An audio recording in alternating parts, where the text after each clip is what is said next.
Good evening, Cerritos residents and the members of our community.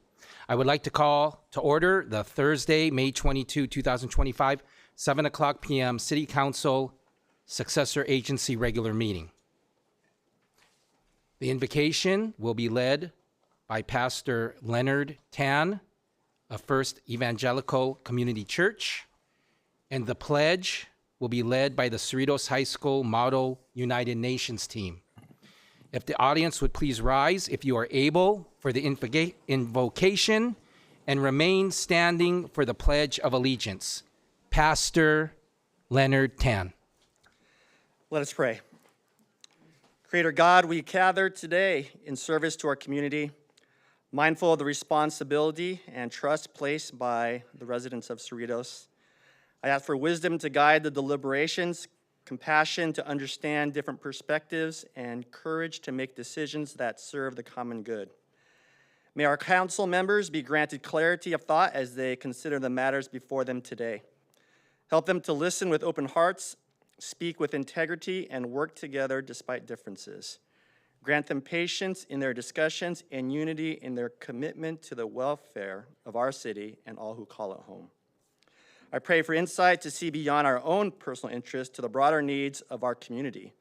May the decisions reflect justice, promote peace, and build a stronger, more inclusive future for all in Cerritos. Guide the council members to be faithful stewards of the public trust, transparent in their actions, and accountable to those they serve. May this meeting be conducted with respect, civility, and a genuine desire to improve the lives of our neighbors.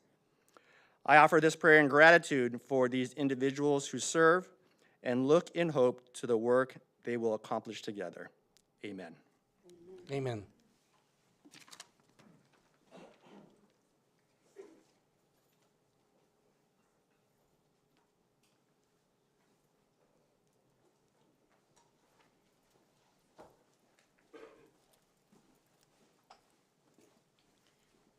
Please place your right hand over your heart. Ready? Begin. I pledge allegiance to the flag of the United States of America and to the republic for which it stands, one nation, under God, indivisible, with liberty and justice for all. You may be seated.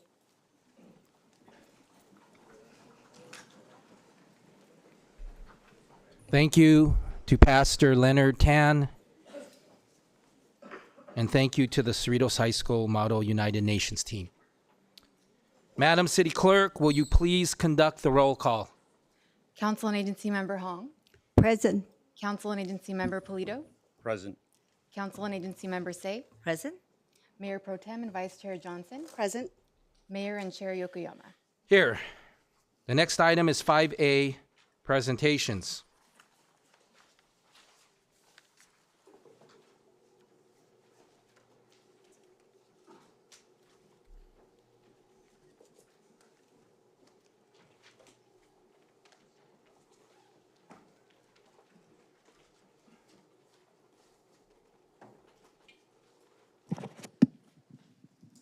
Testing. Asian American, Native Hawaiian, and Pacific Islander Heritage Month. The city of Cerritos is honored to join communities nationwide in observing Asian American, Native Hawaiian, and Pacific Islander Heritage Month. May is a time to celebrate the rich heritage and acknowledge the cultural and historical contributions of the AANHPI communities in the United States. Their influence has greatly enriched the fabric of our country and the diverse community we are proud to call Cerritos. We extend our heartfelt gratitude to all Asian American, Native Hawaiian, and Pacific Islander residents who continue to contribute to the city's vibrant cultural landscape. And again, thank you to Pastor Leonard Tan for doing the invocation for today's meeting. So, Filipino American Chamber of Commerce of Cerritos, will the officers please come up?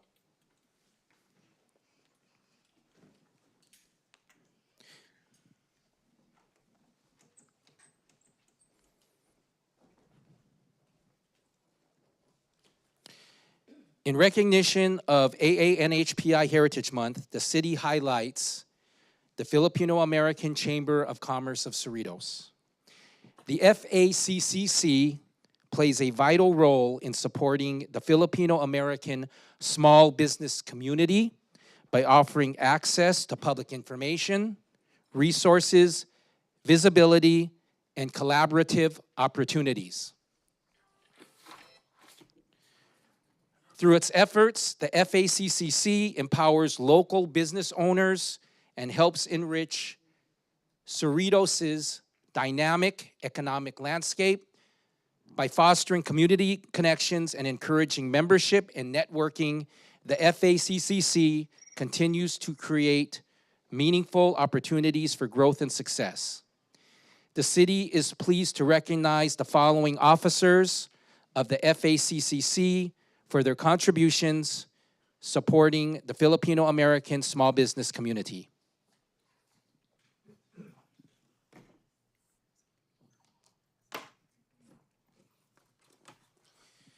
Demavin Carino, President.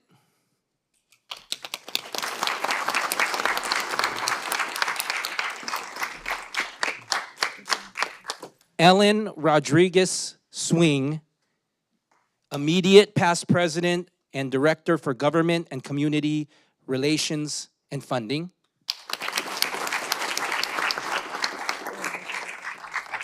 Christine Konsunji, Vice President for Events.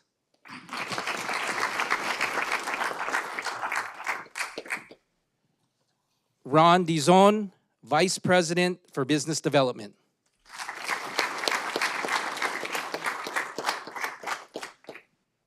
We also have Ambassador Edward Lugo. Yes, Mayor. Lugo or Lago? Lago. I want to say it right. Edward Lago, Ambassador. And I am giving him the proclamation for the Filipino American Chamber of Commerce of Cerritos. Thank you for representing the Asian American, Native Hawaiian, and Pacific Islander community. President Dem, would you like to say any words about the Filipino American Chamber of Commerce of Cerritos? Thank you so much for this honor. On behalf of the Film Chamber of Commerce of Cerritos, and we would like to share this honor and this recognition with our fellow Asian and Pacific Islanders community and organizations. We are here to continue our service to the film businesses and the whole community of Cerritos. Thank you so much. Thank you, President Dem. If I could have my city council colleagues come up for a photo.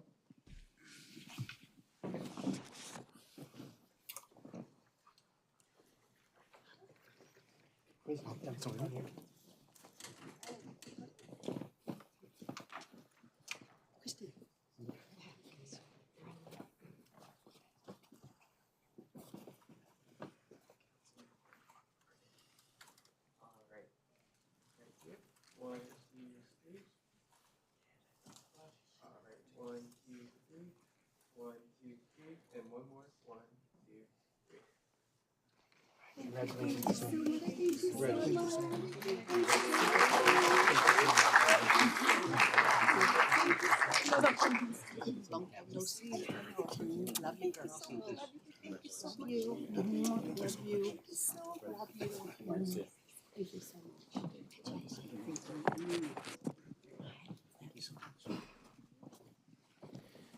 Mayette Centeno, will you please come up?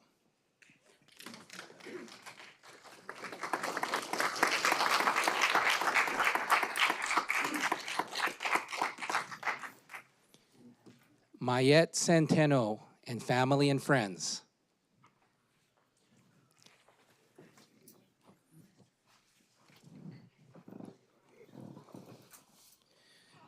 Mayette Centeno has been a dedicated resident of Cerritos since 1978 and has served as president of the Filipino Seniors of Cerritos for 14 years.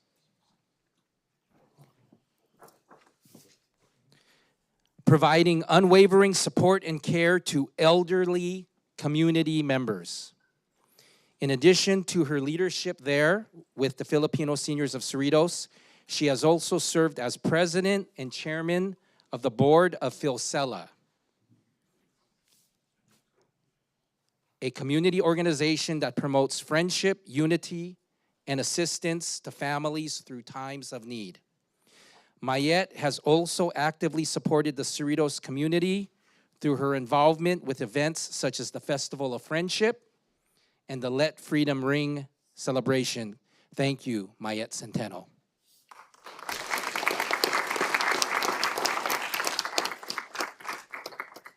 Wow. Wow, look at that. Wow. Thank you very much. Mayette, would you like to say a few words? Yes. I had been the president of the Filipino Seniors for 14 years. I have done the best I could to offer and make our organization one of the most renowned association in America. I have some of my members over there, Julie and Vito. And I also have been president and chairman of the board of the Philcela. We tried our best to enhance whatever we can do for our community, for our friends, for our children. I am very, very happy to see Mayor Frank, Mayor Pro Temp Linda, Councilman Mark, my friends, Councilwoman Jennifer, and of course my good friend too, Councilwoman Sophia. So here is my biggest thank you to the city of Cerritos. And I have raised my children here since 1972. And there is my good friend Chelsea from the senior center who always helped me with our activities. I have with me my brothers, my sister-in-laws, my daughter, and my son-in-law. And here I am to tell you, more power to the city of Cerritos. And I am so proud of being one of your what? Residents. Thank you so much for this honor.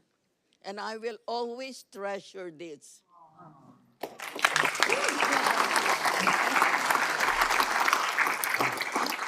Thank you, Mayette. Thank you, Mayette. That was wonderful. City Council colleagues? Come down here with me. Yeah, go tell me what's Frank, Mom. Go tell what's Frank. Frank is calling you. What he says. All of us. I got the Go ahead. See everyone.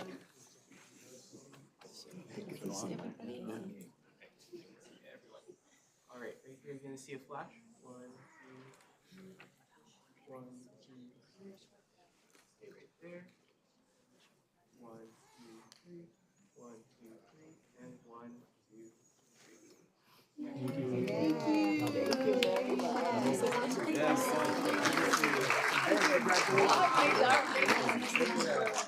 Thank you so much.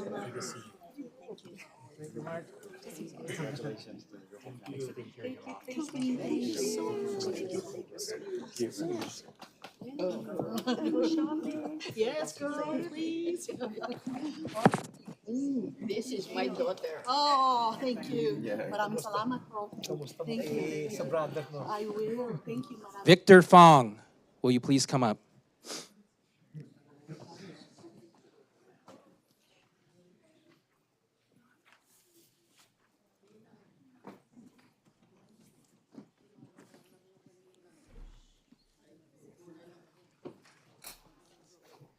Victor Fong.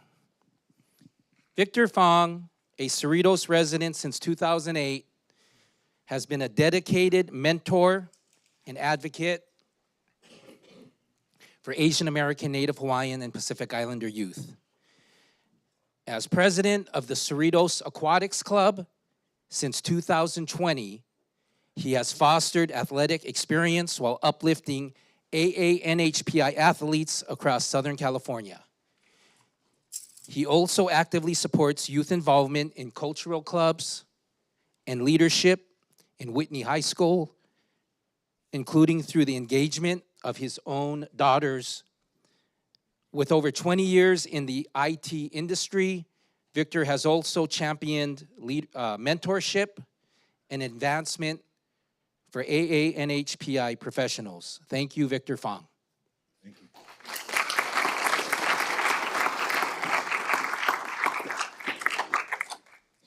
Victor, would you like to say some words, please?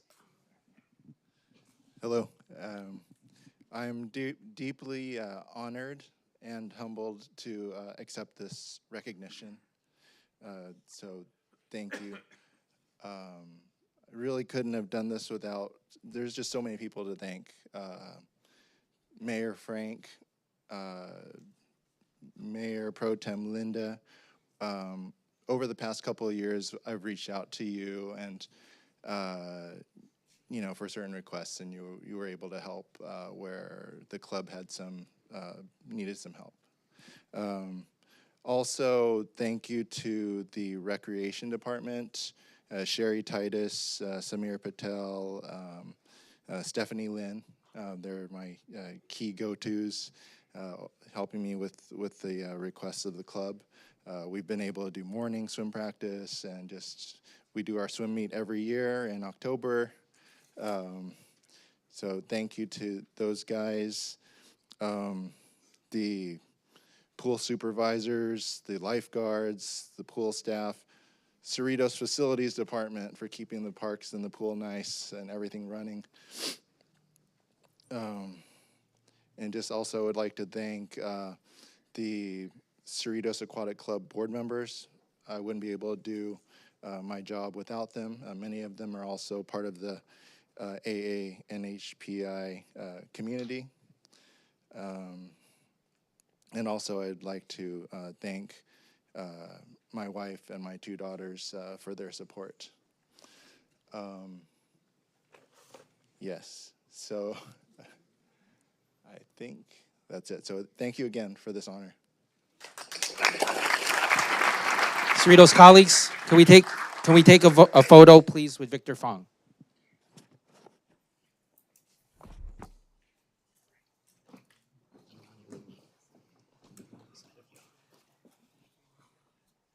Family members here?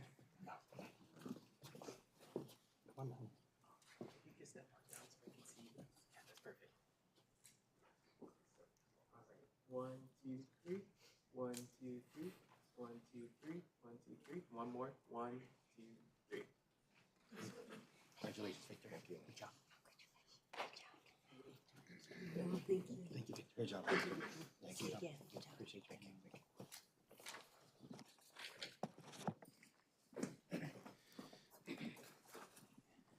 Will the officers of Club Makaisa please come up?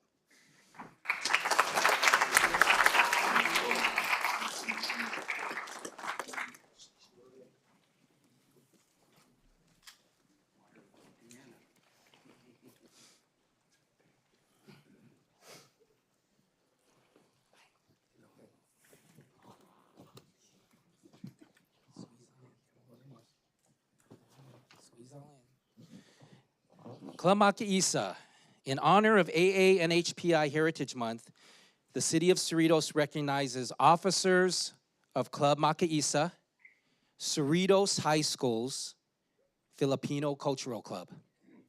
These members are commended for their active role in Club Makaisa and the impact that their work is having on their fellow students and the community. The city is pleased to recognize the following officers of the Club Makaisa Board for their contributions supporting the Filipino-American student community.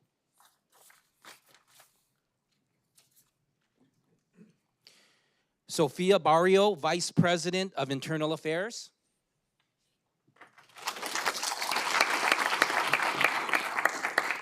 Ashley Kimbao, Secretary. Rafael Areola, Treasurer. William Morante, Director of Activities. Aaron Legaspi, Head Publicist. Kim Kempitan, Publicist. Mark George, Underclassmen Representative. And Patricia Silvestri, Underclassmen Representative. So thank you to the officers of Club Makaisa, and I'm gonna ask Sophia if she would like to say some words about Club Makaisa and AANHPI Heritage Month. Good evening, everyone. My name is Sofia Barrio, and today I stand before you as the Vice President of Club Makaisa and a senior at Cerritos High. Now, as I conclude my high school journey and turn my office over to a new, capable group of hands, I'm excited to announce that I'll be majoring in biology at UCI. In AP Biology, I learned that even the tiniest differences can lead to the creation of a new species. A difference in physiology, location, anatomy, or seasonal behavior can create two very distinct species. A single difference can make two worlds apart, but the very same thing can be said for similarities. When we find common ground, we can build something truly remarkable. That's exactly what I see in my cabinet members, who represent the Filipinos of Cerritos High as a whole. We're a diverse group of both boys and girls, talented artists, and those who can barely hold a pen to paper, incredible athletes, science nerds, history buffs, or experts on social issues, and both underclassmen and upperclassmen. But despite our differences, we were united by one beautiful similarity: our passion for showcasing the richness and beauty of Filipino culture at Cerritos High. Club Makisa has shown us that despite our differences, we can recognize the intersectionality of culture as a whole, support one another, and achieve greatness. I'm so grateful to have had the opportunity to work with and make friends with each of my cabinet members, and I know that in their hands, the legacy of Club Makisa will live on. I have no doubt that this next generation of leaders will continue to uphold the values of unity and inclusivity that we have worked so hard to instill. Thank you to everyone who has supported us along the way. Mabuhay ang Makaisa.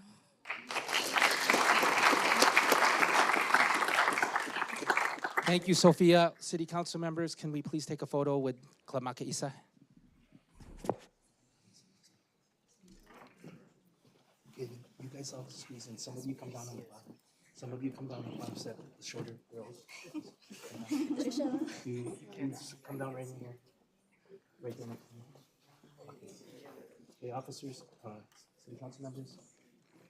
It's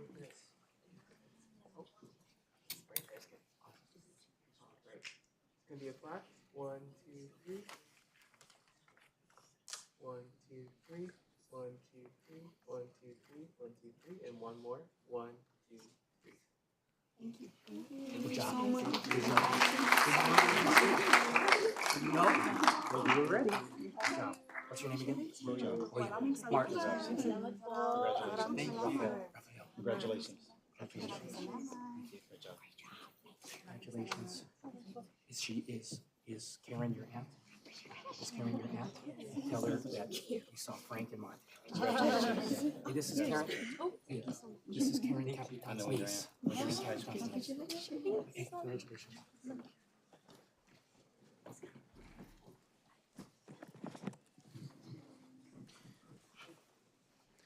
Jewish American Heritage Month. The city of Cerritos is proud to join communities across the country in celebrating Jewish American Heritage Month. The month of May is dedicated to recognizing and appreciating the cultural, historical, and social contributions of Jewish Americans, individuals whose influence has helped shape our nation and enrich the communities we call home. Cerritos is deeply grateful for the Jewish Americans who have added to the city's vibrant cultural diversity. Al Bar-Levy, will you please come up, sir?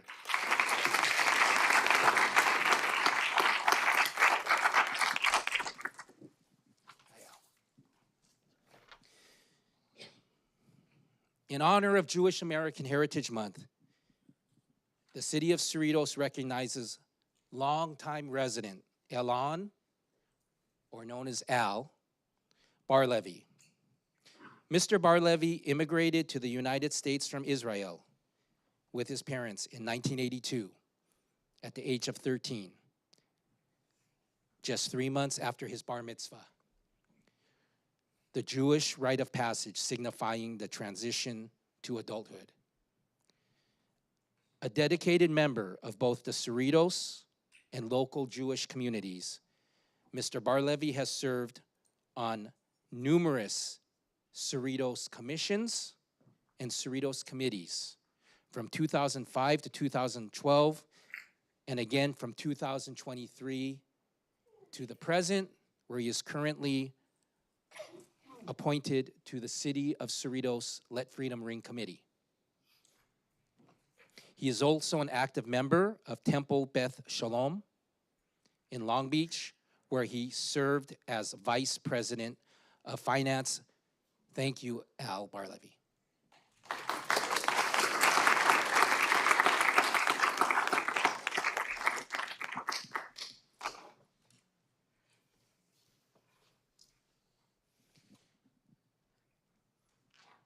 Would you like to say a few words, sir? Thank you, Mayor Yokoyama and Cerritos City Council. I really appreciate the city recognizing Jewish Heritage Month. The Jewish community in Cerritos is very tiny. I looked up on political data, only 211 voters, which is 0.6%. So obviously there's no political benefit to this recognition, so I really thank you. So even though it's a tiny community, I'm very proud to say that there used to be a Jewish mayor on this dais back in the 1990s, as well as on the ABC school board. When I came here to America, I experienced some anti-Semitism. It was overt. These days, for the last 19 months, it's been covert and being disguised as anti-Zionism, not anti-Semitism. And if there was any doubt that the two are the same, that was reminded us last night in Washington, D.C., when the terrorist murdered 2 people, injured 2 others, all in the name of Free Palestine, which is code for Free Palestine from all the Jews. So again, thank you very much to the city of Cerritos, and I'd like to believe that I'm accepting it and thanking you on behalf of all 211 voters, the 11 voters that the political data identified as Jewish. Thank you.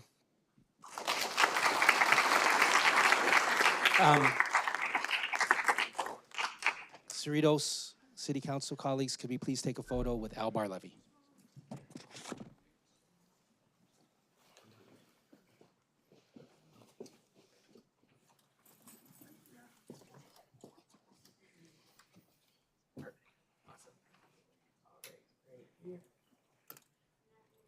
One, you can see a flash. 1, 2, 3. 1, 2, 3. 1, 2, 3. 1, 2, 3. And one more. 1, 2, 3. Good job, you university. Good job. There was another copy.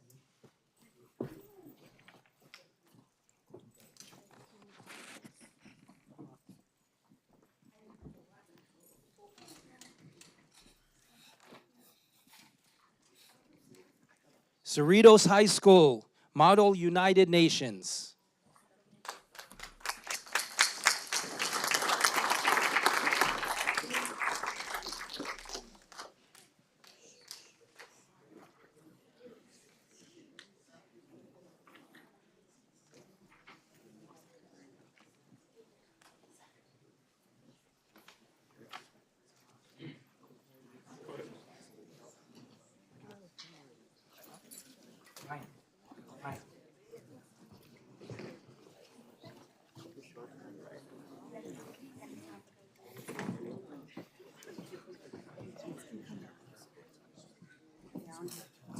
No, stay within the blue. Just they have to come out further. Small, shorter ones in the front. Maybe some of the girls up here. Shorter ones in the front. Jason? I should have worn my sweater. TV. I should shorter ones. Guys, keep going down. I'll keep going down. Keep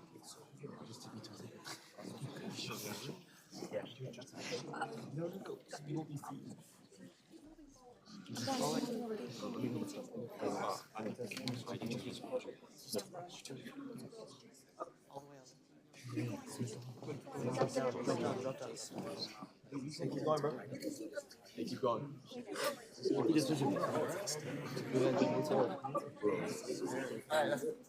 Keep moving forward, guys. You gotta fill it up. Where are you going?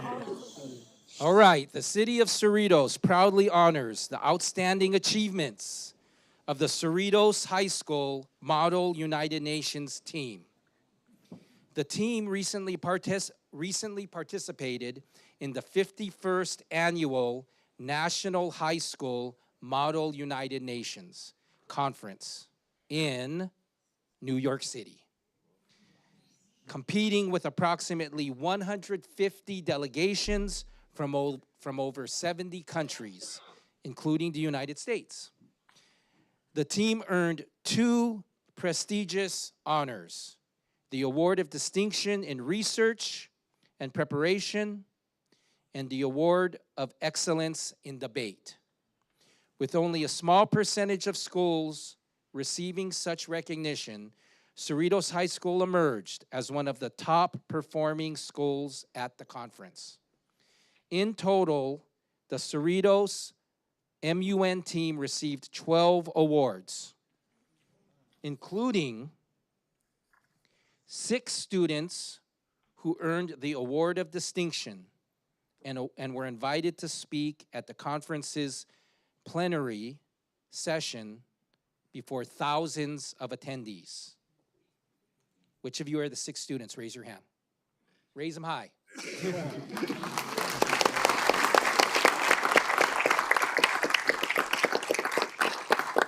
Demonstrating remarkable dedication,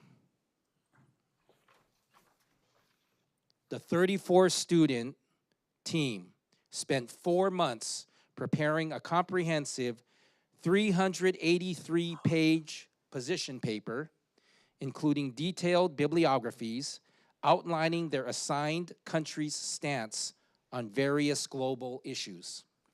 Their preparation enabled them to represent those countries effectively during 24 hours of committee sessions, showcasing their research, diplomacy, and leadership skills. Congratulations to the Cerritos High School Model United Nations team.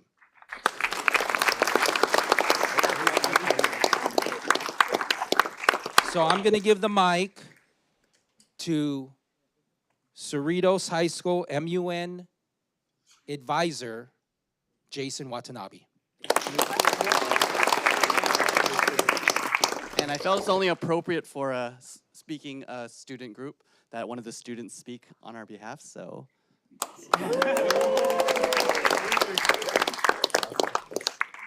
First of all, thank you to the City Council for having us here tonight. So as a Model United Nations program, we debate in different conferences, obviously in New York, but also within the state. We go to other high schools such as Huntington Beach, Miracosta, as well as college conferences like UC Berkeley and UCLA.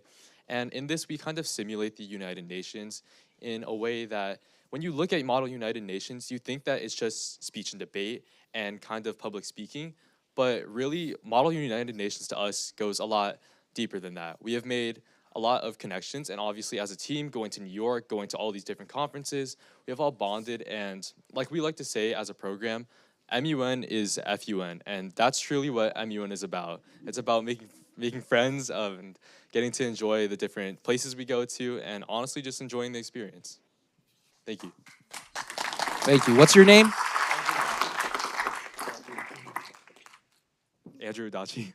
Congratulations. You were one of the people that raised your hand, right? All right. So congratulations to the Cerritos High School Model United Nations team and Cerritos City Council colleagues. Let's take a photo with them, please.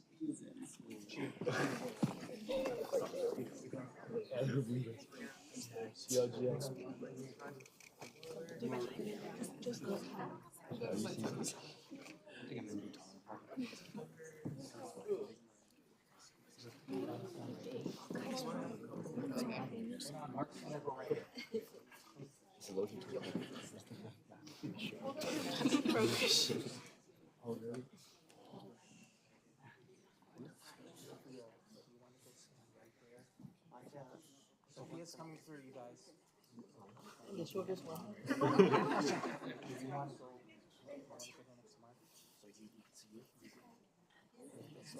Okay, let Jennifer come through.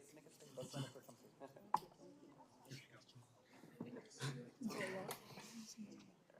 You see all of us now? All right. You're gonna get a flash. So, go for 1, 2, 3. 1, 2. 1, 2, 3. 1, 2, 3. 1, 2, 3. 2 more. 1, 2, 3. 1, 2, 3. And one more. 1, 2, 3. Thank you.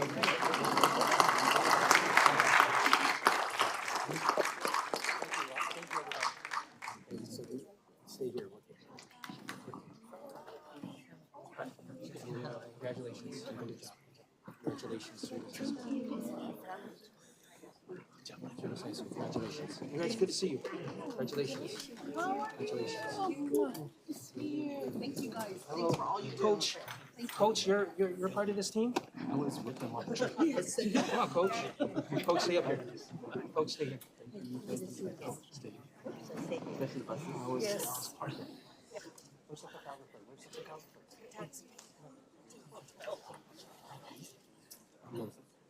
So Jason, come down here. Okay, you're in the photo with the. Okay, you can hold. Oh, no, should we, which one do you want to hold? No, come down here. Come down here, Lily. Linda, come down here. Come down here. It's Mark. More on the other side. Down this way at the top row. The top row needs to be down this way. Oh, great. You see a flash? 1, 2, 3. 1, 2, 3. 1, 2, 3. One more. 1, 2, 3. Good job, you guys. Congratulations. Thank you. Good to see you. Congratulations. This was fun. This was really fun. That was FUN. It was FUN. Not A. FUN. Not FU. I know you've heard that before. I'm not the first one to say that.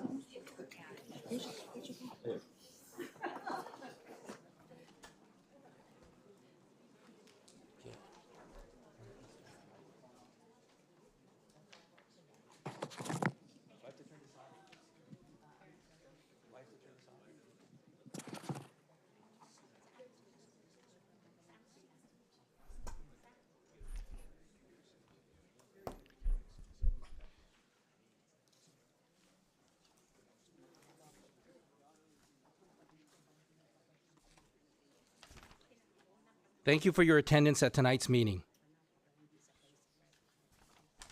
State law and our local rules do not support the use of profanity, hateful speech, or conduct that disrupts the conduct of this city business meeting. If necessary, I will issue an initial warning and call for a recess to restore order. After that, the chamber may be cleared if disruption continues. The following comments pertain to all public comment periods on tonight's agenda. I will open public comments at the appropriate times on the agenda.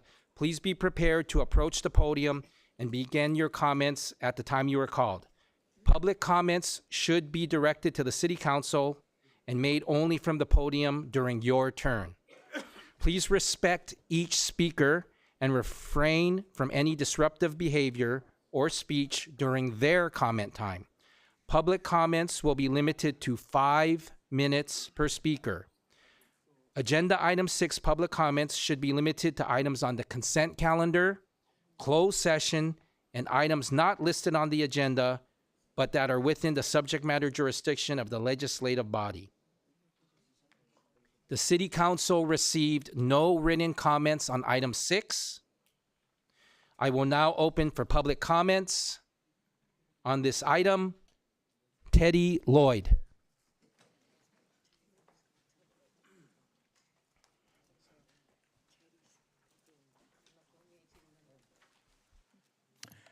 Mr. Mayor and City Council, good evening. I'd like to take this opportunity to really thank the City of Cerritos for creating 8 new pickleball courts at Liberty Park recently. When the City Council approved that back in April, I thought it's going to be next year, but I was shocked. And then immediately the next day, I got a phone call from the city engineer, Albert, asking me if I can help, provide some suggestions. I took advantage of that opportunity. So I did spend some time explaining the things, and I'm very, very happy that the City of Cerritos implemented pretty much everything we discussed. I personally am very, very interested in making our city, Cerritos, a better city every single time. And then it began with several years ago, we asked for Liberty Park at the time just 2 pickleball courts. And then from there, it expanded. It went into 3, and then later 5. And then today, we have a total of 13. I am so glad that makes our city so unique, better than the surrounding cities. So tonight, I'd like to take this opportunity to thank the city and also discuss about things that may help the city with pickleball courts, and in addition to that. So what I'm suggesting is that, which I will provide suggestions and ideas for the city, and then how it can generate sales revenue, okay? What do you mean by that? Because the sport is the fastest growing sport with many people coming and the players coming out. And then furthermore, I'd like to even offer some personal suggestion to help our city. And I myself, I'm a double Bruins. I went to UCLA, both got my undergraduate degree and a graduate degree from UCLA. As a result of that, I constantly get people asking, hey, Teddy, can you give me some suggestions and all that? And then usually by parents and usually by other students, because UCLA has become the #1 public university in the United States and also very well known throughout the world.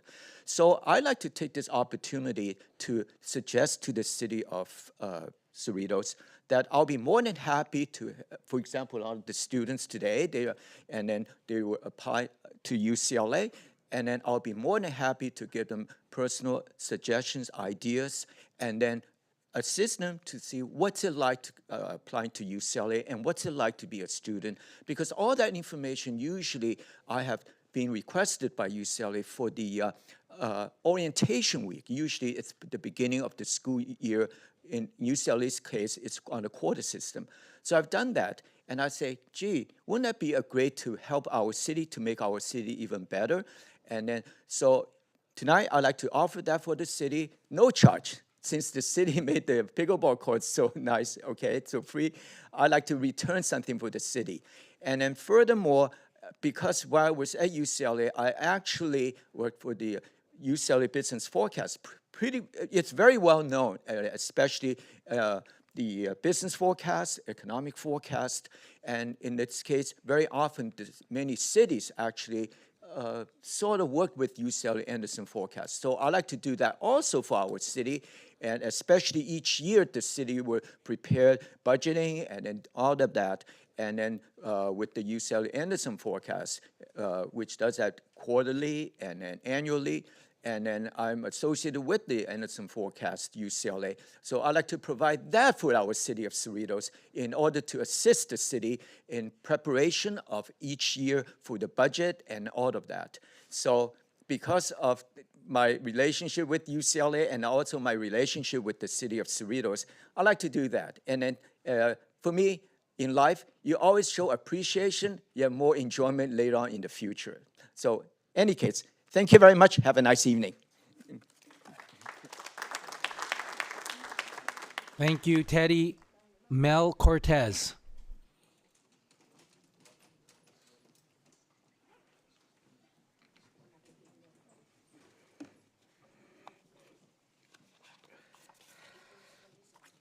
Mel Cortez, the 34-year resident. Um, Thank you, Mayor Yokoyama and council members. Want to mention some ideas I mentioned about 7 years ago about Cerritos Center for Performing Arts, and ideas of how to maybe generate more funds. I heard that the council is thinking about cutting funds from different areas. And one of the ideas that I want to bring back is the electronic sign on the 91 freeway next to Walmart. There's already one on the 605, and that's helping the auto center. What about the electronic sign here on the 91, telling people Cerritos Center for Performing Arts is just down the street, and what is there for the next few days? What can people see? There are thousands of people that drive by right there, and not everybody knows that there's a nice theater right here. So that's an idea that, that will generate money. Another thing, maybe charge for parking. Most places where you go to a theater, they charge for parking. We're used to it. Now, it doesn't have to be a lot, but that's an idea of how to get more money. You want us to go more often? Give residents a 5% discount. How about last same-day discounts? If I'm off for the day and I call in and I know there's tickets left, why not just sell those tickets for 75% of the price instead of 100%? That's an idea that I know a lot of theaters do, even some of the sports events. They sell the last-minute tickets, even airlines. This one could be good also. How about naming rights? So Tesla, Performing Arts Center of Cerritos, maybe Honda, Performing Arts of the City of Cerritos. Naming rights also generates money. Also an idea to help with the paying. Work with Cerritos College Theater Department, Castell Long Beach Theater Department, Fullerton. Work with them and bring some interns right here to learn, and also we get some extra work to work with people that are studying theater in other areas. At Hilton, the hotel and CCPA package. If people wanna come over from the valley and they wanna stay one night at the hotel, come on, give them a discount, work together. So when you sell any tickets, okay, sell a ticket, you could stay 2 nights and we're gonna buy 2 tickets, or you're gonna stay 1 night, and work with a hotel to have people stay out there and also to come to go to the theater. Also, maybe show your ticket at a restaurant, get maybe a few percent, I don't know, 5% discount. I just came from the theater. This is my ticket. Maybe give a discount to some of the local restaurants. And can somebody help me pass this out, please? Okay. Now, the map right here, my friend Jay Gray has been talking about this for a while. I put this together. When the last time I went to the theater, I came out and it was dark, went straight to my car, and I thought about the food. I said, no, let me get closer to where I live and to go eat over there. How about if when you get out of the theater, you have to the left Rainforest Cafe, vendors. And then as you walk to the parking structure, which will make one, you walk through stores and restaurants. And you have vendors, stores, restaurants, as you walk to the parking lot, which is further away. This is something, a stage to have music. There's something like that when my friend Jay talked about, was like kind of like LA Live, Downtown Disney, 3rd Street in Santa Monica. I know what I did right here is just, it looks like too much, but something similar, just an idea. Like when we have other people there, as they're coming out, there are places for them to shop and keep the money in the City of Cerritos. So these are some ideas that might generate money, and I'd rather see some of this than cut library hours or city hall hours. Thank you. And let's do this sooner because we're losing about $4 million a year, and I don't want to see $40 million in 10 years and nothing was done. Thank you.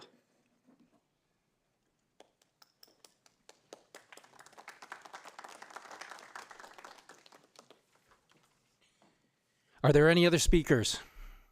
Seeing none, I will close the public comment period. The next item is the consent calendar. Do we have a motion to approve? Second by Sophia.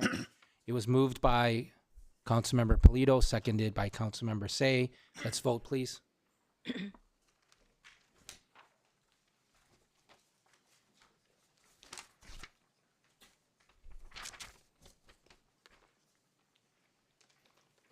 And the electronic voting is active.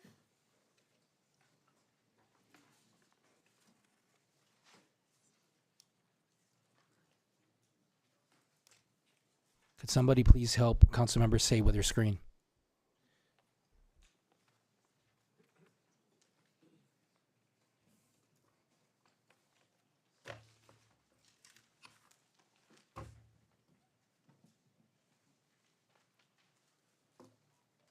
Motion passes on a vote of 5-0.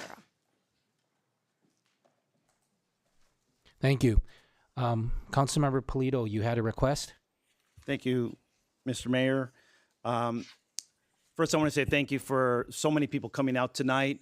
In the interest of time relative to a very important item that is coming before the council tonight for the first time, agenda item 9D, I'd like to respectfully request that we move that item up so that we could have full participation during the public comment, public forum portion of item 9D. I'm just asking concurrence. Yes, I give concurrence. Thank you. Thank you. I also concur. So what I'd like to do with the concurrence of the council is I'd like to move up for the city council to hear next is item 9D. And then after item 9D, we will hear, I would like us to hear item 9E. And then after that, we will then go to public hearings. All right, council colleagues? Yes, So we will next do item 9D, and then we will do item 9E. So item 9D.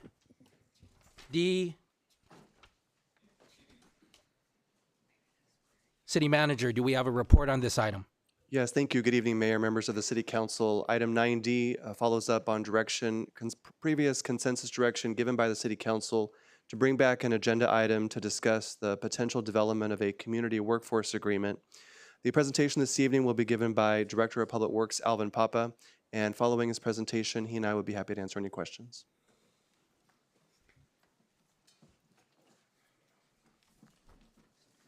Honorable Mayor and council members, as directed by City Council, staff has prepared a report to discuss the possible development of a community workforce agreement, also known as a CWA for short. A CWA is a type of project labor agreement that promotes local hiring, workforce training, and stability on public works construction projects. It is used by several cities in our region and can be tailored to meet local needs. We reviewed CWAs from nearby cities, including Pico Rivera, Carson, Long Beach, and others. Most apply to large-scale public works projects, emphasize union partnerships, and include hiring goals for local and disadvantaged workers. While CWAs add compliance steps and could increase administrative costs, they may also support broader economic and workforce benefits. Lastly, we were informed just yesterday afternoon that the city of Montebello does in fact have a PLA, which seems to be very similar to Pico Rivera. That information came in after our matrix was prepared and will be added to the record. That concludes my oral report. Staff is available to answer any questions you may have. Thank you.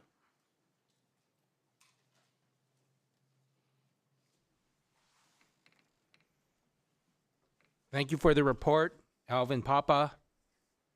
Do we have any questions from the council? Councilmember Say? Do you have any questions? Councilmember Hong, do you have any questions? Councilmember Polito. Yes, I'd like to make just some comments first before we give the public a chance to say a few words. First, I want to say thank you to city manager and city staff, Mr. Alvin Papa, Director of Public Works, and Drew Snyder, Director of Administrative Services, for doing their due diligence on this. Appreciate also my council colleagues for concurring with my motion to have this brought back to the city council. I just want to say at the outset that this is a watershed moment for our community. For the first time in 7 decades, we are actually having a conversation about how we could work together, labor and management, for the betterment of our community. I think it is very fitting that we have this conversation during this crisis moment as we consider our budget next. And I'm so glad that staff worked very swiftly to bring this before us so that we could have a very in-depth conversation and come up with potentially an agreement that will help guide us along with our budget that we will subsequently adopt in advance of the coming fiscal year. Now, I know that from our staff meeting that we had with 2 council members, myself and Mr. Mayor Yokoyama, on May 12th, Monday, with staff, that gave us a good opportunity to take a first look at the agenda item that was presented tonight in advance of it being posted publicly. I'm glad that members of the community saw that and have come tonight in order to voice their thoughts on this important agenda item. And so I look forward to a robust conversation starting at the podium. For those who have come representing various building and construction trades and affiliates, I see some folks standing at attention. I want to acknowledge the carpenters who are here, as well as representatives from Los Angeles, Orange County Building and Construction Trades and their affiliates. Their representatives are here tonight. And I will conclude there. I will listen intently. And I'm looking forward, like I said, to a robust conversation among my colleagues up here as we work towards hopefully establishing the first ever community workforce agreement in the city of Cerritos. Thank you. Any questions?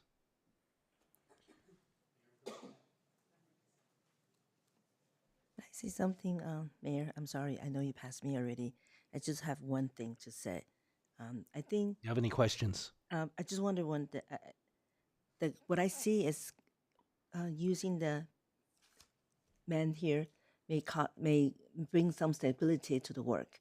That's one of the things I like about this contract. But the only thing, my question is, do we still have to bid with the public in the future, just in case the compliance? So what we have presented for you is information regarding this type of agreement that has been done in other cities.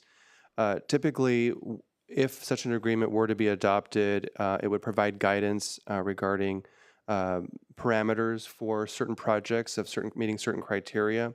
The city is still obligated under Public Contracts Code to do a public bidding process and go through that process and then present a awarded contract to City Council. So what other cities have done have adopted agreements that provide parameters that would apply to those kind of projects. Thank you. I will now open for public comments on this item. We'll start with Andrew Gonzalez. After Andrew Gonzalez, we have Brandon Griswold and then Steve Bond.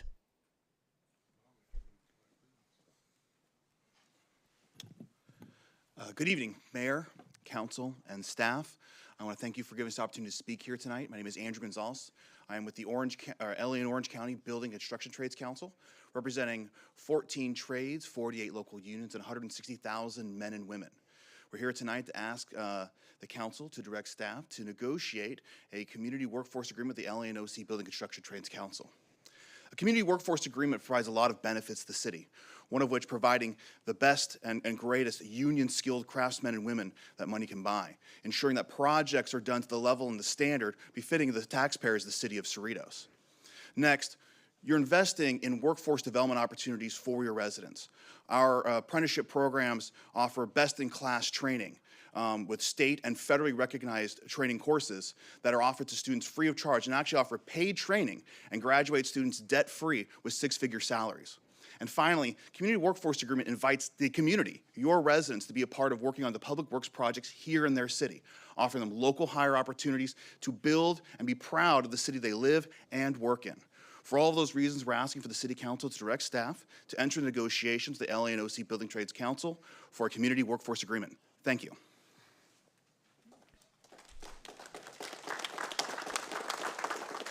Thank you, Andrew. Brandon Griswold, and then Steve Bond. Good evening, members of the City Council. My name is Brandon Griswold. I'm a member of the International Union of Operating Engineers, and I'm also a graduate of their apprenticeship program. One of the benefits of the apprenticeship programs that is offered is that we have the opportunity to learn from masters in our trade. And I believe that when you have masters teaching you, you're going to get the best quality product for your money that you invest in your community. I can tell you that these men in this room right here, myself included, we have a living wage that we get now. We're able to provide for our families. And I believe that, you know, people that live in your community that wish to work in the trades, they should be able to have that opportunity as well. I thank you for your time, and I would urge you to direct city staff to vote for the Community Workforce Agreement. Thank you.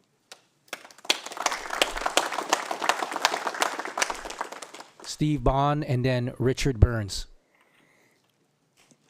Good evening, Mayor, City Council, staff. My name is Steve Bond. I'm a business agent for Plasters Local 200.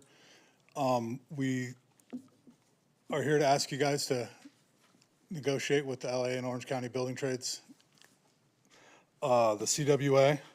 It'll put people to work in the community and be done on time, done right, skilled and trained labor. Thank you.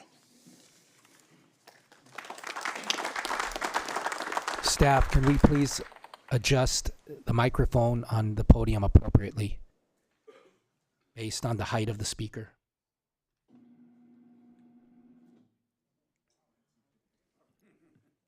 Didn't know I was that tall. That works out perfect. Good evening, Mayor. What's your name, please? Richard Burns. My name is Richard Burns. I'm a representative of the Western States Regional Council of Carpenters. I'll be speaking on Agenda 9D, the Community Workforce Agreement. We commend the City of Cerritos for reviewing the Community Workforce Agreement on tonight's agenda for future discussion. The Community Workforce Agreement should uphold strong labor standards, ensuring that protects our built and skilled and trained workforce. We have a completed with state certified apprenticeship program that provides medical benefits and the opportunity for workforce to retire with dignity and a pension. Additionally, a workforce community agreement like this will create pathways for local hires, allowing workers to establish a long-term, good-paying career with labor standards without facing the financial burden of commutes and the burden of raising gas prices. By introducing local hire, the workforce will have a better opportunity to access public transportation, reducing congestion, and promoting sustainability in the city of Cerritos. Most importantly, they will have the ability to live, work, and spend in the community of their choice, strengthening the local economy with the city of Cerritos. We urge you to support tonight's Community Workforce Agreement for future discussion with labor standards in the city of Cerritos to ensure that projects and the workforce have the pathways for future success in the city of Cerritos. Thank you very much. Daniel Osborne, and then Randy Wetmer. and then Omar Galindo. Good evening. My name is Daniel Osborne. I'm a business agent for Ironworkers Local 433. And we are going to ask for your yes vote to negotiate on the CWA. You heard the previous gentleman talk about local work, so people don't have to commute as far. I just wanted to kind of put that into perspective for you guys. I was working in the field. We would tell each other, if your drive home is an hour and a half or less, you're doing pretty good.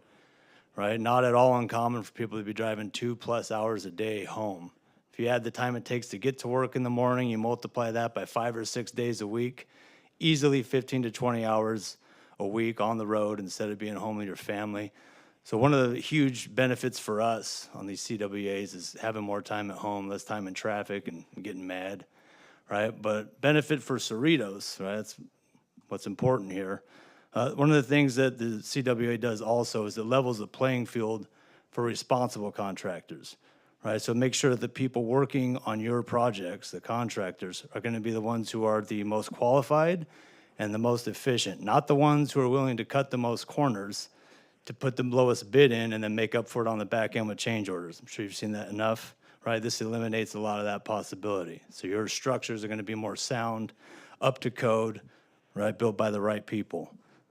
In addition to that, the local hire is huge for not only us, but for you, right? It gives not just the iron workers, not just the electricians, but all the trades under the building trades. It gives all of us the opportunity to take your residents, make them our members, right? We're not going to put them to work for a week or for one project. They're going to be with us for the next 30+ years, earning a mortgage-paying wage, right? They're going to have independently funded, unsubsidized, full health coverage for themselves and all their dependents, right? And be contributing to multiple retirement plans.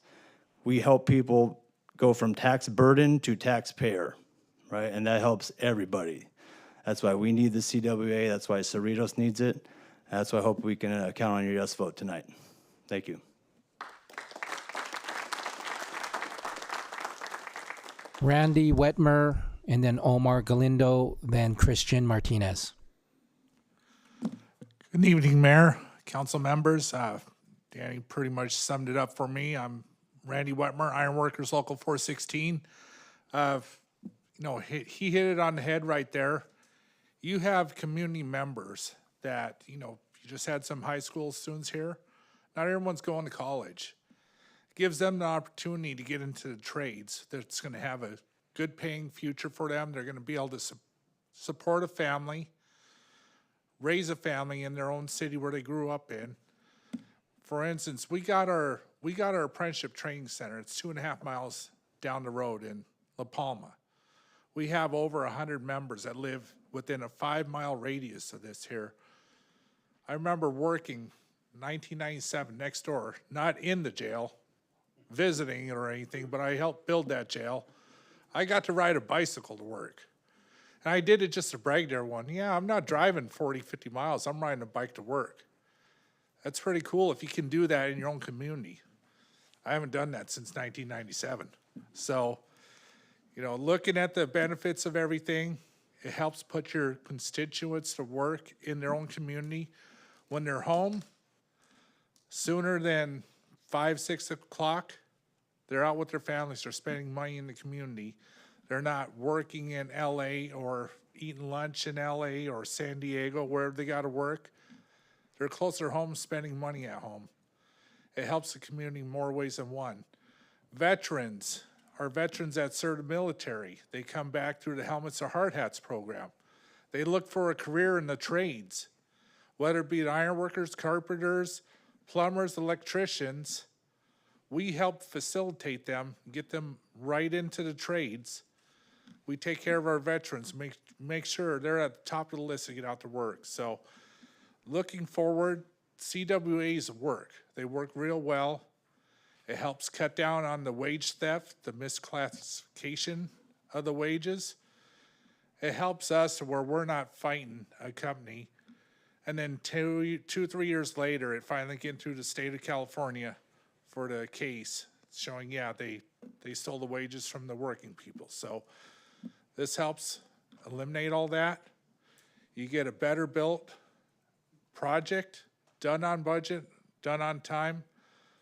I encourage a yes vote. Thank you.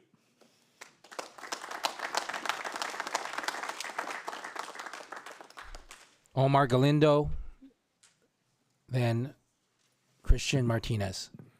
Could Good somebody please fix the speaker list? Good evening, Mayor, City Council members. My name is Omar Galindo. I am a apprenticeship coordinator and business agent for UA Plumbers Local 78 out of here, about Los Angeles, California. Tonight I brought with me two of our members from opposite ends of the spectrum as far as their career goes. I brought a member who's a retired member who's been a lifelong resident here in Cerritos, and a first-year apprentice who also lives here in Cerritos. Just so I can share with you guys what it means to them to be Cerritos residents and have their CWA in their own community. I myself am a Marine Corps veteran. When I got out of the Marine Corps and decided to join the Plumbers Union, we didn't have community workforce agreements that allowed veterans to have helmets so hard has direct entry. Now that we do, it's a way for veterans to get their foot in the door into a construction trade a lot easier, not to mention the fact that we're gonna get local hires, and then we're also gonna get young ladies in the trade. I work at an organization called Winter, Women in Non-Traditional Employment Roles. We're working to get more women in the trades because this trade is not just for men, it's for anybody who wants to do it. So I urge you guys to please take that into consideration and say yes to the CWA. Thank you.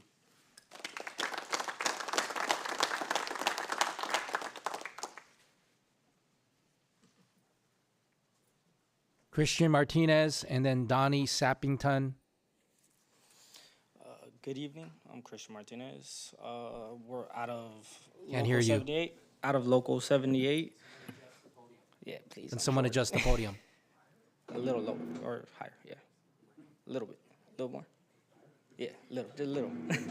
We're good. Christian Martinez out of 78. I'm a first-year apprentice. Being part of the apprentice program has, shown me a lot. Being a resident in Cerritos is, cool. I like it. Being able to see all these construction sites, seeing Cerritos College, I want to be able to be the person to work on it. I know of residents that are in the union would want to do that too and be able to be closer to home and be with our families after. So if you could agree, that would mean a lot. Thank you.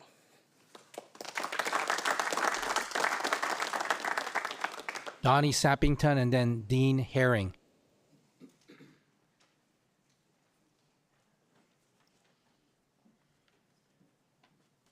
I thought you were going to have to bring it down for me, but I guess I'm okay. Good evening, Mayor, council members. My name is Donnie Sappington. I'm a business representative for the Sheet Metal Workers of Local 105, where we represent over 7,000 members, skilled and trained across this region. We strongly urge the Cerritos adopt the Community Workforce Agreement with Los Angeles and Orange County Building Trades. This agreement is a commitment to good jobs, quality construction, and an economic opportunity for workers who live and raise their families here in Cerritos and around this community. Our members install and maintain critical building systems like HVAC and fire life safety, as well as architectural beauties like SoFi Stadium and Walt Disney Concert Hall. We currently are training 750 apprentices who need real-world, on-the-job training. A CWA ensures that these opportunities go to local residents of Cerritos, veterans, and ensures more women, ensures that these opportunities go to, veterans and more women, not to low-road contractors who bring in out-of-area workers. This agreement, Cerritos can ensure its public projects are built safely to the highest standards and by workers who take pride in their craft day in and day out and in their communities. On behalf of the Sheet Metal Workers of Local 105, I respectfully urge a yes vote on this Community Workforce Agreement. Thank you. Dean Herring, and then Fernando Ochoa. Good evening. My name is Dean Herring. I'm a resident here of Cerritos. It was really good to see people here since 72. I moved in just a little before that, 69. So that makes me second generation here in Cerritos. I enjoy coming to Cerritos. I've seen the growth. I've seen this before when it was a dairy. I saw Cerritos Mall built, I saw this Auto Square built. Everything, well, I remember when City Hall was a trailer on Pioneer and 195th, you walked up 2 stairs and that was the City Hall. This is quite the investment here. And saying an investment, that's what this is. We're not just building for a budget today. We're not budgeting that this building's gonna last this long. We wanna see Cerritos go into the future as the best they can be. And that means the buildings they have, the infrastructure they put, the technology that we invest in, those things are done by trained professionals. People have spent years perfecting their trade. And that's what I'm hoping that we have in the future here in Cerritos, is that we put the best that we have now for our children in the future. Like I said, I moved here in '69. My dad was a tradesman. I was a tradesman for 44 years. I'm now retired. I still live in Cerritos. I enjoy the life I have here, and I want to see that continue for future generations. And that's why I'm pushing that we have the best quality construction crews do our work for us, that we're not tearing up again and again and again and trying to fix something that should have been done right the first time. And that's what our motto is. We do it the best the first time. I thank you for your time, and I hope you consider what you've heard tonight. Thank you.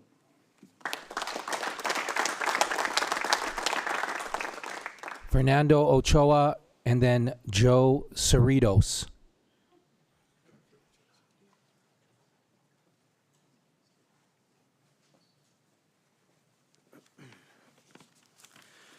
Good evening, Mayor and Council. My name is Fernando Ochoa, and I'm with Sheet Metal Workers Local 105. I serve as Political Director, representing over 7,000 sheet metal workers here in the area. I am here to strongly urge you to direct staff to begin negotiations with the Los Angeles and Orange Counties Building and Construction Trades Council. The way we see it is that an agreement like that means real work for people like our members, local union members who have trained hard to do work the right way.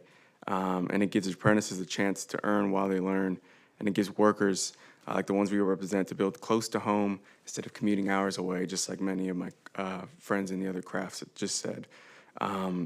Working on a project here in Cerritos means more than just a paycheck. It means pride and be able to tell their families, hey, I helped build that, right? Our members are, when you hear sheet metal workers, you think, what does a sheet metal worker do? And it's just pretty much anything made out of a thin sheet of metal, right? So the ductwork in a building, and then all the architectural sheet metal. So just like your Cerritos library here, you see all the metal on the outside, that's our members doing that and making it beautiful, right? SoFi Stadium, Walt Disney Concert Hall, right? And so you want the best skilled and trained workforce to do those projects, to make more projects look just like your library, right? And so that's what we're asking for today, so that folks that live here in Cerritos and the surrounding areas can build the next Cerritos library, whatever that is, right, here in the city. This is big for me. I'm from Long Beach, not here in the city, but I grew up going to Cerritos Mall. I remember the first time going with my dad to go buy a new car, his first brand new car. We used to always buy used cars, but we went straight to Cerritos Auto Square to buy a brand new car. I remember it was an Infiniti. He was super excited about it. And so it's exciting to see that we're the second ever PLA we're getting here. It's somewhere in the region, aside from Long Beach, is here in the city of Cerritos. So I hope that you guys can direct staff to begin those negotiations to get that agreement going for our members. Thank you. Thank you. John Munoz. John Munoz.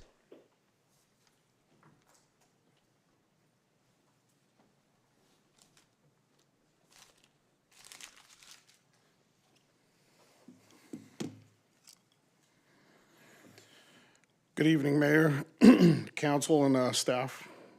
My name is John Munoz. I'm an apprentice coordinator and business agent for Local 250, Los Angeles. We're steam fitter, pipe fitters, HVACR welders, and apprentices. I'm here on behalf of over 6,500 members. Over 1,000 of those are apprentices, and more than 50 of those are those who live here in the city of Cerritos. and many others, over 1,000, that live in the surrounding cities. We're here on behalf, like many of our other brothers have said here with the building trades, we're here for the CWA. You know, we have these apprentices that go through apprenticeship. Ours is a 5-year apprenticeship program. Many of them are 5, some are 4. We take them through rigorous training. Safety is 100%. I mean, that's what we do. You know, we take them through it. We train them to be the best. And along the lines, while they're learning, they learn pride. You know, and if you haven't had anyone work on your city that has been trained to those standards, and then has that pride, which you can't just get that pride from anywhere. It's instilled from those that train you. So if you guys haven't had that, this is your chance to see how wonderful the projects will come out. And for that, I just echo a lot of what you've heard tonight. And we hope that you will consider this CWA. Thank you very much for your time.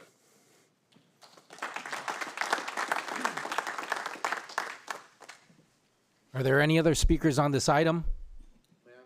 Please.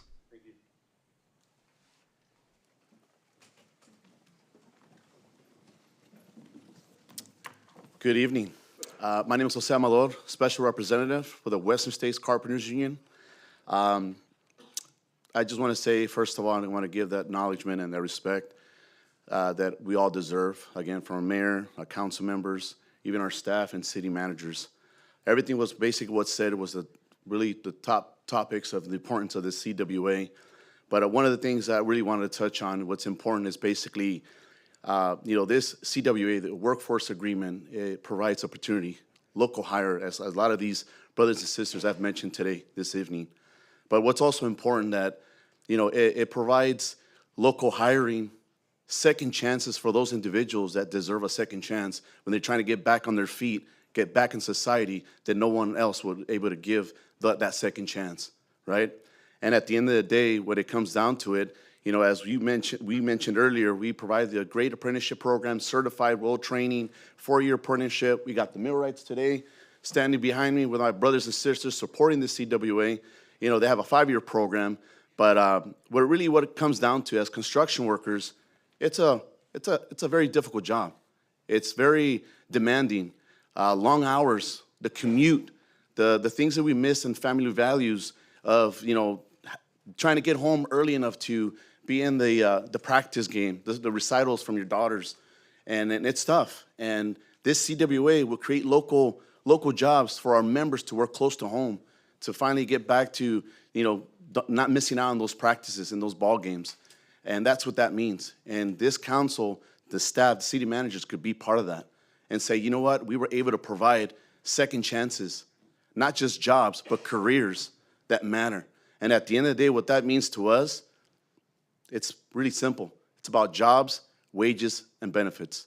So again, we support this as my brothers and sisters are here today, and hope that you guys support us as well, and hope you guys can be a part of that change. Thank you.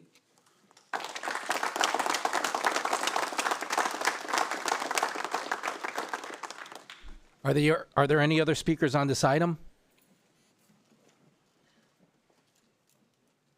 Seeing none, I will close the public comment period. Does the council have any additional questions or comments? Councilmember Say? I went to the company. I went to see how they train the worker. I really like it. And not just that, they create a job for local people, and then definitely you have a family time for you. And I'll be honored to support this tonight. Thank you, Councilmember Say. Councilmember Hong? So this is an initiative conversation, right? We have to go over about the terms and the budget and everything. Of course, I'm very impressed with your works and with your professional, skills. And also you can create a good training for our young people from our community.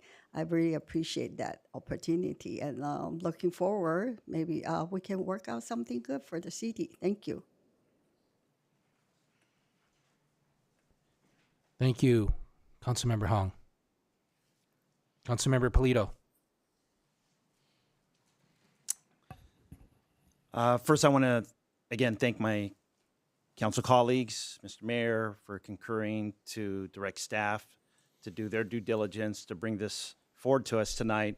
I want to thank all of the members and representatives of the various affiliates and building and construction trades, Western States Carpenters and so forth, who all came tonight to speak before us and give their testimony as to why they believe in the importance of having a community workforce agreement.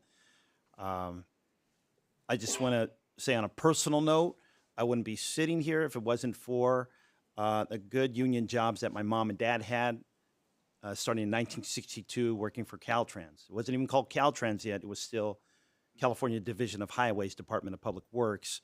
But that's what brought my family to this area. And my dad was the interchange civil engineer that built the 605 and 91 freeways. And my mom worked on the Vincent Thomas Bridge in what is now the Port of LA. This is in 1962. I wasn't even born yet, but it brought them to, at that time, it was still called Dairy Valley. And they liked what they saw. They liked what was being planned. They liked what was being executed. And by the time that me and my siblings were born in nearby Bellflower at the brand new Kaiser there, they were able to buy their home here in Cerritos in 1972. And so this is pretty personal for me to give back, to reinvest in our community for the future generations, to provide for local hire. For this council to subsequently adopt its budget, we will be making decisions on millions of dollars to reinvest in our community, particularly when it comes to capital improvement projects. And also, we know that we are having ongoing conversations with Macerich over at the Los Cerritos Center to envision the future for the 20-acre parcel that has been laid vacant for 7 years. And we are also in ongoing conversations about what will be built in the old Pacific Electric right-of-way, the corridor that will bring us the Southeast Gateway rail line. And all of these are opportunities for us to create jobs, as it was said, to give second chances for folks, to honor the service of veterans who want to go from wearing a helmet to a hard hat, to providing non-traditional job opportunities for women, to providing apprenticeship opportunities for young people of our community. And it's not lost on me that a majority of this board gave its service to our local school district to create great educational opportunities. But I think we would be in agreement that not everyone goes to college. And even those who go to college and get a degree, oftentimes when they return home, they are oftentimes unemployed or underemployed. And to underscore this point, I was honored to be able to visit recently the sheet metal workers training center up in Whittier. And lo and behold, I got reconnected with my kindergarten classmate from 1974. Had no idea that as a graduate of the prestigious college prep school here, was working at that very training center because he's passionate about the work that he's doing there as a sheet metal worker, training the next generations in the trade. So again, this is very deeply personal.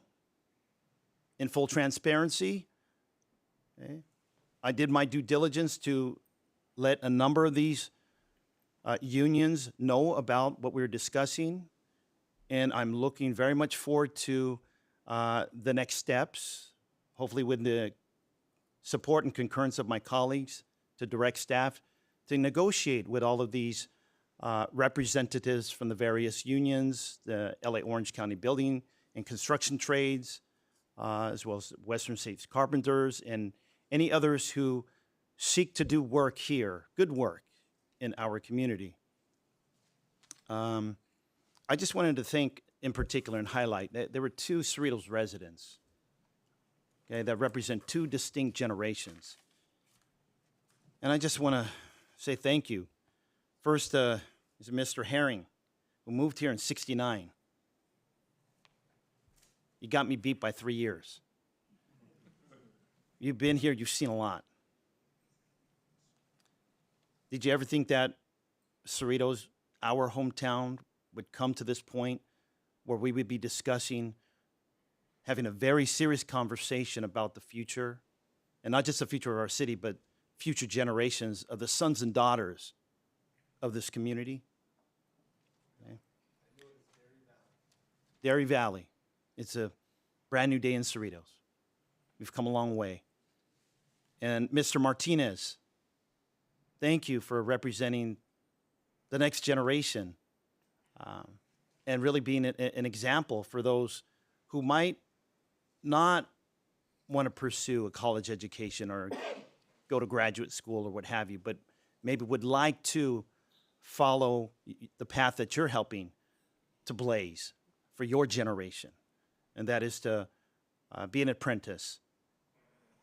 Commit yourself to learn a trade, a craft, and dedicate yourself to become the best at what you do so that you could help build community for the future generations. So I salute you too as a representative of the next generation.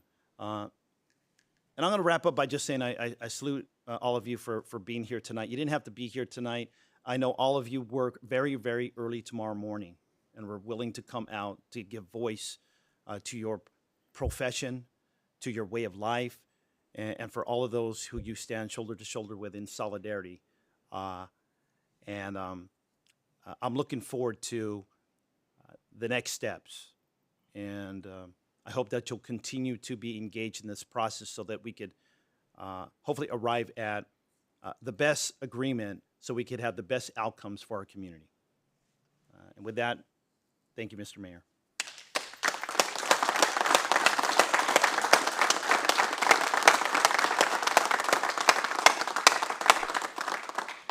Mayor Pro Tem. Thank you, Mr. Mayor, and thank you, Councilmember Polito. Well said. Well said. And also thank you for bringing this up through consensus to have our staff look into it. Thank you to each and every one of you for coming out here tonight. This is very important to you, and it's very important to us as well. I am in full support of moving forward with the CWA. I'm looking forward to next steps, and I'll just wait for the motion, and I will be in full support. Thank you.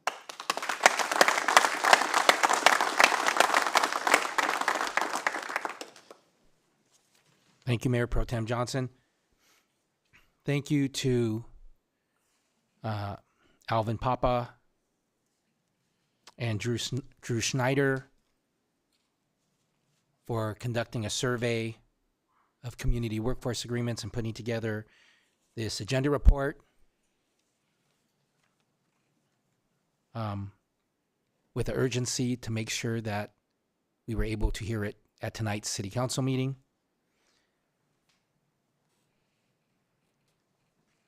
Thank you to all of the speakers who shared tonight regarding this very important agenda item.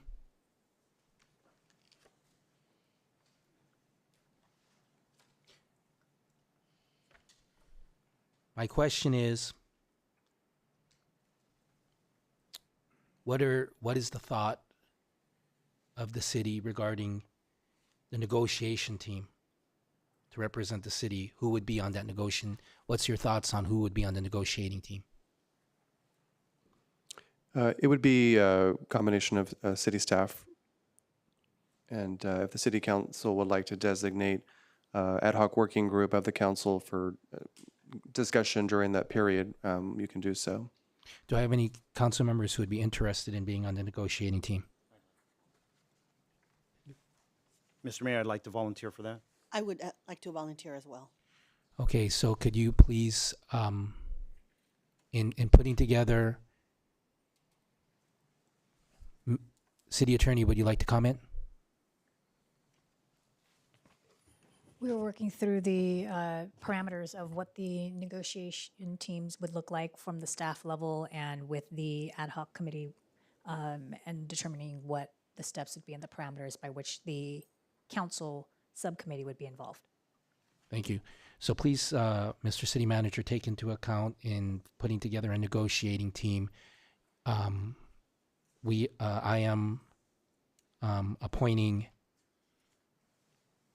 Mayor Pro Tem Johnson and Councilmember Polito as representatives of the City Council to the negotiating team. Thank you, Mr. Mayor.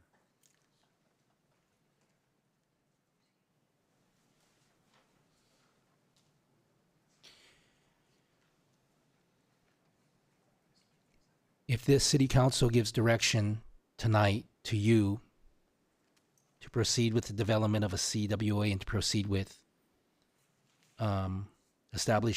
establishing a negotiating team, what is your estimated timeline for returning to the City Council with a draft CWA for further review and formal consideration?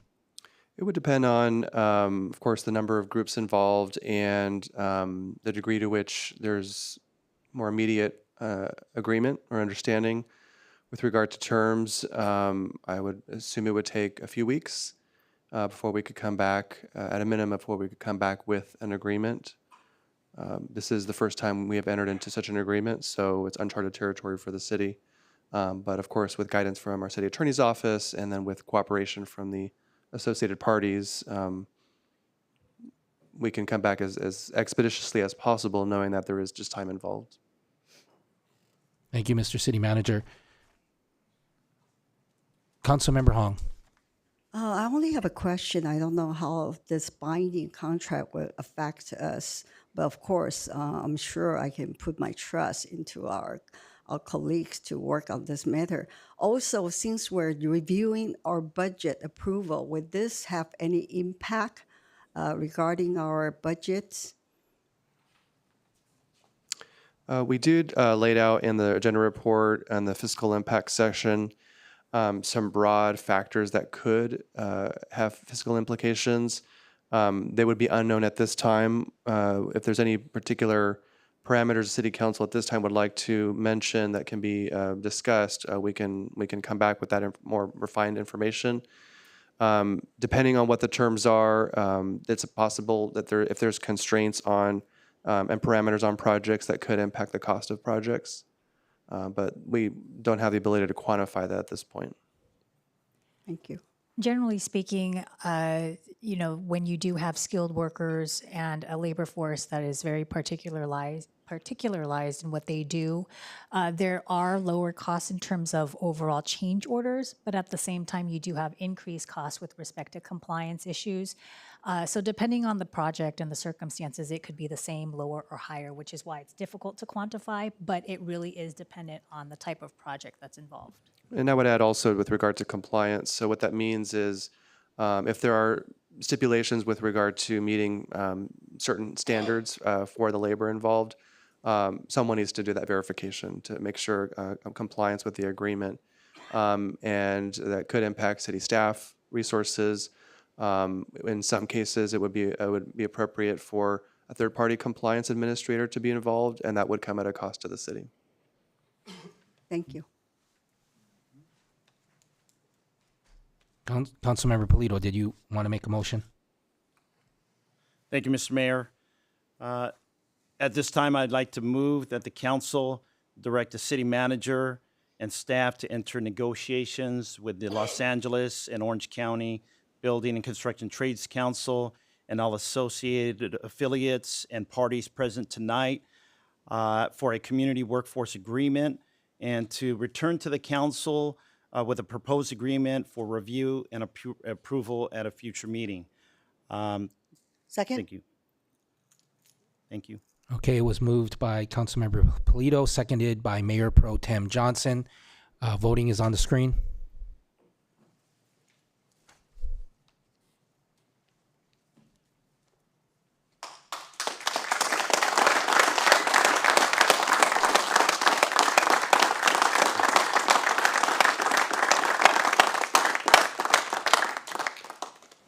Thank you to those in the audience for coming and speaking. If I just may receive some additional direction on the recommendation page of the report, there are terms that have been outlined, elements of a potential agreement. If there's any interest among the council of providing any initial specifications to help guide staff in negotiation, we would entertain any direction at this point. Mr. Mayor? Councilmember Polito. Yes. I concur with staff's report regarding the general guidance that they provided. I would like to include all of that with a particular emphasis on local hire. And in doing your due diligence, also, I would like to suggest that we reach out to our partners at the ABC Unified School District, the Bellflower Unified School District, and the Cerritos Community College District to get their input with regard to how they could partner up with the apprenticeship programs and the local hire element of the future community workforce agreement. And also, I look forward to suggesting other criteria as an active member of the subcommittee that has been appointed, along with my colleague, Mayor Pro Tem Johnson. Thank you.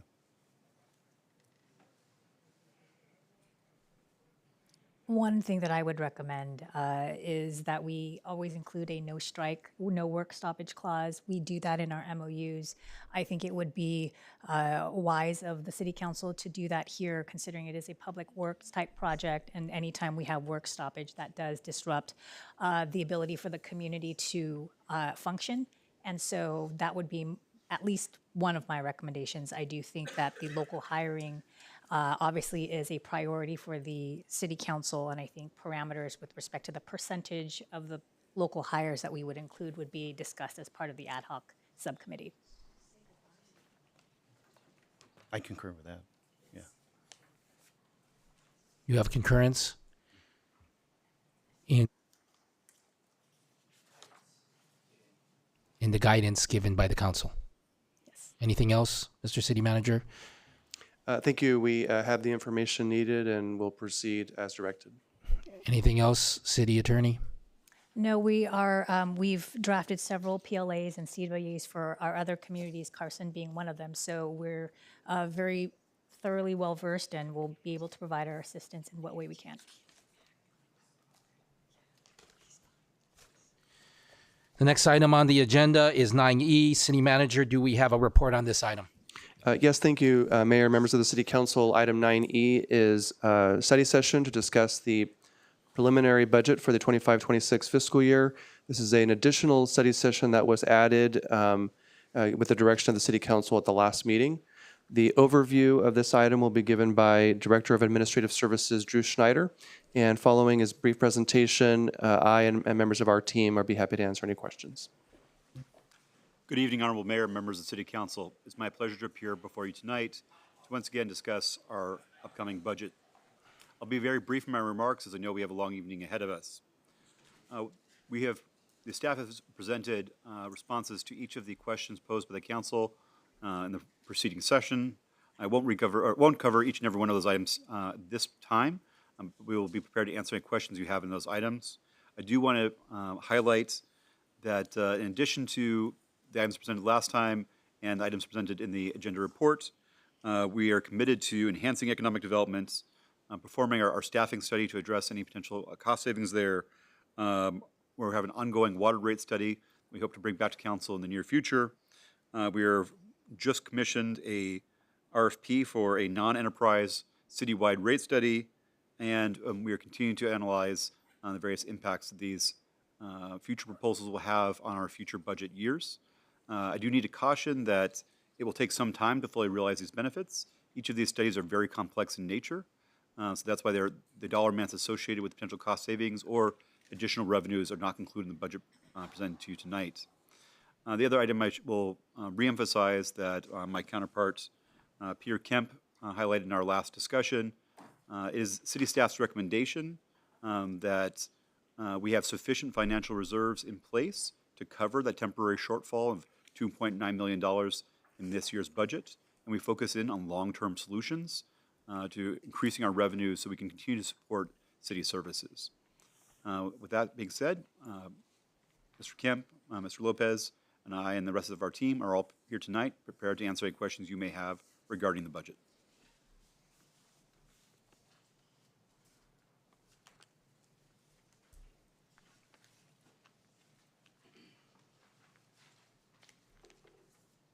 Thank you for the report, Drew Schneider and Peter Kemp.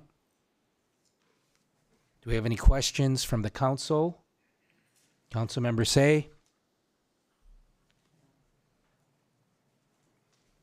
Councilmember Hong. I still like to make some comments. I know you guys been working very hard, Drew and Peter are working very hard on this subject. But to me, as a first-time councilwoman, it's really hard for me to look at the budget and how we have such a big deficit amount. And then, not to mention, at the beginning, we're talking about like 1.2 million, and 2 weeks or 1 week later on, it become 2.9. I understand the inflation and all the situation with tariff situation, but tariff situation is still under negotiation. It's not finalized. I know you're planning for the future, but I think we have to also look at the reality, because it's really hard for me to facing all the residents say, hey, we used to balance the budget, and this year we're in deficit for 2.9 million. I think that would be a very big shock to all of the residents. And as a councilman, I would like to encourage all the city employee and the staff to work harder, see how we can resolve this issue. And I sincerely ask for everybody's harder working, and let's see how we can work it out together. Thank you. I completely agree with Councilmember Hong. I am displeased that this city council is considering a budget that has a budget deficit of $2,900,000. Especially because let me see your budget. Especially when the city council was given this preliminary budget a couple of weeks ago, and it stated that the budget deficit was $1,100,000, correct, Mr. Schneider? That is correct, sir. So I agree with Councilmember Hong that a couple of weeks ago, we were given this preliminary budget with a budget deficit of $1,100,000. And tonight, we're dealing with a budget deficit of $2.9 million, $2,900,000. I don't like the city council telling our residents that we have to live with a budget deficit of $2,900,000. So Councilmember Hong asked a valid question, a very good question at the last meeting, and right now again tonight. I first would like clarity before we continue with the questions. I'd like clarity and an explanation for Councilmember Hong. Councilmember Hong's valid point, good point. Please explain clearly for the council and our residents why we were given a book, a budget that said the budget deficit was going to be $1,100,000, $1.1 million. And then we were told at the last meeting that that budget deficit is now 2.9 million. Could you clearly explain that? So can you clearly explain the increase in the budget deficit of $1.8 million so we're all on the same page of why we're dealing with a budget deficit tonight of $2.9 million instead of the $1.1 million that's in the book? Thank you, Mayor. I can begin by acknowledging that the change occurred as a result of an update that was provided by our sales tax consultant, HDL. We meet with them quarterly, and they are always looking ahead or looking at the economic conditions. And they had originally provided us with a forecast that was included in the published book based on information that they had in front of them at the time. And then subsequent to that, they contacted our staff and informed us that in light of economic conditions at the national level, international level, a conservative estimate was to further reduce the estimated revenues by approximately 1.8 million. So that's what led to the change. It was a change in a forecast. And as was mentioned at the last meeting, the budget document, both in expenses and revenues, is an estimate. It's a moment in time estimate about what it can be expected. Conditions may change as the year goes on. Revenues can actually be higher than originally forecast. So it's a conservative estimate for planning purposes. And with that, I'll defer to any members of our team who wanted to elaborate. I believe the city manager covered it very well, sir. It is a dynamic situation on a national level, as he indicated. There are impacts to our budget every quarter, and we track this very closely. Both Peter, myself, along with our community development director, Ms. Aguila, and Mr. Lopez, meet regularly with our experts in order to make sure we have the best information at our fingertips, and then we can bring that information back to the council. We also provide this quarterly update as part of our quarterly budget report. So it is dynamic in nature. We will continue to monitor the situation very closely. We continue to reach out to all of our local businesses and engage with them. But we recognize that this is certainly not the budget number we wanted to bring you all tonight, but this is where we are currently at, and we look forward to your direction.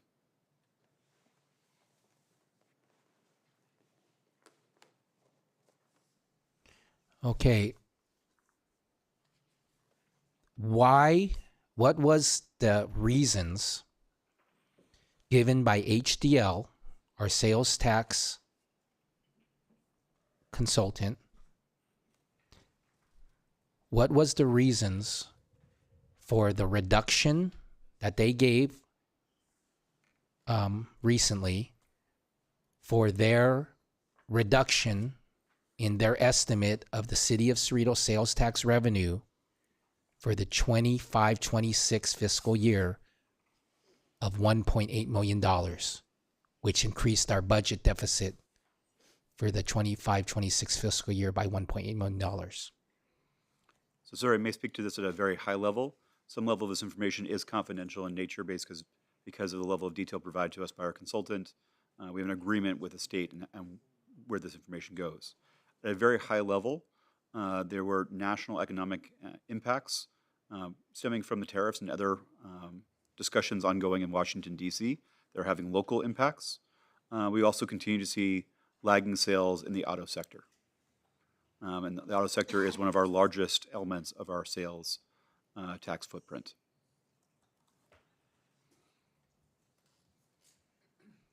Mayor Pro Tem Johnson, did you have a related question? I do. Thank you, Mr. Mayor. If I recall at our last meeting, staff report came back that you guys are also very conservative with our numbers as well, correct? I think the actual revenues, expenditures, and proposed budget are conservative numbers.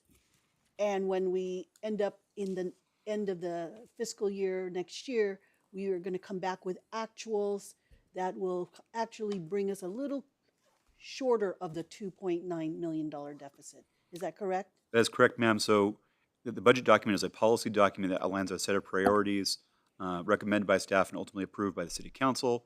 The reality of what happens over the course of the year in terms of filling vacancies, in terms of projects that may not be able to start right away, impact our total expenditures at the end of the year. So in past few years, we've noticed a consistent pattern where we come in under our originally budgeted amount. Thank you.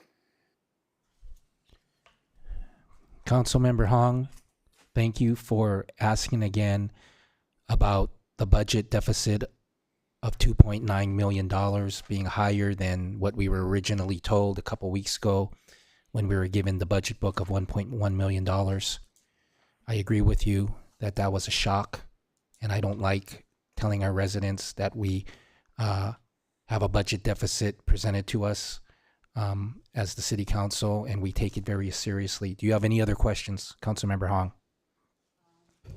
No, I think I'm trying to really work really hard, and I understand we're all under a very tough situation.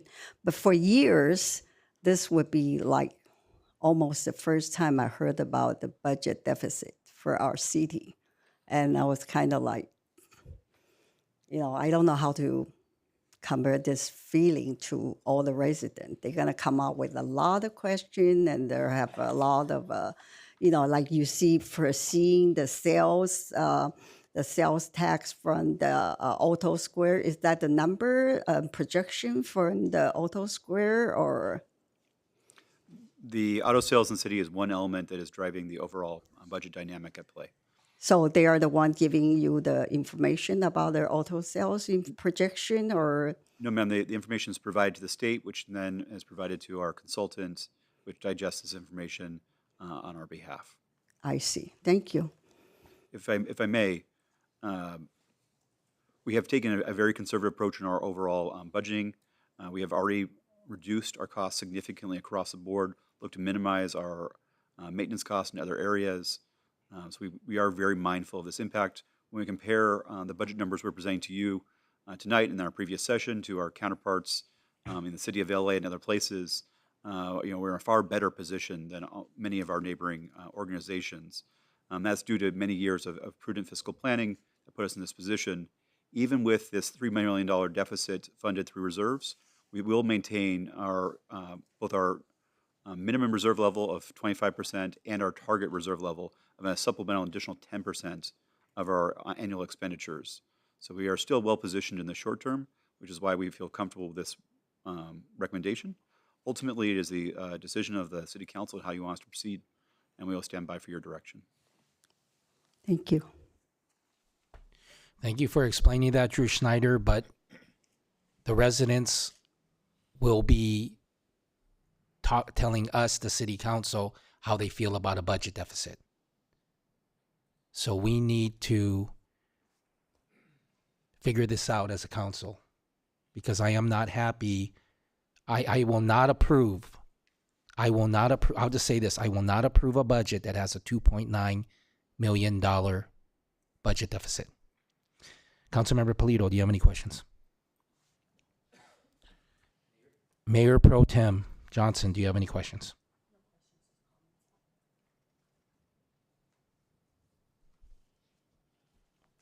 What did you say?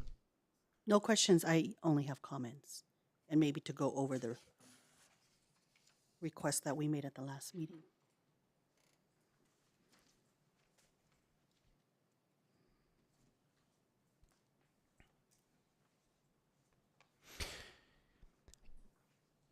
What is the status of the sewer rate study and the water rate study?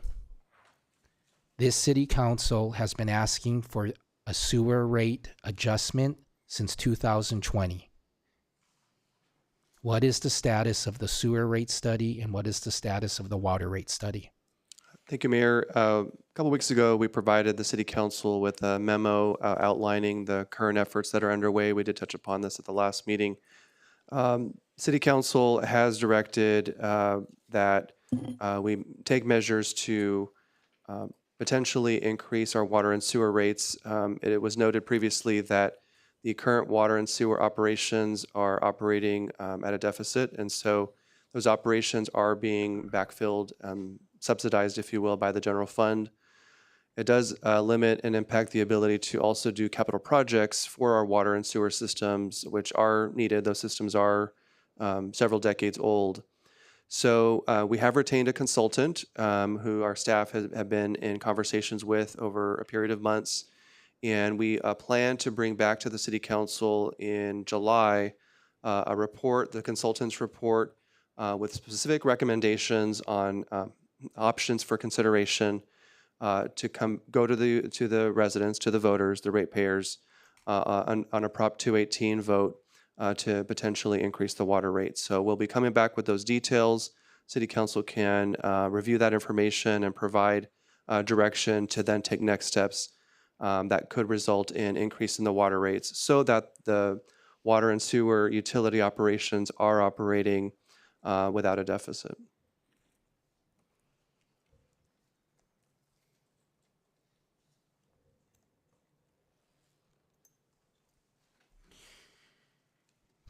At the previous City Council meeting, I brought up and I asked the staff to analyze solar carports to see if solar carports like the ABC School District installed in their school parking lots and in their district building, if solar carports can provide long-term savings to the city of Cerritos. What update can you give us on solar carports? There are many items that we have been addressing at the direction of the City Council. I don't believe we have any details we can share this evening. I'll defer to Mr. Papa to see if there's been any preliminary research conducted to share. Yes, we are scheduling meetings with consultants to meet and discuss the potential options, but we do not have a draft report at this time, but we're currently working on it. You told me, we talked about, with regards to solar carports, federal funding, state funding, and grants, opportunities, and you told me that you were given the new administration in the White House, and how does that affect potential federal funding, and what do we know about state funding for solar carports, and what do we know about grant opportunities for carports? So there have been in recent years, in the last maybe 10 to 15 years, grant monies for energy efficiency projects, both at the federal level and the state level. And one of the research tasks that our Public Works Department has is to look at potential grant funding for that type of installation. But with regard to the current climate, I'm going to defer to Mr. Schneider, who may have some information related to the current status of funding at the federal level. Thank you very much, Mr. Lopez. So we are tracking federal legislation pretty closely these days. And one of the items that we're looking at is the so-called mega bill that would just pass the House. There are changes to solar funding opportunities in that would reduce availability of solar funding at this time. We'll see what the reconciliation with the Senate provides. We'll continue to research these projects in conjunction with our colleagues at the Public Works Department.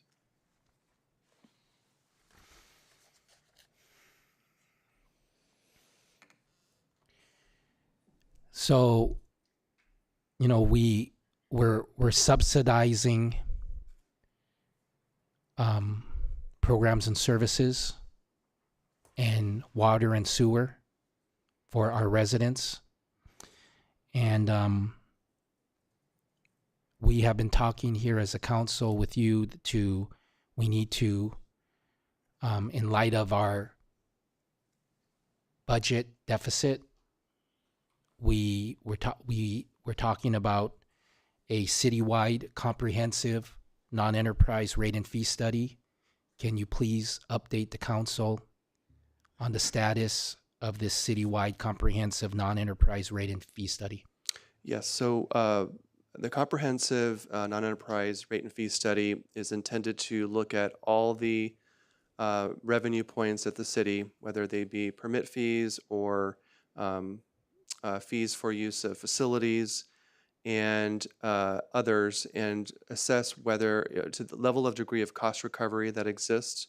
In other words, is the cost of performing those activities being recouped by the revenues received by users related to those activities? City staff has prepared an RFP. It's been vetted and reviewed internally, and it has been issued as of today. So we are soliciting proposals from consultants who will come back and review all those items. Some of the fees that are charged, there are legal requirements that in order to increase the fee, there has to be a written report, an analysis done, so that the city doesn't overcharge, if you will, for those activities. So that's part of the scope of the study. And following the completion of that analysis, we'll be coming back to the City Council with recommendations related to that.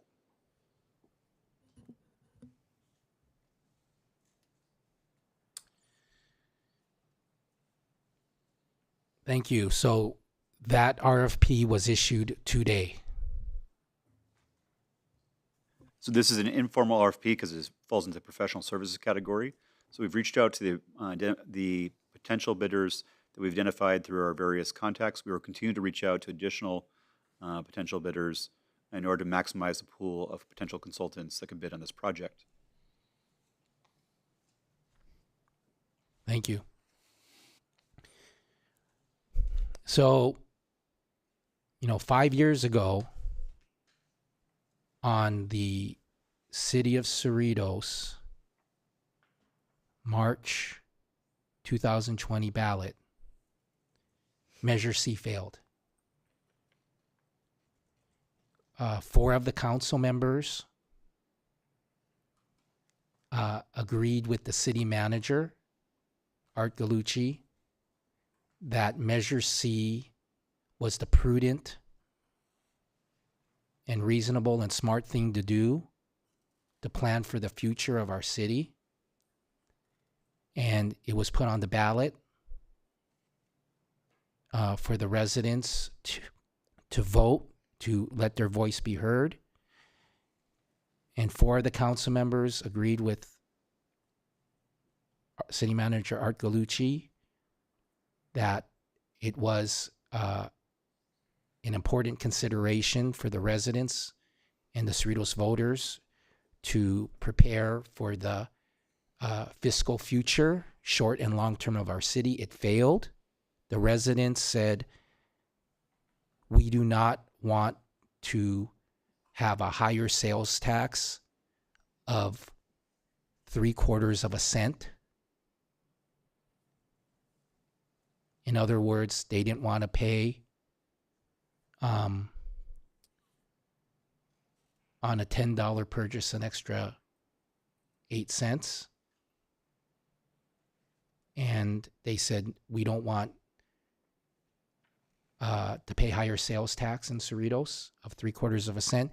We don't want non-Cerritos residents to pay a higher sales tax. We don't want anyone, even visitors to our city, visitors to our residents, to our restaurants and our businesses.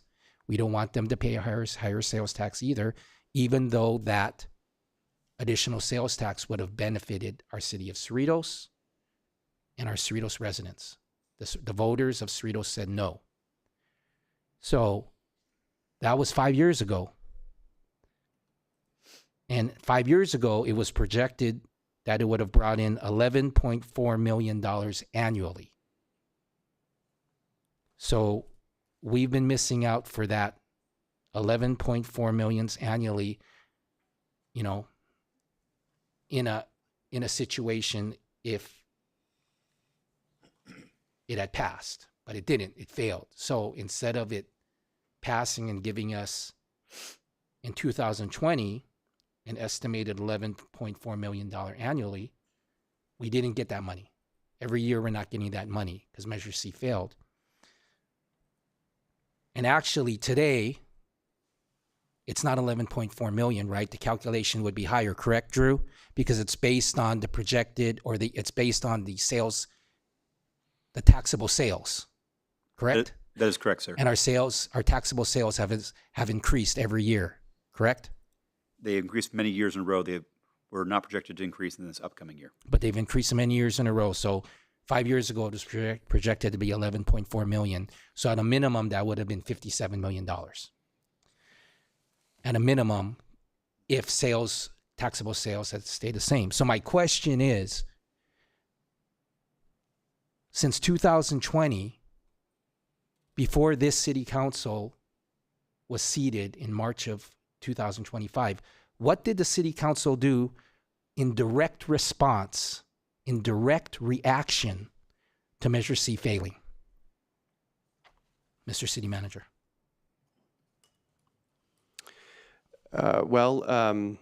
There was discussion subsequent to that regarding to looking at our water rates. We are now presenting information that is actually getting that done. What happened after that March 2020 election and the COVID-19 period, interestingly, there was an uptick in spending, local spending. I think with the infusion of government money to households to help re-stimulate the economy, people spending more on local needs rather than vacations and experiences. They were focused on goods. That did result in a temporary increase in sales tax revenue that helped to offset what was eventually occurring, and which is the situation that we're facing now. So fortunately, we had that reprieve, if you will, in terms of additional spending that made up for the loss of the not having that sales tax measure passed. We're now at a point where that increase is now stabilizing, and we're facing the reality that we had back in 2019 when the council placed the measure on the ballot initially. As far as additional measures, to answer your question, there was discussion about looking at our water and sewer rates. It is now happening. So 5 years ago, the voters of Cerritos said no to Measure C. And for the last 5 years, the city council has not given you, the city manager, you or your predecessor, Art Galucci, direct instructions to replace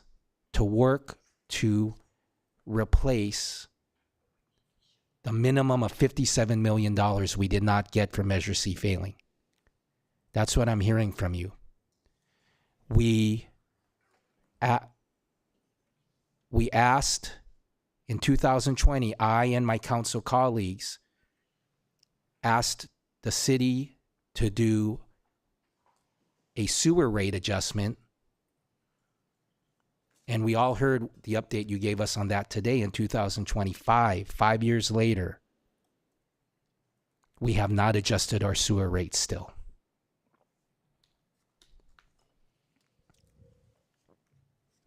I'm going to turn to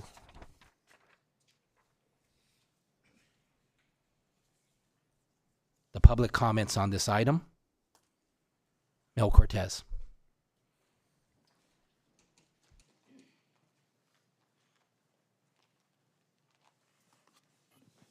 Thank you. Mayor Yokoyama, council members. When we talk about budget, it's we need money like at home. At the last council meeting, I heard about cuts.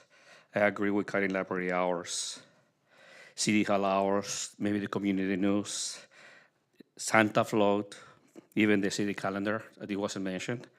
I agree to that, but only until the city stops losing $4 million every year at the Cerritos Center for Performing Arts. Residents are not gonna be happy that there are cuts where the services for the residents are.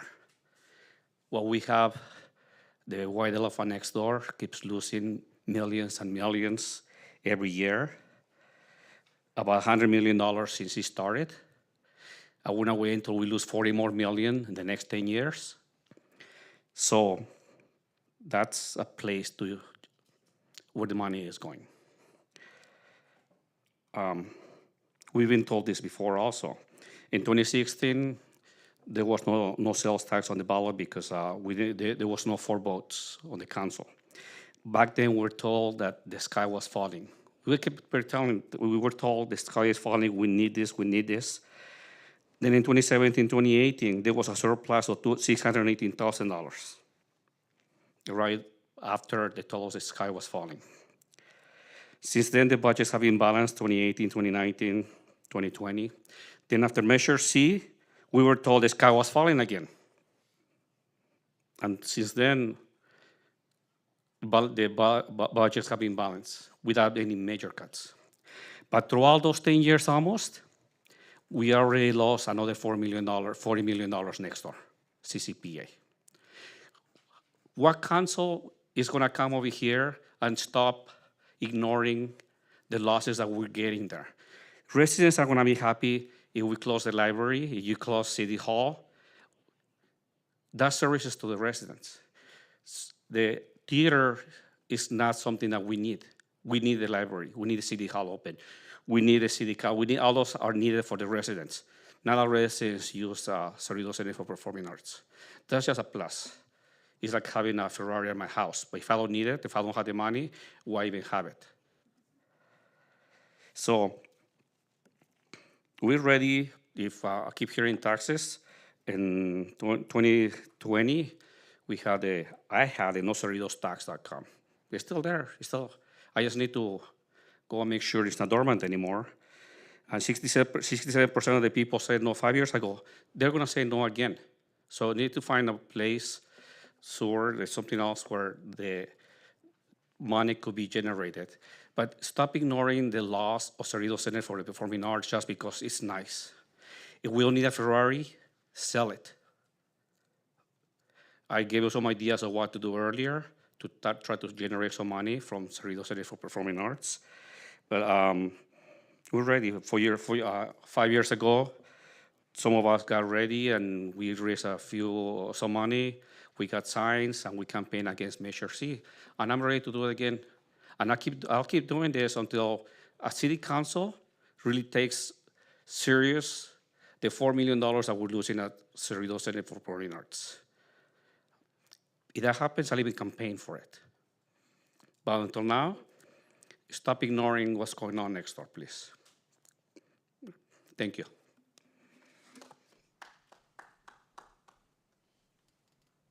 Catherine Pasquale.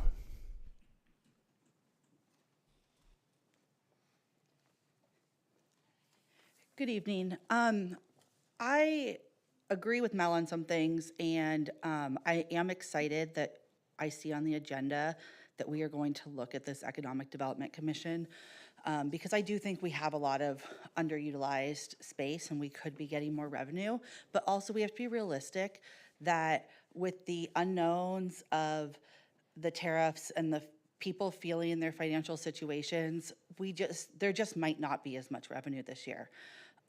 However, this is what the reserve is for. So as a parent of young kids, I would hate to see services decreased. I would hate to see us not put in the shade structure at Frontier Park that got taken down. It needed to be taken down. A new one needs to go up. And to push those things back in the name of balancing a budget.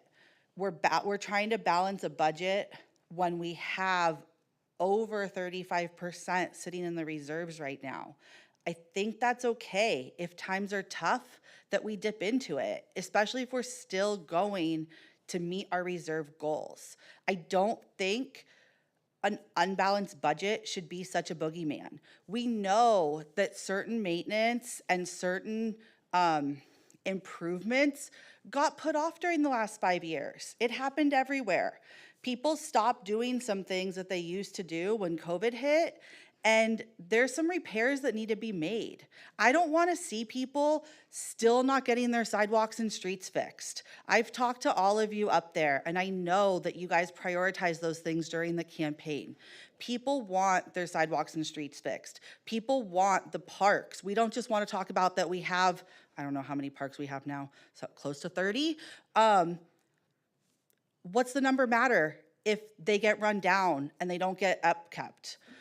I don't think that this deficit is terrible. We can live through it. Should we be looking for other revenue sources? Absolutely. And I think the Economic Development Commission will help us do that.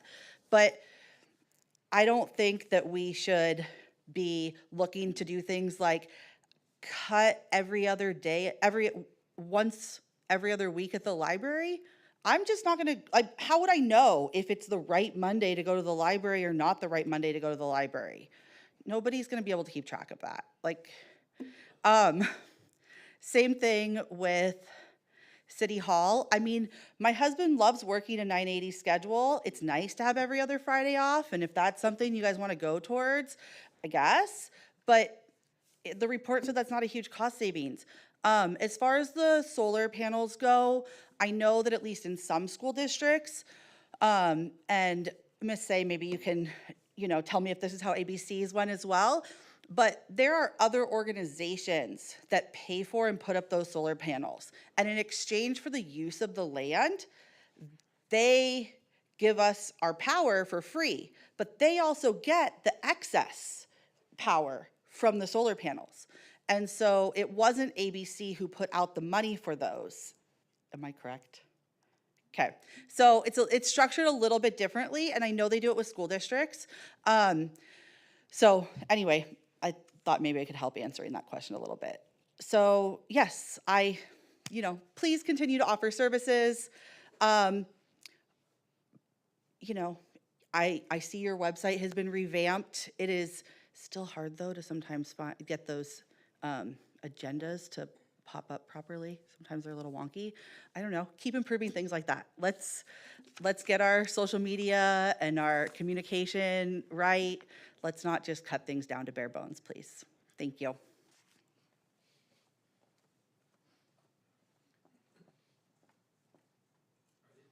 Are there any other speakers on this item? City Clerk, please announce for the record the written comments received for this item. Thank you, Mayor. Prior to the meeting, the City Council received full text, unredacted copies of the 4 written comments submitted by the deadline for item 9E. Requests for copies of written comments can be made to the Office of the City Clerk during regular business hours.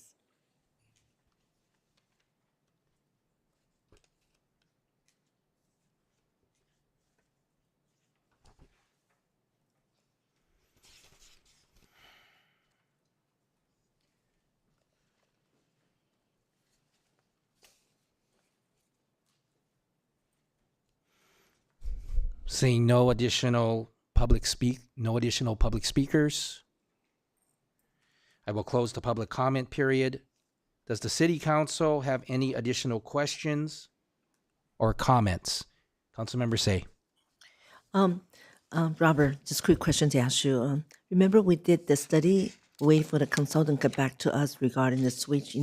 We're talking about the deficit. We're talking about 1 million, then go to 2 million. I understand that one is projected, one is estimate. That I go by there. I'm not really, I just want to detail.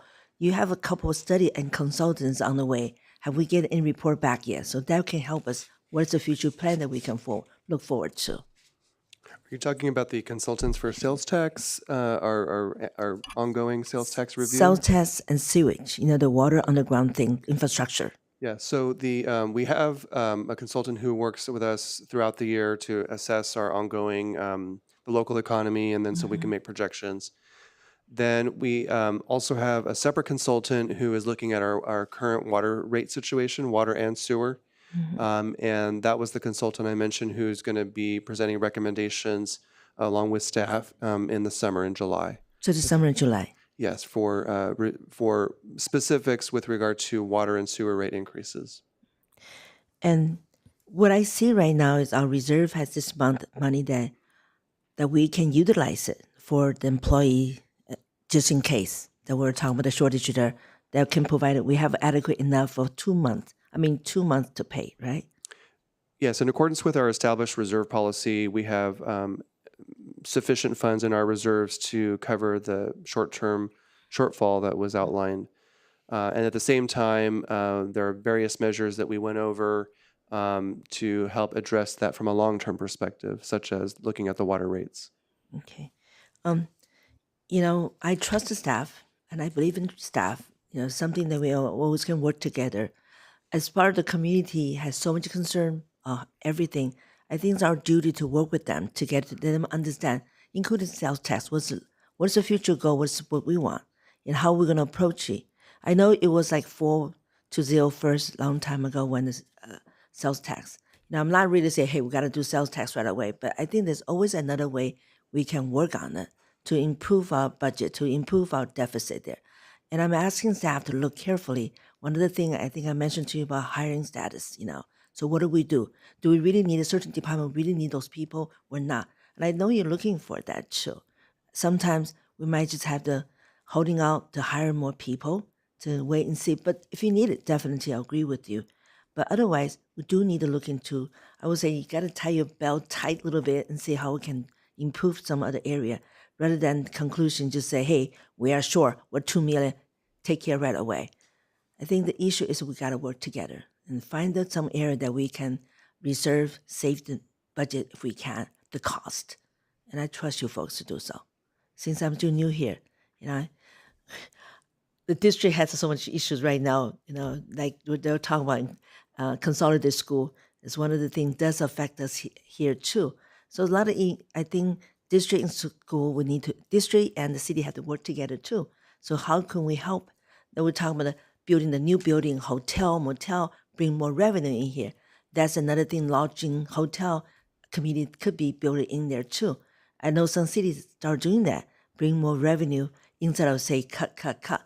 Sometimes you have to cut, but also trying to find a way to bring the revenue in. Yes, and you bring up a good point regarding our economic development efforts. In fact, members of the council and staff were recently attended some meetings with prospective hotel developers we're looking to attract to the city.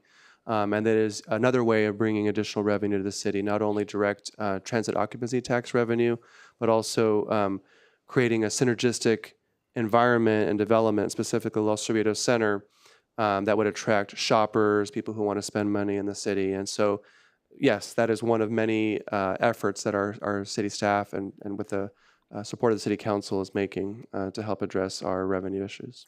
Accompany the staff working as fast as you can to make those possible things to our city, bring more revenue to our city, and work with the local city people too. Thanks again. Councilmember Hong. That's a good suggestion. However, I think that takes time still because it's not, it's something we just started and we're trying to push real hard from our last meeting. But still, it takes time to not only to set out all the blueprints, all the plans, and it takes time to build it. So by the time it's accomplished or finished, by the time we can get the returns, it could be another 5 or 7 years, right? I mean, I don't know the time frame. That's what I'm guessing. But that's still a long-term plan. That's correct. Many of these efforts do take time to achieve those revenue sources, and we're here with the long view in mind. Yeah. Councilmember Hong, any other questions or comments? Councilmember Polito? Thank you, Mr. Mayor.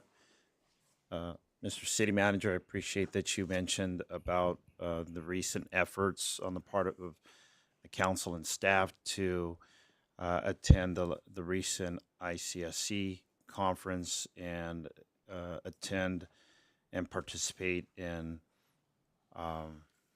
scheduled meetings with representatives from various hotel groups. to explore the opportunities to bring a hotel development or hotel developments plural to our city so that we could expand on the opportunity to capture, to realize additional TOT revenue for our city. Can you help educate the community on what our current TOT tax rate is and how much annually we're generating to start? Yes, thank you. Our current transit occupancy tax rate is 12%. We do have one hotel in the city. It's the Cerritos Sheraton Hotel. And I'm looking to our members of our finance team to confirm the current annual revenues from that revenue source.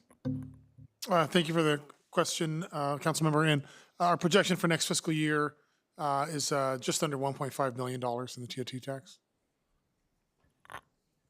$1.5 million. And has that been an increase or has that been consistent since we have been at the 12% rate? Well, there was some, the COVID-19 pandemic obviously affected that considerably. So we have recovered from that pretty strongly over the last few years. But it's been consistent since we've kind of cleared the pandemic over the last couple of years. There's been some slight growth in that. And would you say that $1.5 million annually in TOT tax is being generated off of a pretty full occupancy rate, consistent throughout the calendar year? I don't have that information now, but we could definitely take a look into that. I believe, generally speaking, the hotel does operate at approximately full occupancy. I'm going to see if Ms. Aguila has any additional insights. Yes, thank you, Councilman Polito. The Sheraton Cerritos Hotel typically is at between 80 and 95% vacancy. So about 80% is, kind of the low, which is actually a pretty good occupancy rate. And when you say pretty good occupancy rate, would you say that we fare better than most hotels in the region, or are we about average? As communicated to the Department of Community Development, who oversees the ground lease with the hotel operator, the Sheraton Cerritos performs higher than hotels in surrounding local jurisdictions. Okay, and that 12% TOT rate, would you say that we were on par with the other cities in the region? Are we low? Are we high?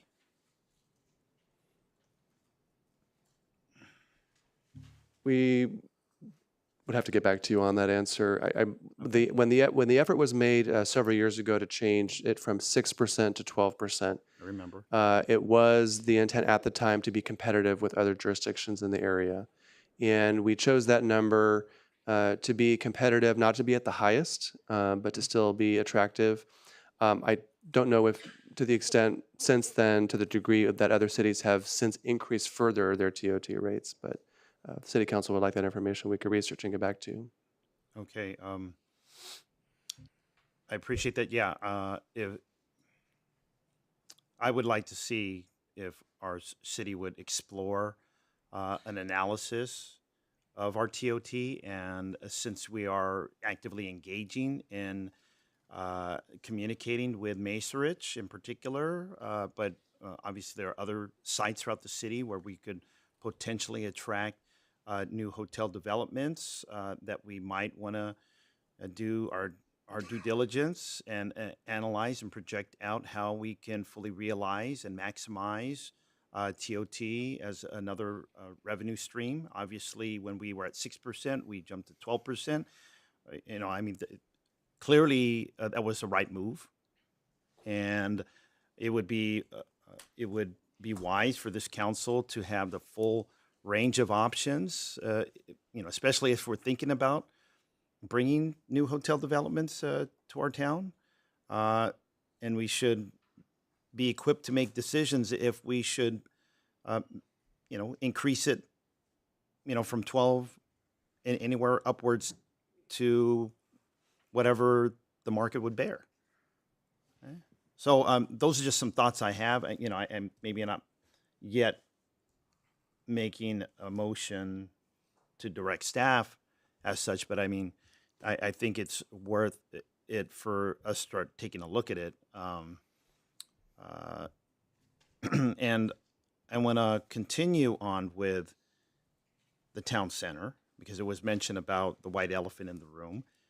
But we know that white elephant also is an economic engine in and of itself, which probably is a big part of why we have 80 to 90% occupancy at the Sheraton, as opposed to if there was not a CCPA right next to it.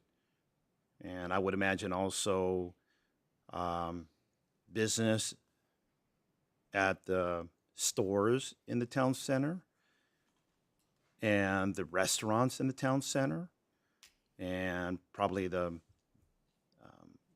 businesses that are in those buildings right next to the CCPA probably wouldn't enjoy a occupancy rate at, you know, whatever it is.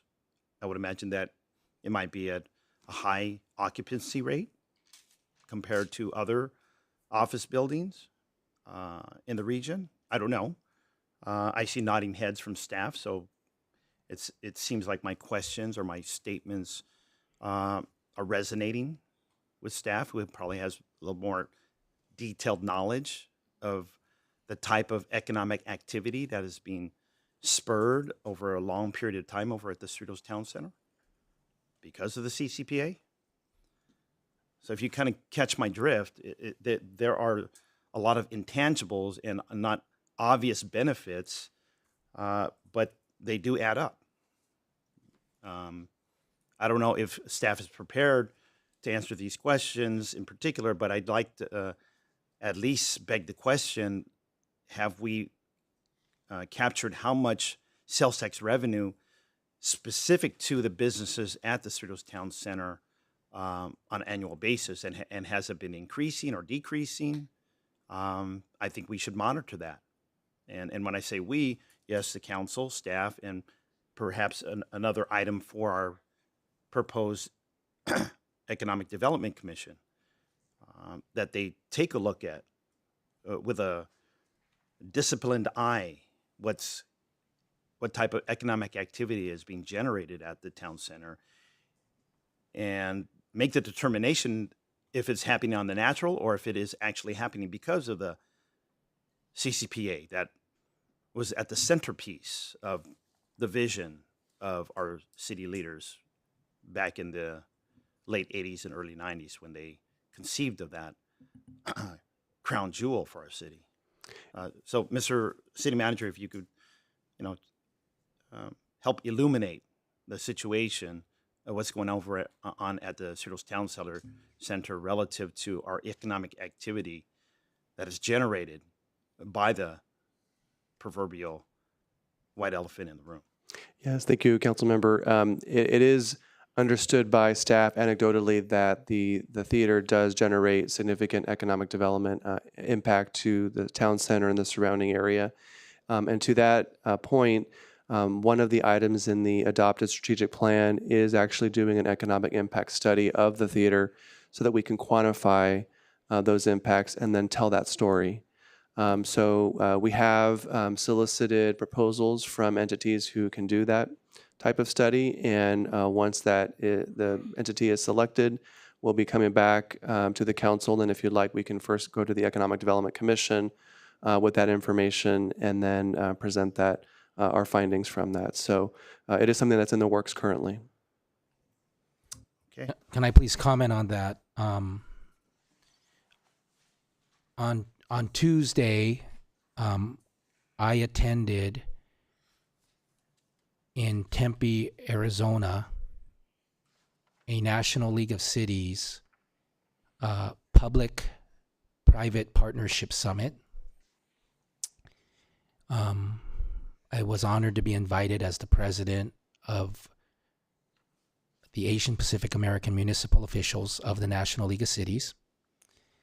And in addition to the informative sessions about public-private partnerships, we also did a site visit to the Tempe Center for the Arts.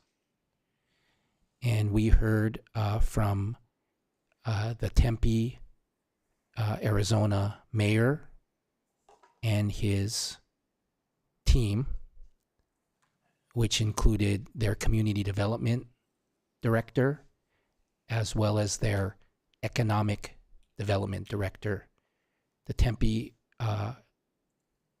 Arizona City Hall has an economic development department with a director and a deputy director and 2 staff members.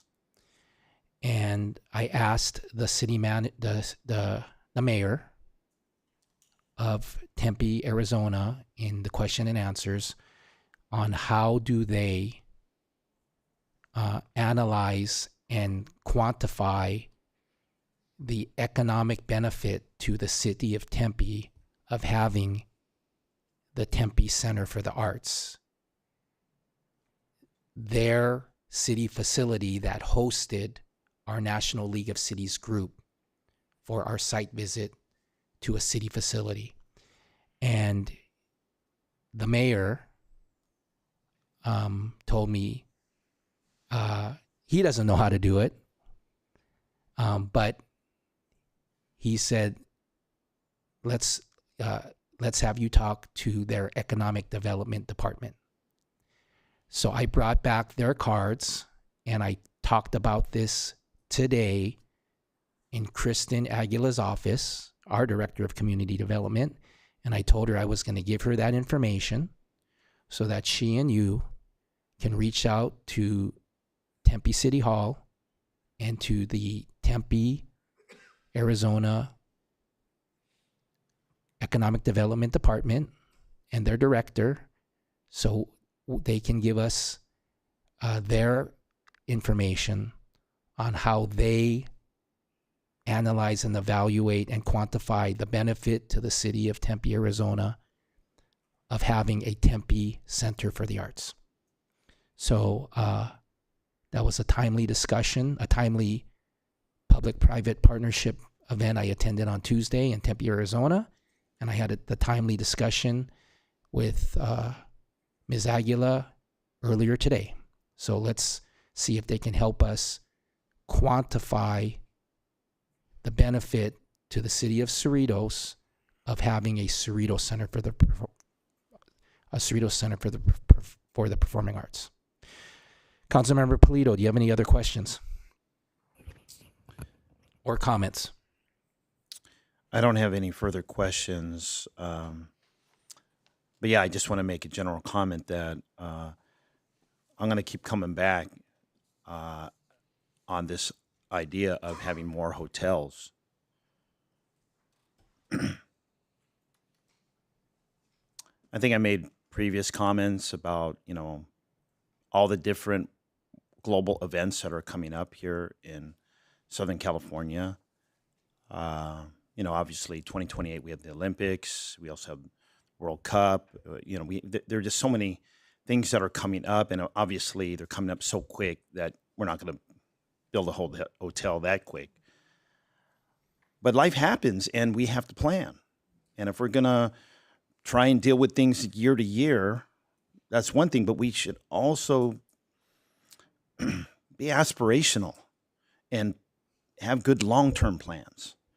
And in order to make long-term plans and decisions, we have to have good information. So we just have to ask the right questions and take a look left and right and stop just running the city like this. We got to take a look at what's going on just a few miles to Buena Park with what's happening over at Knott's Berry Farm and Beach Boulevard, and then further down to Anaheim with the Disneyland Resort and what they're doing over there and what Long Beach is doing. I mean, I think we need to broaden our vision and actually expand and actively have peripheral vision, okay? And not just long reach, but we have to think bigger in scope, that we're not just 8.9 square miles of an island, but that we are but central to Southern California. And when people think about America, when they think about the West Coast of the United States, when they think about sunny Southern California, they think oftentimes Hollywood and Disneyland, and we're right smack dab in the middle of it.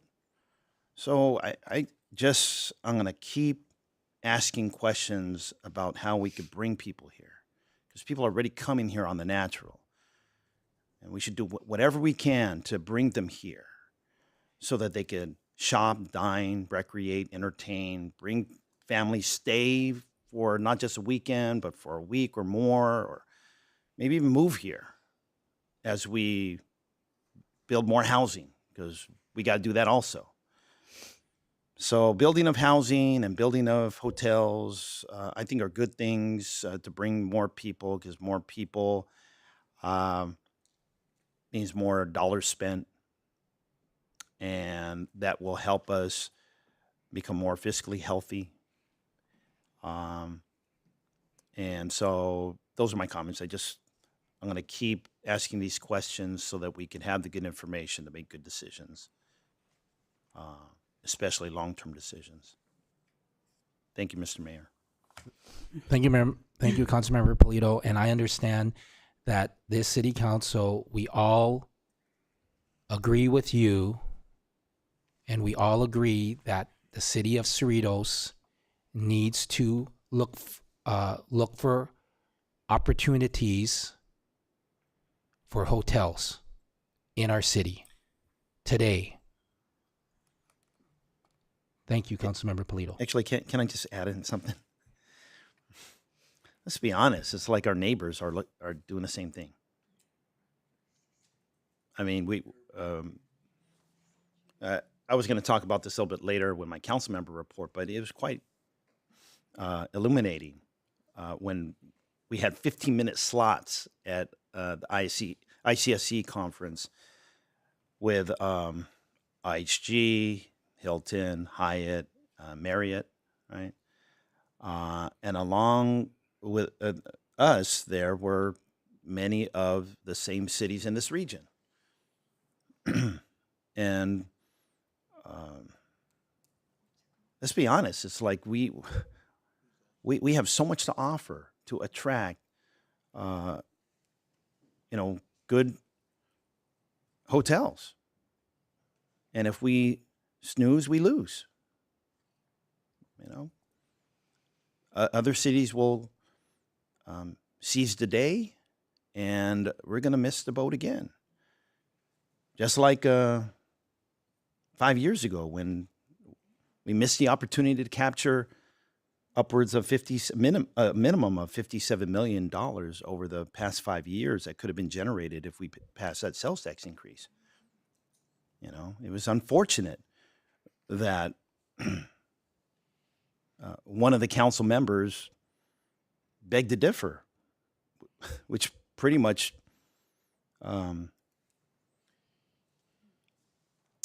defeated the measure before it even got started. So anyways, I'm glad that we're all singing the same tune, and I see nodding heads from my council colleagues, and thank you, Mr. Mayor, for your comments.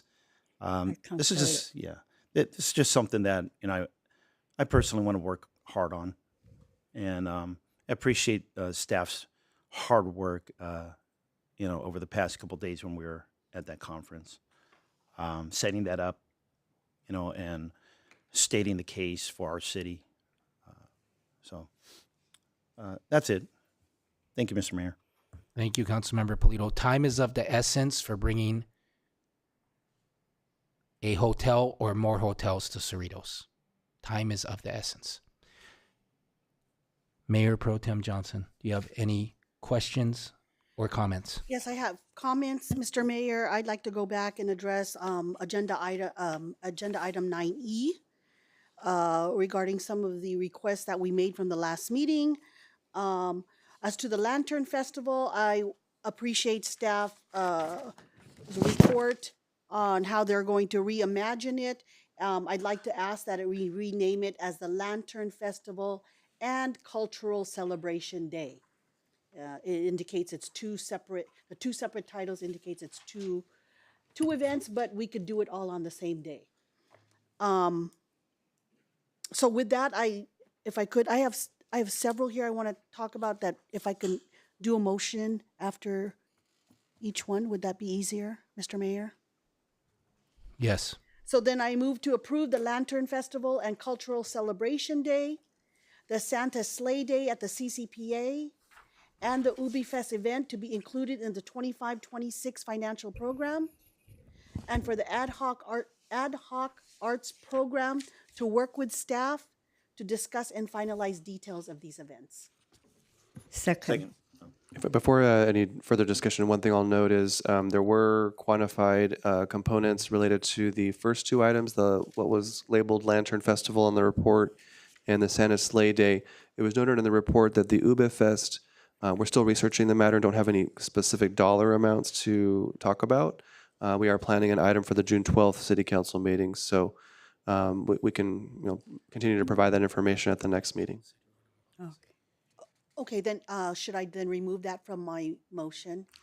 To the extent that the council wants to modify the preliminary budget to, change some of the line items, we can do so given the information that's in the report for the first two items.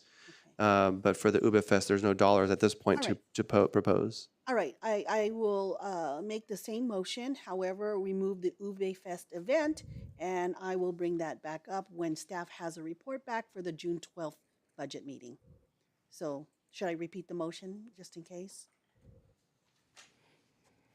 Yes, please repeat the motion. Okay, I move to approve the Lantern Festival and Cultural Celebration Day and the Santa Sleigh Day at the CCPA to be included in the 25-26 financial program, and for the ad hoc arts program committee to work with staff to discuss and finalize details of these events. Second.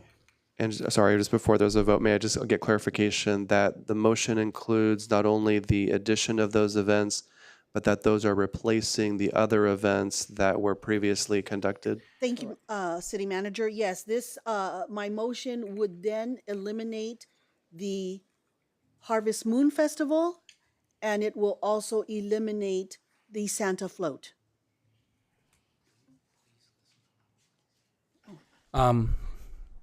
I would like to offer a friendly amendment to your motion, Mayor Pro Tem Johnson.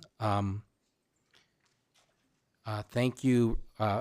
You commented. I agree with your comment that the city staff still, this, as indicated in our agenda report, the city staff is doing the legwork, the groundwork in considering and eventually proposing a Ube Fest Correct. event. Similarly, I understand from this agenda report that they are doing the analysis and legwork and groundwork and homework for a Lantern Festival and Santa Sleigh Day. Correct. At the CCPA. What I feel more comfortable in my friendly amendment is if the council can remove from the schedule, from the city schedule, remove the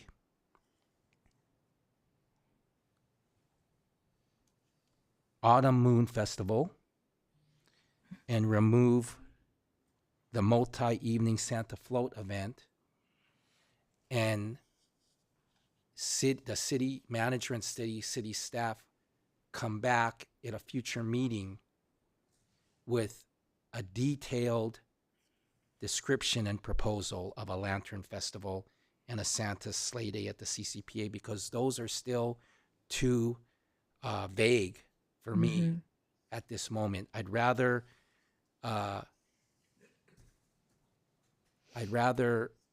clearly give the staff direction to prepare a detailed proposal for a Lantern Festival, a detailed proposal for a Santa Sleigh Day at the CCPA, and bring that back to us at a future meeting so this city council can consider it and approve it at that time. But Can I- this is a budget approval meeting. Yeah. And I would like to clarify to the staff that we are no longer going to have an Autumn Moon Festival. We are no longer going to have the multi-evening Santa Float event, and direct them to now focus in on a Lantern Festival and a Santa Sleigh Day. My friendly amendment to your motion, if you accept it, is to provide that clarity to the staff to remove the Santa Float multi-evening event and remove the Autumn Moon Festival from the city schedule. Yes, that Can I I- accept your friendly amendment. I also stated it in my motion as well. Okay, just wanted to Thank clarify. you. May I answer one question? I know it's made motion and second in the lobby right now. I just want to remind the council member, Lantern date versus the Chinese New Year, they're very close to it. So we almost have the same festival, then right next to each other's. Lantern Day and Chinese New Year right next to each other's. It's celebrated culture. Versus the Moon Autumn is the middle of the year. So if you're going to be agree for Lantern Day, then you follow with the Chinese New Year celebration too. Almost like you put them all together right next to each other. They're very close. And I always asking because mid-autumn is always kind of more for geared to all Asian culture, to Korean. Like I mentioned the last time, Korean, Chinese. Maybe we come out with some other words for that. But Chinese, Korean, Indian, and the Japanese, that's how they celebrate the Moon Festival. Versus Lantern Day and Chinese New Year Day, they are the same, very close to it, if you go look at that. So I want the council member consider that.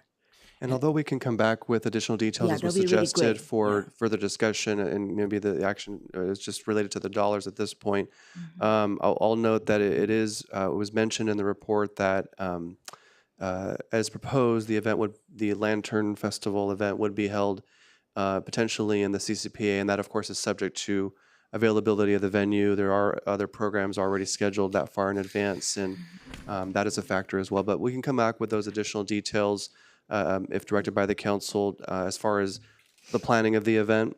At this point, we just need a direction on the dollars for the budget, and then I'm hearing all the included in that direction, the cancellation, the formal cancellation at this time of those other pre-existing events.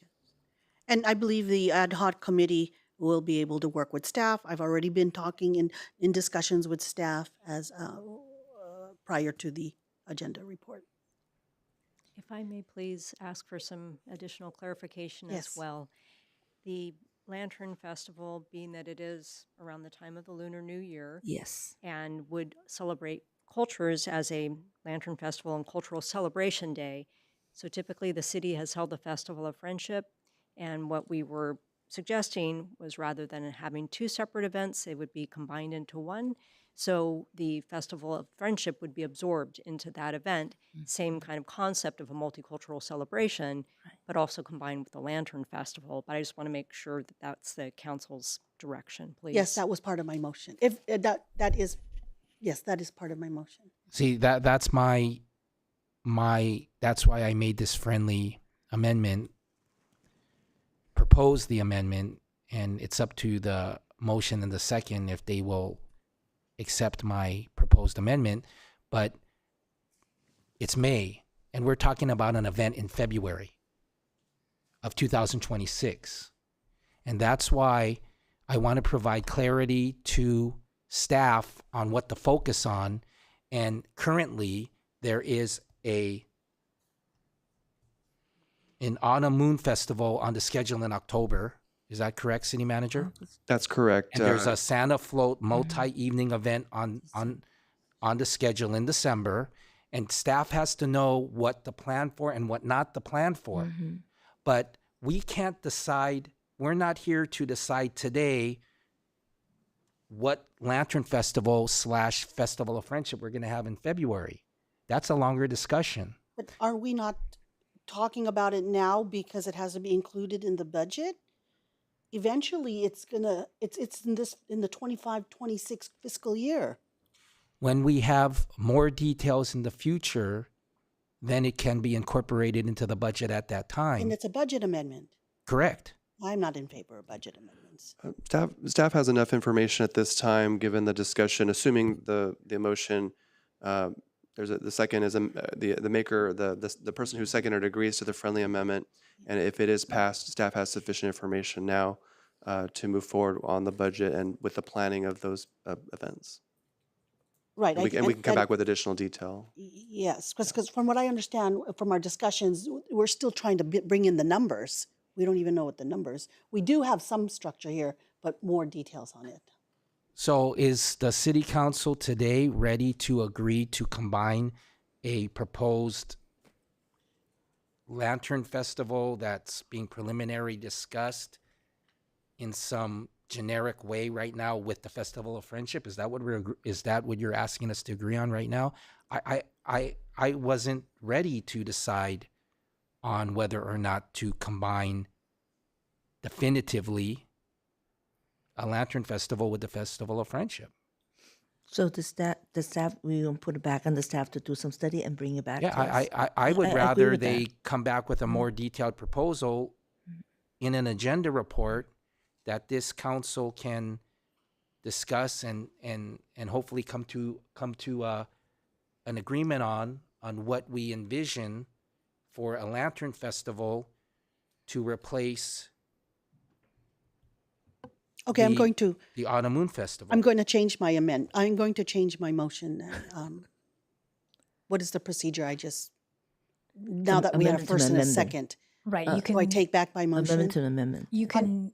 I'm going to listen to the city attorney. Sure. Okay. What you can do is acquiesce to the friendly amendment request. And so you yourself can make your motion as amended or as requested to be amended by the mayor. Or she can Or withdraw something her else. motion Yeah. and she And can to make do- a new motion. Correct. So she You can can do one of those. I'm going to withdraw my motion and make a new motion. Okay. I move to approve that staff continue to look into a lantern festival and a cultural celebration day and a Santa sleigh day at the CCPA to report back to this council so the council at a future meeting can discuss specifics on both of those events. And with that, we would, for the budget purpose, we would incorporate into the 25-26 fiscal year. Correct. The appropriate dollars for that scale of event, understanding that the details will come back later. Correct. Right. And again, also in discussion, adding the ad hoc committee to be involved in those discussions. I feel like the internal committee can actually iron out all the details on that. And does that motion also include? And the elimination of the Harvest Moon Festival and the multi-day Santa float. That's my motion. Mayor. For clarification, is the event currently on the city schedule? Is the October event currently on the city schedule as the Harvest Moon Festival or as the Autumn Moon Festival? It's called the Autumn Moon Festival. So I wanted to clarify what we're removing. And it is currently on the schedule. As the Autumn Moon Festival. So we're going to remove in Mayor Pro Tem's motion, Mayor Pro Tem Johnson's motion, it includes removing from the city schedule the Autumn Moon Festival and the multi-evening Santa float event. Okay. Can I ask one Sophia question? Say? Yeah. Thank you, sir. I'd like to have staff to respond back to me. How many people attending Autumn Moon Festival? How many people attending Lenten? You must have the records in there. Because the whole thing we're talking about, budget's about $6,000 to $5,000, what I read it. And this is a get the community get together. The whole thing behind that is that reason, versus you can cut the budget of the area. But this is connecting to the community. Councilmember Say, you can make a motion. I know. That's why I want to, before I make the motion, but I do like to know how many people attending. That is the things that we're looking at right now. Which one to cancel, which one not to be canceled. You can't even ask them for Lantern Festival numbers. It hasn't happened yet. She had it before the records. She had the lantern, about over 1,000 people participated. I think you're mistaken. That was a Autumn Moon Festival, not a Lantern Festival. Okay, Autumn Moon Festival. Yes, thank you for the question. Last year's Autumn Moon Festival, we had over 1,000 people in attendance. The Festival of Friendship would be very difficult to quantify. That's the event that's held at Los Cerritos Center in February, simply because the mall is open to all kinds of people who are there to also to shop and dine, and then they stop Right. and watch a show. Well, if the budget study section, if my council mayor pro tem decided to say, hey, we're going to drop Autumn Festival, I'm not very happy about that. Sorry. Okay, we have a motion for Mayor Pro Tem Johnson. Second. Let's vote.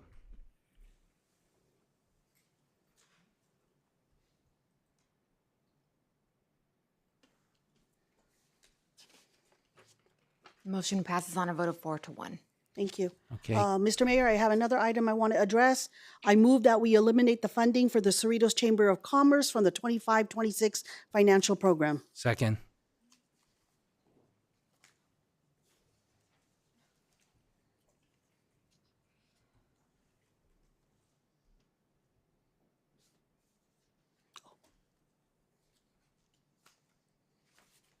Motion passes on a vote of 4-1. Oh, okay, and last, I do want to address something that's a little bit more lengthy. So I agree with the mayor here, Councilmember Hong, on the concerns of a budget deficit. This was a shortfall that we did not expect, and I trust that staff has done their due diligence to reduce that gap. I'm confident we will have a more narrowed gap come June of next year. I appreciate that we have a reserve that can cover this shortfall. However, this is not sustainable. I also cannot ignore the needs that need to be addressed right now. This deficit impacts projects that help improve our streets, sidewalk, and building maintenance. In fact, at the end of our budget book, there's an appendix tab that has a section. The section is unfunded project lists. These are capital improvement projects that help maintain and repair the aging infrastructure of the city. We cannot keep talking about this budget deficit. We need to talk about what we are going to do in the future for the next decades to come. The projects on our unfunded list are our buildings, such as our ACs and roofs, our parks and their restrooms, picnic shelters, playground equipment, our streets and highways, traffic signals, water improvements. Total estimated costs for the capital improvement project program is $94.4 million. No amount of savings or shaving off of the budget or future budgets will get us $94.4 million. As much as I can appreciate the progressive ideas of building more hotels, that's not going to happen in the next 5 years. It's not going to happen next year. It's not going to happen soon. But I like the idea of building hotels, but it's not going, you can't, even when you make a hotel, even if we were shut down the CCPA, that is not going to bring in the money that we need to do these capital improvement projects. Later this evening, we're going to have a discussion on establish an Economic Development Commission and task them to find ways to bring in revenue to the city. But how are we going to attract businesses and patrons if we have an aging infrastructure? Do we want to attract people to Cerritos for the 28th Olympics and have a Dine Cerritos campaign to bring in revenue? But how are we going to appeal to folks when our streets are not repaired? This city is nearing its 70th anniversary, and it definitely needs a facelift. We need to invest in our city. We need a revenue stream large enough to bring in the millions of dollars each year so that we can do these large projects. We want the safe streets. We want playground equipment. We need bathrooms at our parks. Measure C, had it passed, like Councilmember Polito said, would have brought in $11 million. Today, if we had those $11 million per year, $57 million by now, kids would be playing in our playgrounds that have new equipment. No one wants to start this conversation, but it's the responsible thing to do right now. I need more information so that we can make prudent decisions. Granted, our budget has been balanced in the past, but our deferred maintenance list is growing. That's why it's balancing. We just put everything, kick it down the road. Therefore, I'm asking council consensus to have the city manager engage with a consultant, one that has worked with other cities, on a potential sales tax measure and the feasibility of having one for Cerritos.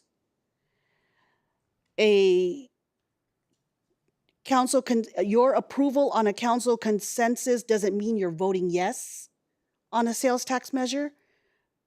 It's just directing the city manager to move forward.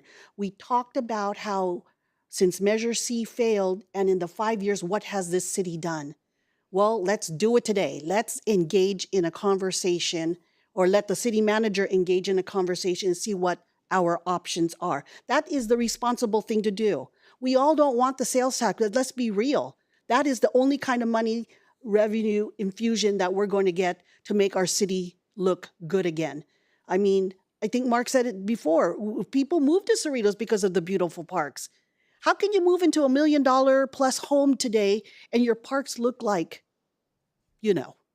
So remember that a sales tax measure is paid by every consumer that steps foot into this city. It is not a tax on the residents. So we cannot continue to wait and see what will happen. We need information now so that this council can make prudent decisions. And that is my request then for consensus, is just to have the city manager engage in a discussion with a consultant. If I could please just have consensus. Let's just start the conversation. I'm not asking for a vote to approve a sales tax. I concur. Thank you. Thank you, colleagues.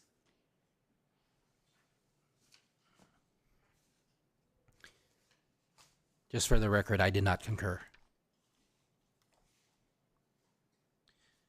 Any other questions or comments?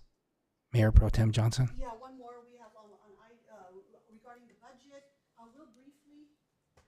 regarding one more item on the budget, real briefly, I want to talk about our commission, the Fine Arts and Historical Commission.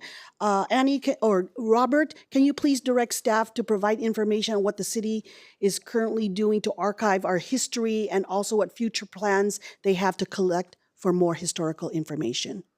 So the city does have, and this has been discussed before with the existing staff and the commission, the council. The city does have an extensive history page on its website, particularly on the library website, that has photographs, text, videos, other information. I'd like to defer to Director of Community Cultural Services, Annie Hilton, to elaborate on what's on that site. Yes, thank you for the question, Mayor Pro Tem Johnson. As the city manager mentioned, we do have really detailed content about the city's history on our website. We have some really fun videos with interviews of people that have lived in this city for quite some time. And we had published a historical book at one time, and all that content has now been placed online. And we also have a section on the city's website with portraits of every city council member who has served the city, as well as lists of all the different iterations of city councils over time. And we are also planning to expand our historical collection as part of the city's 70th anniversary celebration. The library is starting an initiative to start a StoryCorps program, which would allow residents to come in and be recorded and interview each other about their reminiscences of growing up in Cerritos or living, working here. And so that will expand our historical archive to be able to capture some of those special memories about living in Cerritos. Thank you, Annie. And I have seen the website. I encourage all of you to also look at the website. It's quite remarkable. Thank you so much. So my comments then is, I'd like to thank our residents for serving on our commissions and committees, as well as to our staff liaisons that attend these meetings. They not only attend council meetings twice a month, but they're also the lead on their respective commissions that are in their portfolios. So it's also my intent to make best use of everyone's time. Many hours are spent on preparing agendas and PowerPoint presentations for these meetings. Initially, I had requested consensus to have staff prepare a report to bifurcate the Fine Arts and Historical Commission. But after much thought and also discussion with staff, we need to rethink what we're doing. I think it would be fiscally prudent at this time to eliminate the Fine Arts and Historical Commission. There was a time when this commission was very active, and that was because we had development in the city where developer fees provided the funding of our art pieces. For years, we've been able to enhance the city with pieces of art, especially our bronze statues. But now it has slowed down quite a bit as the funding for these art pieces has started to diminish. We also need to focus on using future developer fees to be used towards the maintenance of these bronze art pieces. We also need to rethink about getting future bronze art pieces because quite a few have been vandalized and even stolen. The scope of the Fine Arts Commission can be rolled into the Planning Commission since they work closely with developers. And eventually, in the end, it is the council that approves the art piece. So that is why I'm saying that the Fine Arts Commission, I think, has outrun its scope of duties. As to having a historical commission, as Annie said, we currently have the city's history on the city library website, which is updated regularly. Perhaps we can have the library do some community outreach if residents want to submit old photos or articles. So we're already recording history, and therefore there really isn't a need for a historical commission. I'm not supportive of having a commission just to have a commission. However, I'd like for the ad hoc policy and procedure working group to discuss other opportunities for our residents to become more involved. In addition, this council will be discussing the reestablishment of the Economic Development Commission. The budget of the Fine Arts and Historical Commission can be transferred to the Economic Development Commission without any fiscal impact. So I'm asking for, would this be a consensus or can I actually make a motion? Make a motion. I move to approve that we direct the city manager to prepare a draft ordinance to eliminate the Fine Arts and Historical Commission and redirect the budget of that commission to the Economic Development Commission. Second. Clarification, Mayor? Go ahead. Okay, since I've been here only 2-3 months, we have things open and close, open and close. We had arts and historical separate, then we canceled that one, then the arts left. Then we also have like senior things, we open it, then we close it. Since we are having a 2 council member on the appointed for follow up the handbook or relate to the city, does that including that one commission position? You know what I'm talking about? Does that including in our for that to reevaluate what it needs to be done, what not to be done? I was told 136 pages. It was 70 pages beginning. Yes, it was mentioned by Mayor Pro Tem that I believe it was included in the motion that the ad hoc working group could take a look at the scope of existing commissions and committees and make any appropriate recommendations. Has been started yet?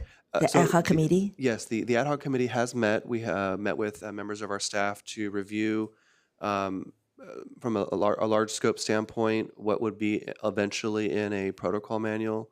And we are scheduling subsequent meetings and we'll work with, the staff will work with the ad hoc working group to then present recommendations to the city council. So this come out from the ad hoc committee results? That particular item has not been discussed by the ad hoc hasn't been committee. discussed by the No, committee. but the direction from the council can be that the ad hoc committee can review that if so desired. Okay, thank you.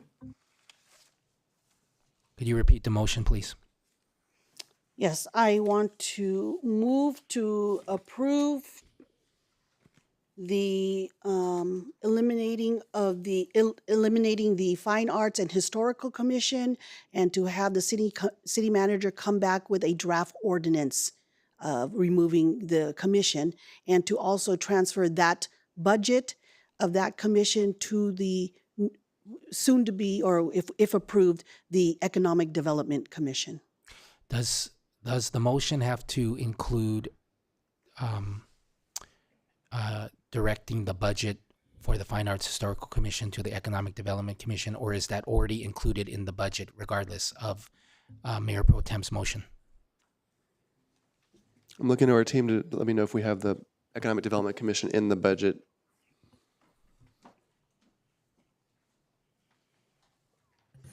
I can go ahead and address that. Under item 8A this evening, per staff's recommendation, if the city council is to introduce the ordinance establishing the Economic Development Commission, as part of the recommendation, there is an item to include $20,000 in the budget. And so as of right now, it's not included in the budget allocation for an Economic Development Commission. So Mayor Pro Tem, you can still make your motion the way you did. I'll second it. But the agenda item for the Economic Development Commission does have a component to it that discusses budgeting for the Economic Development Commission. All right, then I'll remove that portion of my motion regarding the budget transfer from the Fine Arts Commission to the Economic Development Commission. My motion now is just a draft ordinance brought back to this council to eliminate the commission. Second.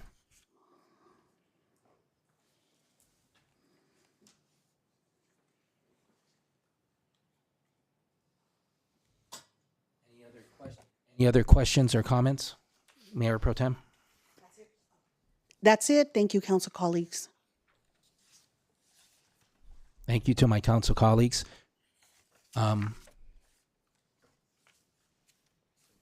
Mayor Pro Tem, Councilmember Polito. Thank you, Mr. Mayor. Thank you, Mayor Pro Tem Johnson. In your remarks prior to making of the motion, you had mentioned about the committee to discuss other opportunities for residents be appointed to some of the committees and commissions that have been in discussion. Do we know when that will be scheduled? I've already reached out to staff to have regularly scheduled meetings for our ad hoc committee, so hopefully it'll be brought up in one of those meetings. Okay, because Yes. I look forward to participating in that. Yes, thank you. Thank you. Thank you, Mr. Mayor.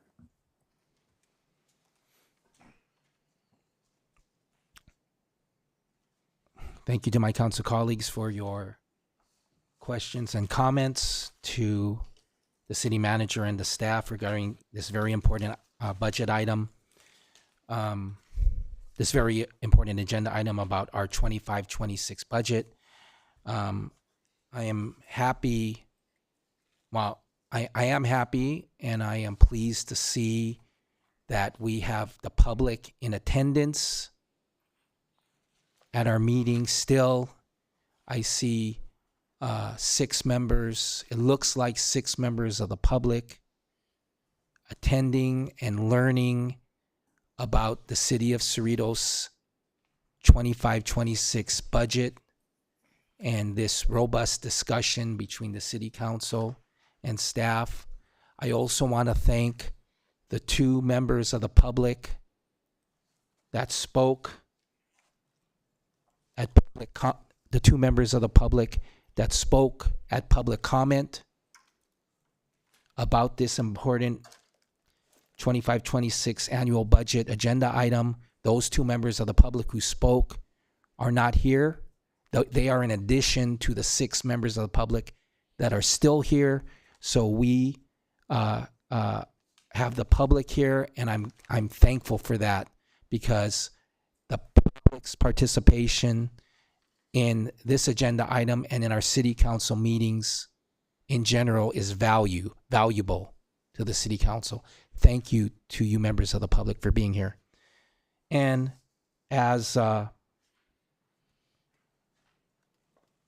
city clerk mentioned, we also received 4 written comments regarding this agenda item by the public. We received 4 written comments, which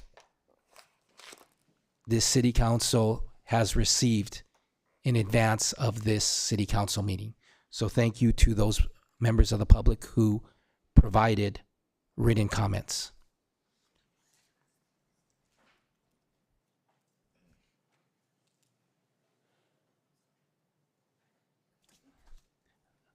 I have a request from my council colleagues to take a break. So since I will be asking my questions and making my comments, I will first take a break before I start with my questions and my comments, so I don't have to break them up. So let's take a 5-minute break, please.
Okay, we're going to continue the meeting.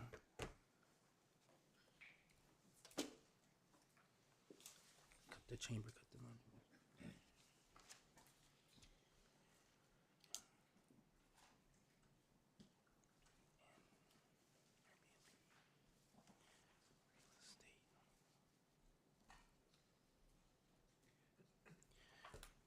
Okay.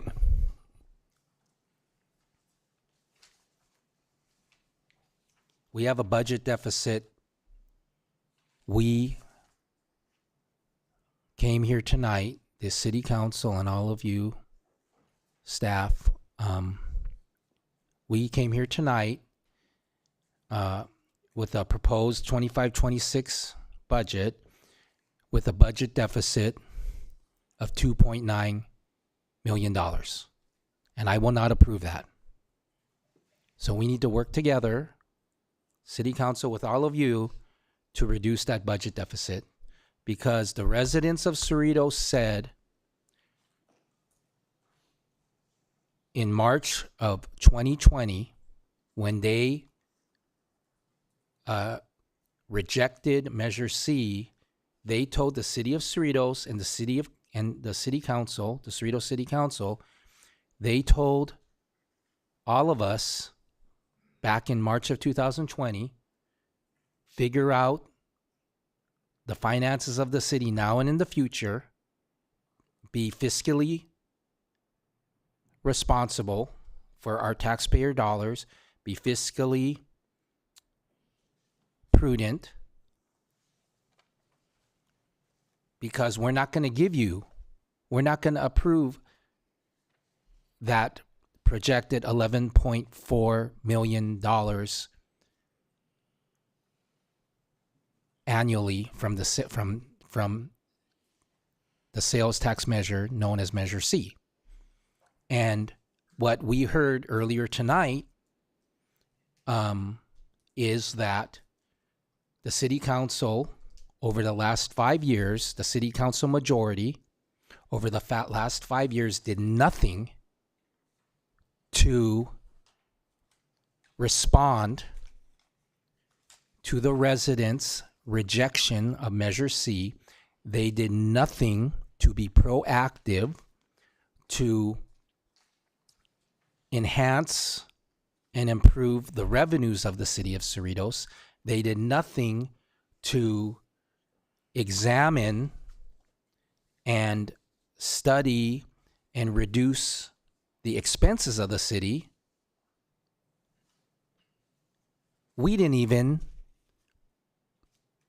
city council didn't even have a sewer rate adjustment or a water rate adjustment done in those 5 years.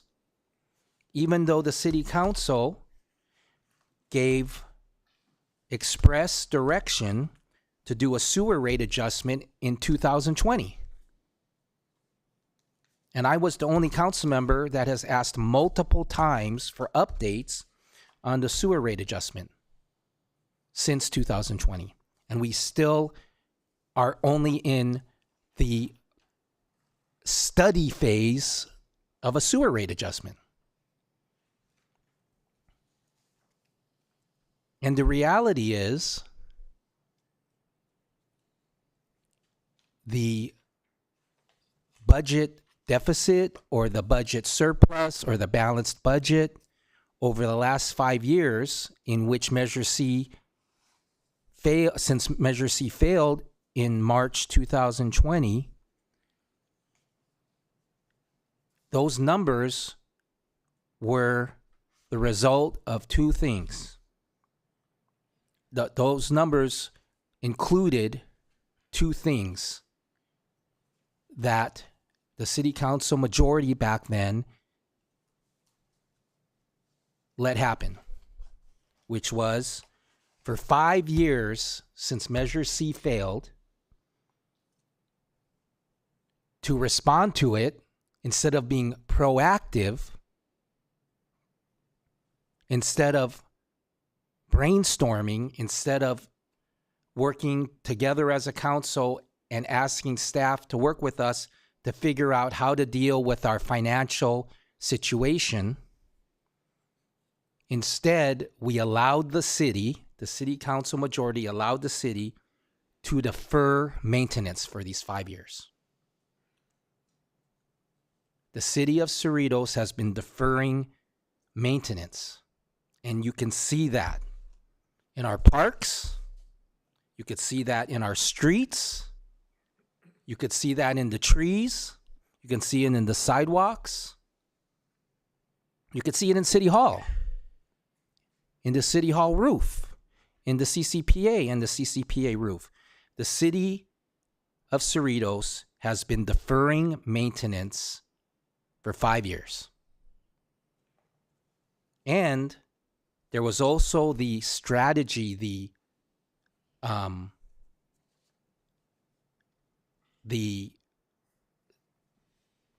secret to make the numbers look better these past 5 years. We've been deferring filling vacancies. So we've been deferring maintenance. We haven't been taking care of our city streets, sidewalks, curbs, trees, parks, buildings, facilities, infrastructure, utilities. We've been deferring all of that. Plus, we've been making our employees work harder because we've been deferring filling vacancies. And that's why the numbers have been artificially better for 5 years.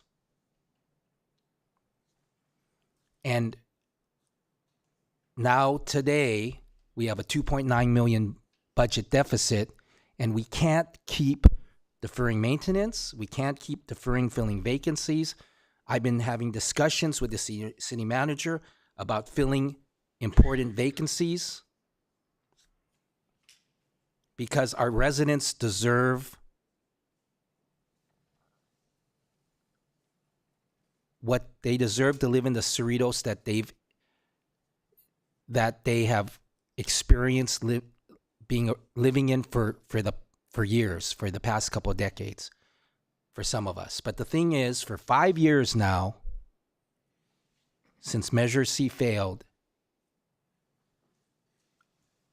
the city council majority has been deferring maintenance and deferring filling vacancies. The numbers have been looking better, but the writing's been on the wall. The city council and the city of Cerritos and City Hall, we can't keep deferring maintenance and deferring filling vacancies.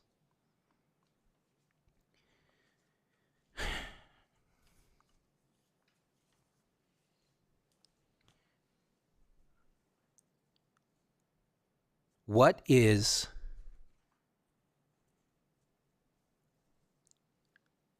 the number in the 25-26 annual budget? Let's just settle something let's just settle this. I want everyone in this room and everybody watching to understand our city of Cerritos and this budget. Let's give a starting point. Let's give it some perspective. I don't like the gaslighting. I don't like the misinformation. I don't like pointing fingers. What is the 25-26 annual budget number for the CCPA, of CCPA revenues minus CCPA expenses? For that item, I'll defer to our finance team to. Good evening, Mr. Mayor. Approximately $2.6 million. So the revenues of the CCPA minus the expenses of the CCPA in the 25-26 budget is Negative. minus $2.6 million. That is correct, sir. Someone earlier tonight said it's $4 million. Where did that number come from?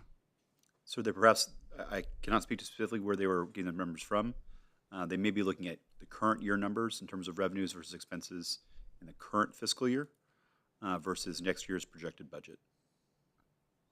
Okay, so the number, so in the 25-26 budget, There's information about there's numbers about the revenues of the CCPA for the 25-26 fiscal year. There's numbers for the expenses of the CCPA for the 25-26 fiscal year. And the revenues minus expenses for the CCPA is minus $2.6 million. Yes, sir. The revenues generated by the CCPA appear in many different columns throughout the budget document.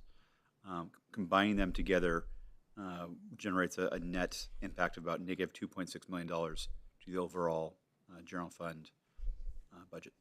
Okay, thank you. So it's minus $2.6 million. Yes, sir. That is a projection for It's next year. not $4 million. For the 25-26 year, our projection is a negative $2.6 million. So it's not $4 million. That is correct, sir. Not $4 million. Thank you. You're welcome, sir. What is in the 25-26 annual budget, what is the revenues of the Cerritos Library minus the expenses of the Cerritos Library? So, sir, I will give the same caveat as we discussed last week. We generally don't compare these kinds of operations. The expectation is that the library would be subsidized in their operations on a daily basis with taxpayer tax and other funds. But the net difference in next year's projected budget between revenues associated directly with the library and expenses directly associated with the library is about $5.6 million.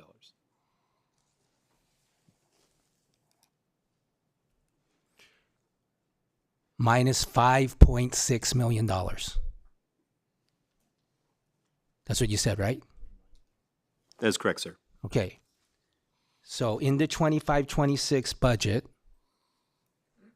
there is the numbers for the revenues of the Cerritos Library. And in the 25-26 budget, there's the numbers for the expenses of the library. And the result is the Cerritos Library revenues minus expenses is minus $5.6 million. Yes, sir. I should give the caveat that that's with the current operating model. It does not take into consideration the item that was staff was requested to provide in the agenda report tonight for potential closure of the library 1 or more days. Okay. And I love the library. As do I, sir.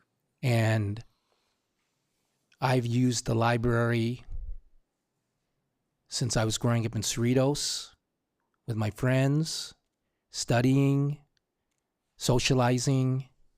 And I've told this story to some of you.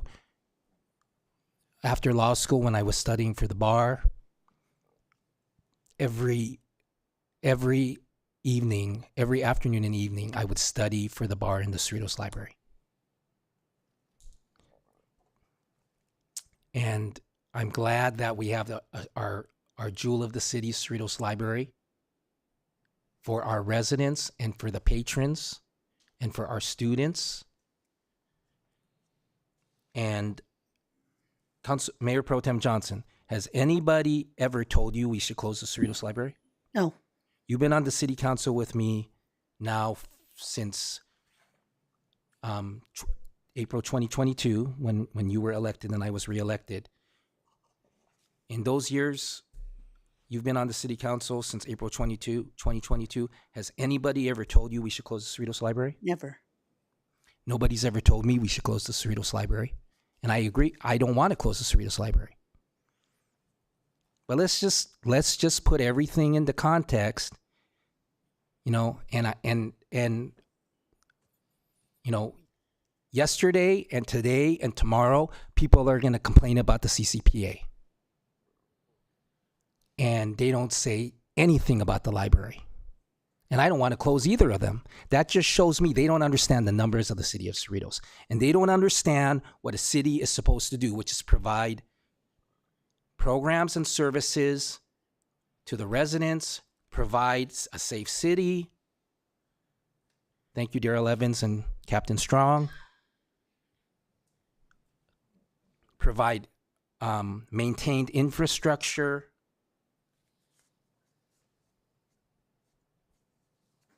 Provide some some reasonable amenities like a theater and a library and parks and a senior center. That's what our residents expect. And there's a ton of residents who love the CCPA. And I think it's selfish when other people point the finger at the CCPA and they ignore all the people that love the CCPA. That's my opinion.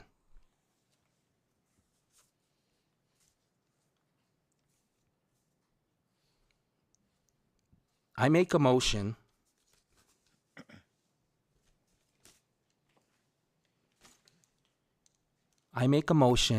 that the city council, I make a motion that the city of Cerritos immediately work on making sewer rate adjustments and water rate adjustments. Second. Okay, it was moved by myself and seconded by Councilmember Polito. I have a question. Go ahead. If they're already doing it and you want it like expedited, is that what you're saying? I want to make it clear. I want them to do it immediately. I've been waiting for 5 years for a sewer rate adjustment. The city council made a motion in 2020 for City Hall to adjust our sewer rates. And it's 5 years later. I don't know what more to do, Mayor Pro Tem. I just want to, has this been on the priority list for staff? Yes. So upon becoming city manager and upon hiring my replacement director of public works, Alvin Papa, and also our director of admin services, it was my priority to them to get this done for once and for all. So it is being done now. As I mentioned earlier, we did provide a memo with an outline of a timeline when we are planning in July to bring a report that has the specifics on the water rates for the council to consider. Once the council has reviewed that information and provided direction on to the degree related to the water rates, then we will take the next steps to do the Prop 218 actions. Those are expected to occur in the fall with a planned go live date on the new rates of spring of 2026.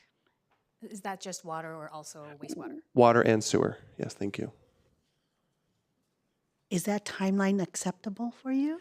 If I may, just working with our consultant, that is an aggressive schedule, given all the work involved in doing that. And a lot of that is time needed to properly calculate the need in terms of the infrastructure improvements long-term, not just current operation, but actually investing in infrastructure and then amortizing that out to then convert that into a per unit water rate. So that's the analysis that's occurring now, and that does just take time. So I realize the frustration of this council of how long it's taken, but I do also see that with the new public works director Alvin Papa, that there's been significant headway made in moving this forward. I've worked in government my entire career. I get that things don't happen overnight. I get that you have to be in compliance, and I get there are many meetings and discussions before we make things happen. So I get all that. I also want to be mindful. This council is very active. We have a working mayor, and we're going to conferences and bringing in new things. I mean, I can see what we're doing up here, and this staff is moving as fast as they can to get these agenda reports out. When I was at Contract Cities, Robert was on the laptop the entire time or stepped out of the room to take a call. I mean, we can only move so fast without overburdening our staff. That is what I'm concerned of. As much as I really understand your frustration, Mayor, I don't know how much faster you can move than an aggressive timeline of the first discussion would be July 12th and then implementation in spring. that's fast. That's actually very fast, given that Alvin only came on less than a year ago. If I may add So to, he did move fast. Go ahead. yes, ma'am. So if I may add to the city manager's report, just to give you an idea of the volume of data we're talking about, it's 5+ years of billing data for all of our residents, all of our businesses. It's just a massive amount of data for us to pour through. We need to make sure it's Okay, accurate. we're talking about this too much. I agreed with the unanimous city council asking for a sewer rate adjustment in 2020. I don't want to hear any more excuses. My motion is for the city of Cerritos to work immediately on sewer rate adjustments and water rate adjustments. It was seconded by Councilmember Polito. Let's vote.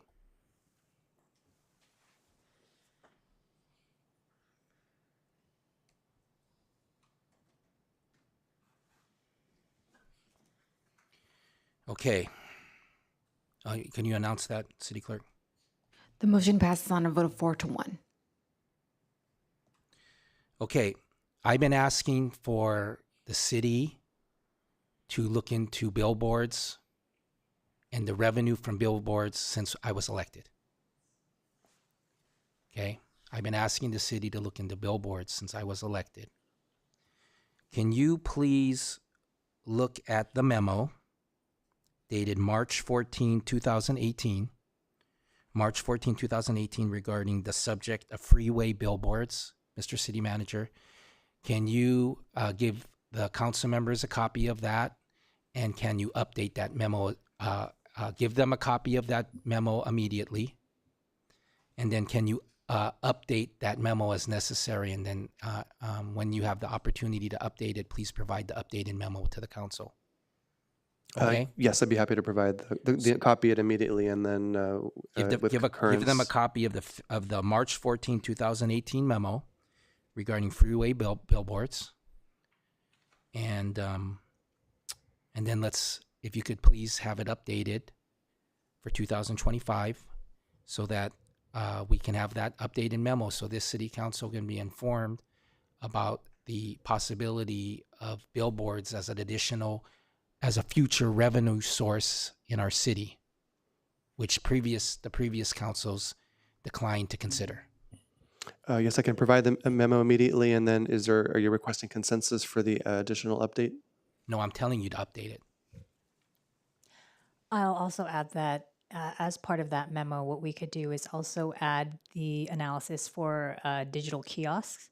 I know that there are certain cities that have them within public right-of-way that take a certain amount of revenue from those that are in public right-of-way. We don't necessarily have those currently, but we can lay the groundwork for an ordinance that provides for digital kiosk revenue sharing, similar to what we do or what we can do with billboards.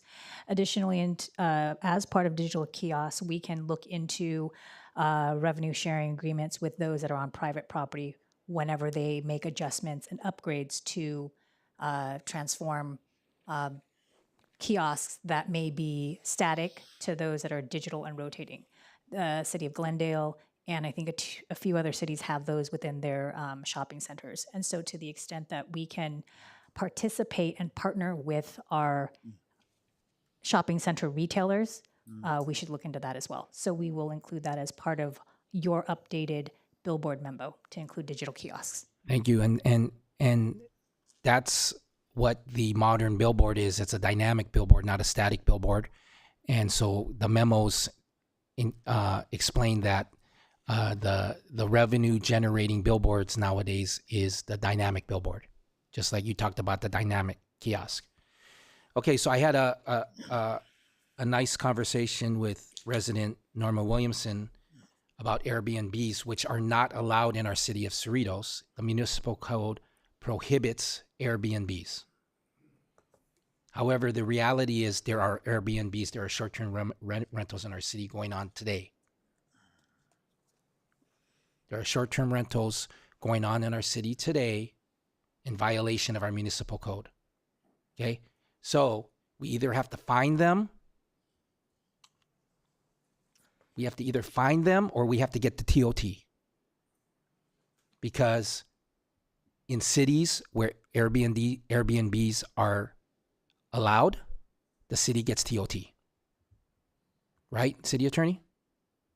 Yes, absolutely. So the lawbreakers who are doing illegal Airbnbs in our city are breaking the law. We're not fining them, and they're not paying us TOT. What's the solution?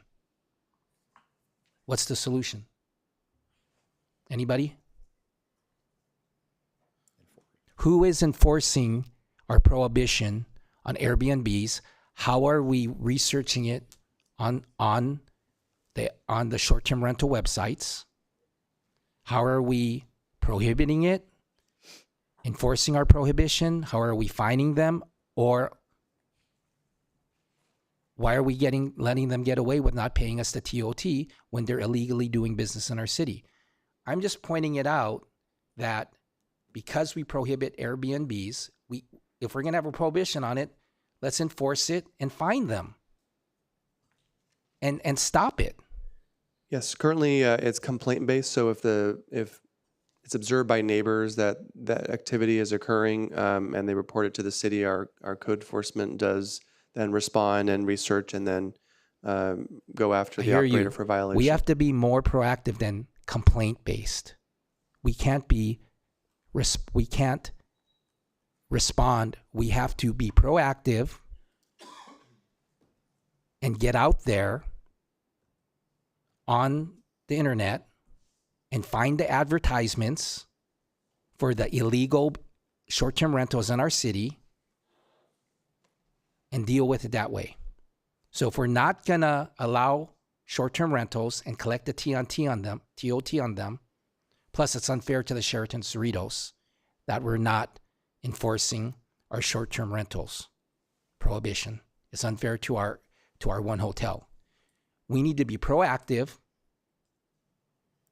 You know, some of you know that we can go onto the websites and find the advertisements for a short-term rental in Cerritos that people are using to find short-term rental, Airbnb type short-term rentals in Cerritos. But we're just doing the same old thing and not being proactive and letting people break the law in Cerritos. And those illegal short-term rentals, those illegal short-term rentals in our Cerritos are giving a headache to Captain Strong and his deputies and Public Safety Manager Darrell Evans, because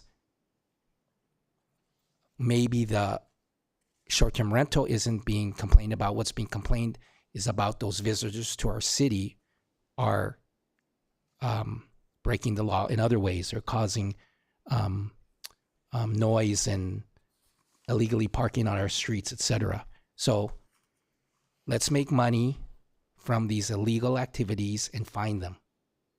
Okay, another thing we need to do is my conversations with community development is we're letting people do business in our city without collecting a business license fee. Okay, unless things have changed since my conversation with community development, are we charging real estate agents from outside of our city who are selling or buying houses in Cerritos or properties in Cerritos, are we charging them a business license fee yet? If an outside real estate office or an outside real estate agent is coming into our city, competing with our local real estate offices and our local real estate agents, are we proactively going out to those outside real estate offices and outside real estate agents who are doing business in our city, buying and selling real estate in our city? Are we collecting the real estate license fee, the business license fee from them? Thank you, Mayor Yokoyama. Any business, whether in town or out of town, coming into Cerritos to do business, any business that is transaction in the city of Cerritos requires a city of Cerritos business license associated with the fee. In regards of the proactive enforcement or implementation of that fee. Unfortunately, due to limited staff resources, we are not being proactive in that effort. So the answer is we are not collecting business license fees from all of the real estate all of the non-Cerritos real estate offices and non-Cerritos real estate agents who are coming into our city and transacting business for our Cerritos properties. If the city is made aware or observes that a real estate agent is transacting business in Cerritos, the city does contact that agent to notify them that a business license is required. Are we going on to the MLS and confirming active listings? The listing agent has a business license in Cerritos? No, sir.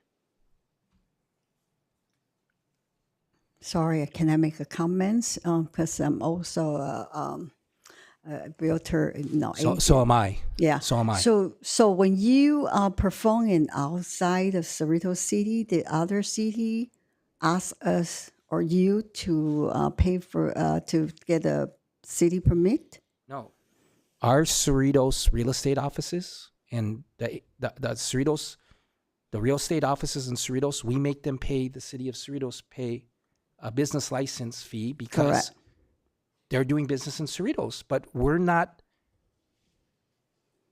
being vigilant. We're not being proactive and getting real estate offices outside from the city of Cerritos from saying the same business license fee we require from our Cerritos real estate offices. Yes, I understand. But what I'm saying is like vice versa. If the Cerritos agent go out to other cities and doing the business or listing at other city, I've never been asked to pay for any by their city. You know what I mean? Is that is that our responsibility as the Cerritos City Council to make sure other cities are getting their business license fees? Well, it's not that the point, but it's just saying like, from my license practice, if I do my business at other city, I was never required by other cities. So I don't know what is the rule, or maybe we should check it out with the Realtor Association, Can you answer Councilmember Hong's question, City Manager or Kristen? What is the requirements for having a city of Cerritos business license and paying the fee for a business license, specifically for real estate agents and real estate offices from outside of our city? Under the municipal code, if somebody transacts a real estate transaction in our city, are they required to pay a business license fee? Yes, as mentioned, any entity, small or large, transaction business in the city of Cerritos is required to have a city of Cerritos business license. We offer in-town licenses and out-of-town licenses. There are different fees. I can't weigh into what other cities require, but here in the city of Cerritos, we do require it. Do we require all the real estate offices that are physically located in the city of Cerritos to pay a business license fee? Yes, that is correct. I have a question. Please. I can appreciate the mayor wanting to collect the business fees that are entitled to this city. However, do we have the staff for that? The city of Cerritos has one business license officer. And I believe the community development department is the most least staffed department in the city. It's a relatively small group. As was mentioned, there is one business license officer, and they are primarily tasked with handling the day-to-day input and issuance of business license, and intake of applications and issuance of licenses. As was mentioned, if the city is made aware of a business doing work illegally, our business license staff has worked previously with code enforcement and, if necessary, with other departments to contact that business, get the appropriate application, and get the revenue. But as far as the proactive measures that are being suggested, the one staff member cannot handle, a significant increase in that proactive work. Yeah. I'm just worried again, like I mentioned, the task that we're handing off to our staff it's incredible. It really is. My stomach is hurting. Mayor, And that can and I that have a and that's question? and that's a valid point, Mayor Pro Tem Johnson, and that's why I stated earlier in my questions and comments that for the past 5 years we've been deferring filling vacancies, and we've been deferring maintenance, and now, we have departments in our city that are understaffed because of these deferral of filling vacancies. And we're trying to remedy that. We're trying to fill those vacancies, but those vacancies have been deferred for 5 years now. And I guess part of my point is that there's revenue out there we could collect, but you're pointing out we're understaffed to collect it. But I also am commenting, all you have to do, one thing you could do is go into the MLS and look for active listings in Cerritos. And then you look at all those active listings in Cerritos and you look who the listing office is. And then you see if that listing office has a City of Cerritos business license. If they don't, they're in violation. They're illegally doing business in Cerritos. And then you send them a letter saying pay your City of Cerritos. So if we had the staff to do that, go onto the MLS website and do a quick search for active listings in Cerritos, we could double check if all of those listing offices have a City of Cerritos business license. And then we could also look up recent closed sales, like within the last 30 days. And then we could see if all of those selling offices that just sold $1 million City of Cerritos house and collected the 5-figure commission on selling that house, if they even paid for a City of Cerritos business license. There's a lot of real estate agents outside of the City of Cerritos that are making five figures selling Cerritos houses. And they're doing it illegally because they don't have a City of Cerritos business license. But we don't have the staff because we've been deferring filling vacancies for 5 years because Measure C didn't pass. And if Measure C had passed, maybe we would be in a world where we had a fully staffed community development department. Mayor, can I ask a question to the city clerk? Have we ever Clerk? I'm sorry, not city clerk, staff, have we ever collect this kind of fine, the fee from any realtor that performed selling the house in Cerritos? We do. We have real estate agents who come into the city who are aware of the City of Cerritos business license requirements. It is in our municipal code. Our business license fee for agent outside of the city is $59. And so we do have the fee, and sometimes people pay it. Who proactively on their own are transacting business in Cerritos and know they need a license. Okay, thank you. Okay, so looking at the agenda report, thank you for that question, Councilmember Hong. Appreciate it.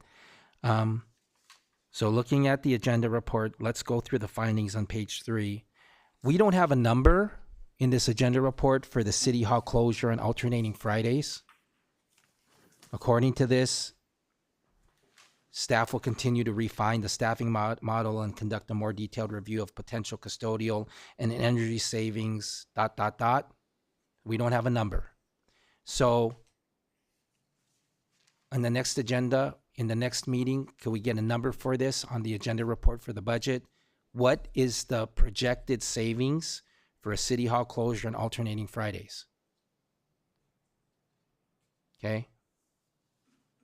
And the potential reduction in library operating hours, I don't even want to consider that without the context of what the savings would be on a City Hall closure on alternating Fridays.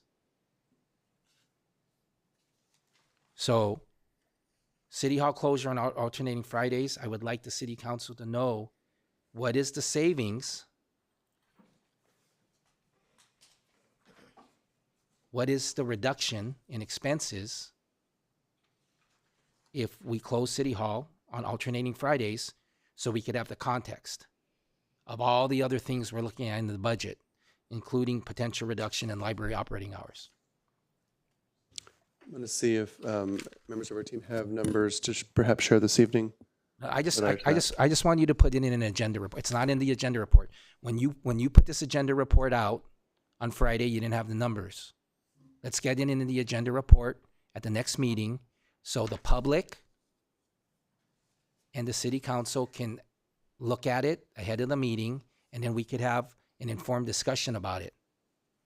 But if you give it now, because somehow you have it today and you didn't have it on Friday when this agenda report came out, all the residents who were interested in this subject and looked at this agenda report, they don't have those numbers. I want them to have the numbers. Community group funding.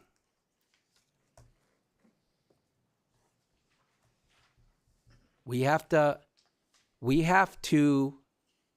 acknowledge the fact that we have a $2.9 million budget deficit.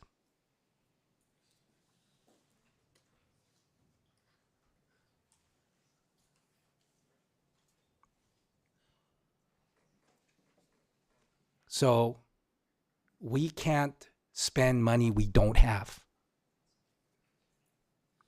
Every dollar we spend on the community group is $1 more in our budget deficit.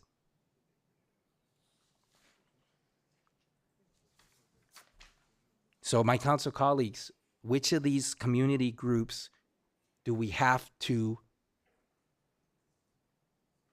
donate our taxpayer dollars to? Our taxpayers don't want us to, our residents don't want us to deficit spend. I don't think they want us to deficit spend. I don't think they want us to give away money that we don't have. We're already telling them we have a $2.9 million budget deficit. So I already seconded and agreed with Councilmember Johnson, Mayor Pro Tem Johnson's motion to remove the Cerritos Regional Chamber of Commerce from our community group funding. We've already voted and approved that removal. But I think that same thing applies to everything on here. And I want to keep, because of the good things they're doing for our city, and I recognize the value, I want to keep the first CEB, and I want to keep Community Family Guidance Center,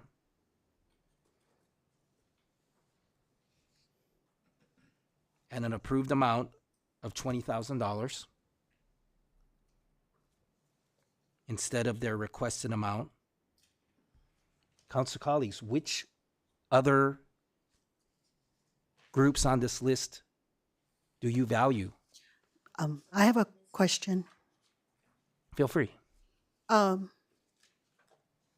We have Chelsea here tonight, and I think we need to hear what these community groups do for our community.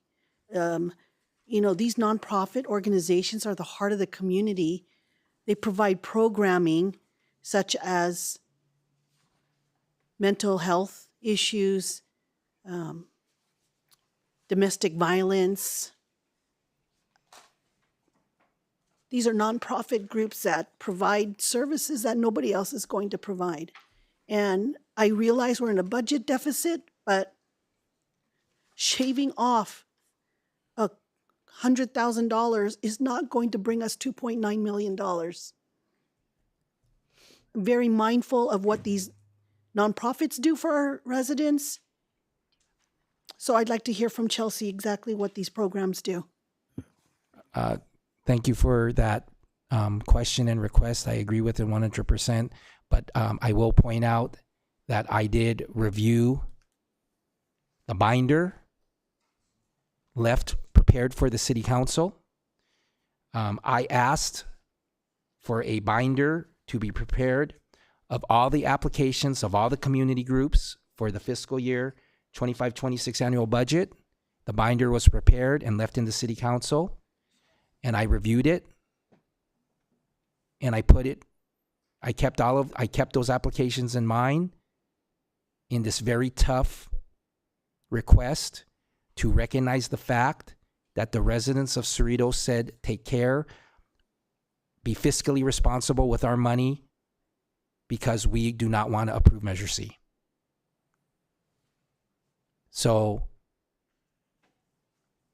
I'm doing what I think has to be done in response to our $2.9 million budget deficit, and that's why I'm bringing this up regarding the funding of the community groups, that we're giving away money, we're donating money we don't have, and I did it after I reviewed all of the community group applications that were made available to the city council. Okay, go ahead, Chelsea. Thank you, Mr. Mayor, members of the city council. Would you like me just to go in order of what you saw in the binder as far as what the community groups do and what their request was? Okay, not a problem. So as the council made consensus today, the Cerritos Chamber asked for $72,000, which was declined today for fiscal 25-26. Community Family Guidance has asked for $22,500. Currently, they have 44 cases of open children who are dealing with mental health issues. These are some of the poorest children in Cerritos. I have some statistics for you. Although the application, Mr. Mayor, said 3.5% of Cerritos, I did want to look into that a little bit more for the city council. And that number equates to currently 44 open cases. If you break that down, all Cerritos children and their families, that breaks down the $22,500 that the Cerritos Council has allocated this current fiscal year. It's only $535.72 for each child. And Community Family Guidance last year gave 1,050 hours, which equals to about $21 an hour. Of that $22,500 last year, Community Family Guidance, whose operating budget is about $8 million, $7 million, about $7.5 of that comes from the Department of Mental Health. So our allocation is one of many city allocations that go into that agency. They provided $363,285 to Cerritos resident children and their families in the last 12 months. Of that allocation, their CEO also says he is very grateful. Their board of directors reached out to me last night saying that they are very thankful for the city's opportunity to fund to them, that they would be willing to meet with the city council and the mayor at any time, and that the funding is not just about numbers, it's about ensuring the poorest and most vulnerable children in Cerritos and their families not only get access to care, stability, and mental health, not only for the child, Mr. Mayor, but also for their family. And that doesn't just go to therapy. Part of your funding goes to things that they can provide, which is emergency support like food, clothing, hygiene items, and transportation assistance. So they wanted me to share that with you if the opportunity prevailed. So thank you for that. Pathways asked for $15,000. I have sat on this board for 2 years, and I have been mesmerized at the kind of compassion and care that this organization, which is a nonprofit organization, does for families that are grieving.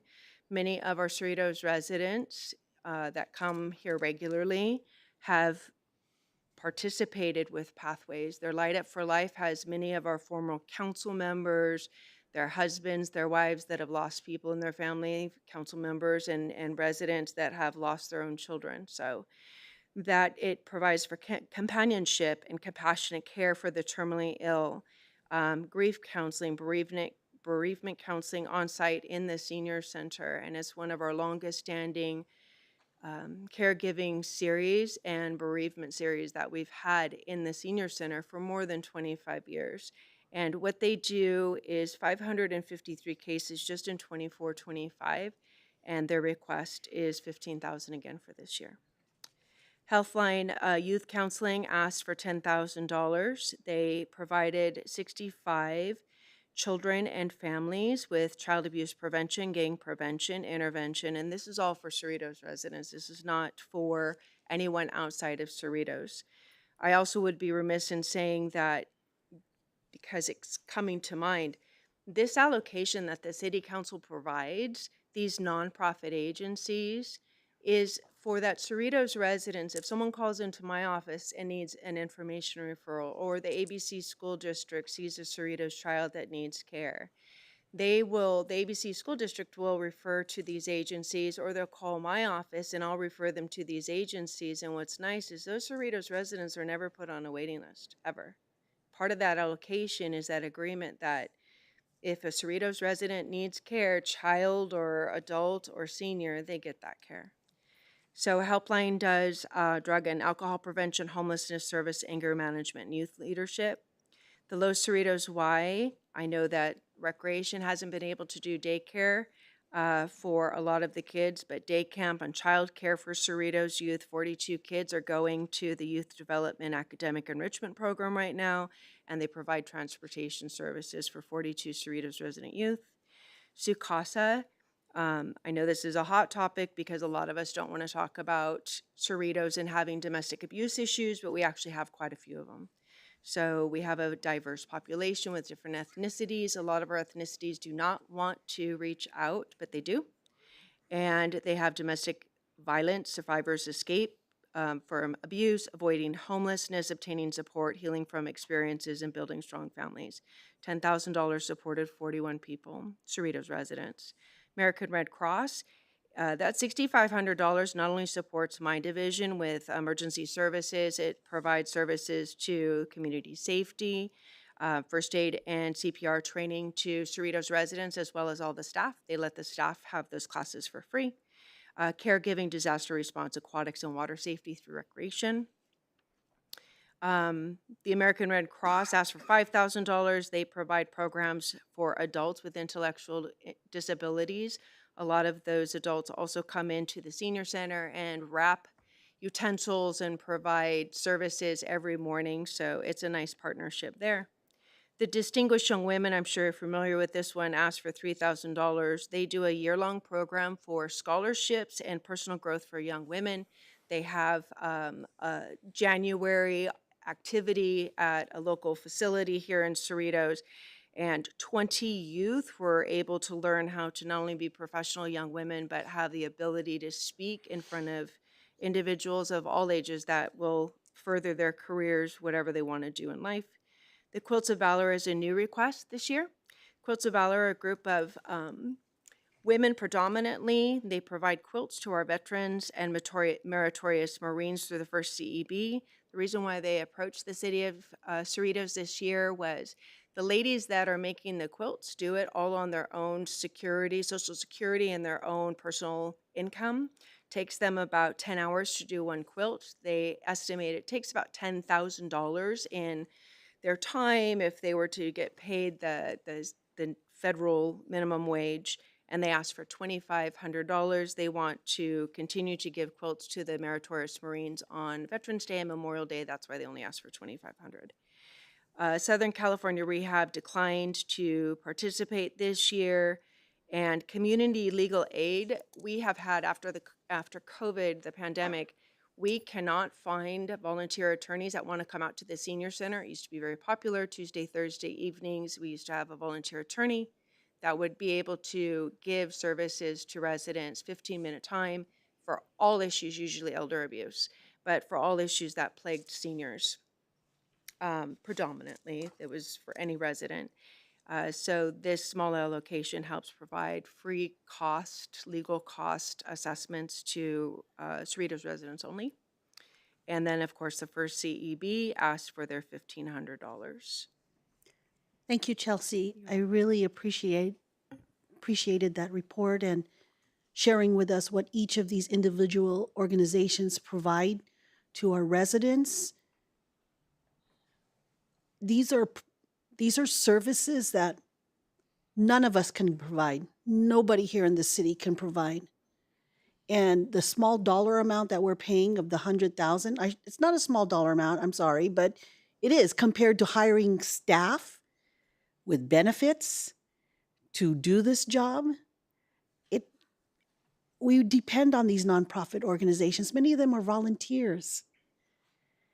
And I don't think cutting these requests is a good show to the community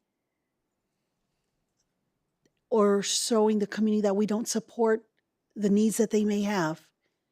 I'm very hurt by the thought of cutting these services. I know I'm very familiar with each and every one of those. As a field deputy to Supervisor Hahn, I have met and talked to each one of those. So thank you.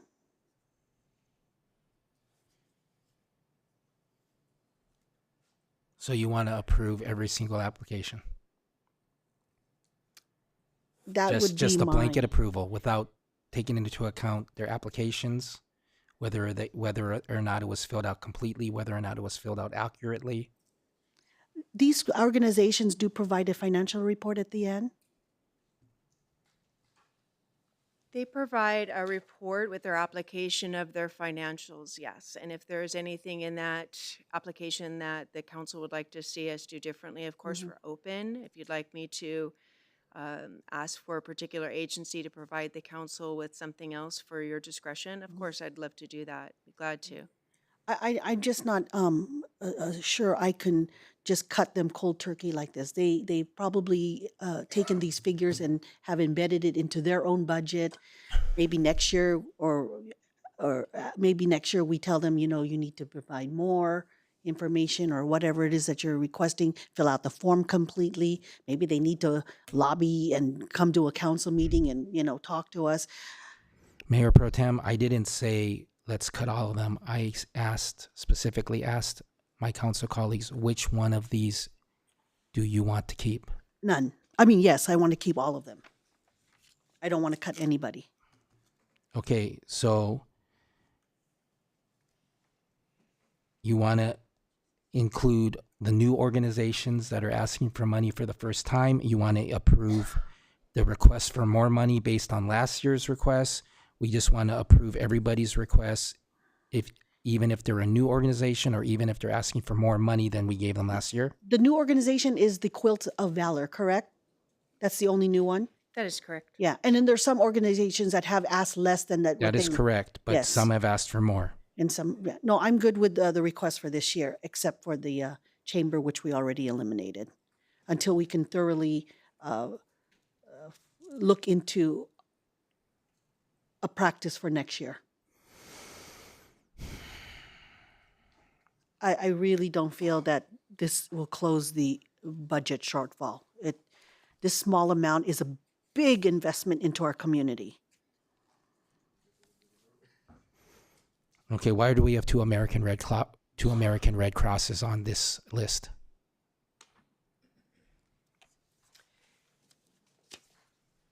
Are they providing different services or the same services? Why do we have two American Red Crosses? Yes, Mr. Mayor, if I may, one is the ARC, that's the American, it's an association for individuals with intellectual disabilities, and the American Red Cross. They're not the same agency. Well, I heard you say that the American Red Cross is asking for $5,000. Did I say that? The ARC is asking for $5,000. The American Red Cross is asking for $6,500. That is correct, but you said the American Red Cross is asking for $5,000, so you're saying that... Oh, I'm sorry. Then I must have misspoke. The ARC, which is for individuals with intellectual disabilities, is asking for $5,000. I apologize for that. They have the same initials. The ARC, ARC? Yes, is different from Red Cross. I know the Yes. ARC. They help those with developmental disabilities. Yes. Okay, well, I am not happy with a budget deficit of $2,900,000, and these community groups are asking for combined over $100,000, and we're just going to rubber stamp them. So I want to note for the record that I'm not in support of rubber stamping the city manager's budget proposal with a $2.9 million budget deficit. I'm not in favor of rubber stamping an application for community funding just because someone turned something in.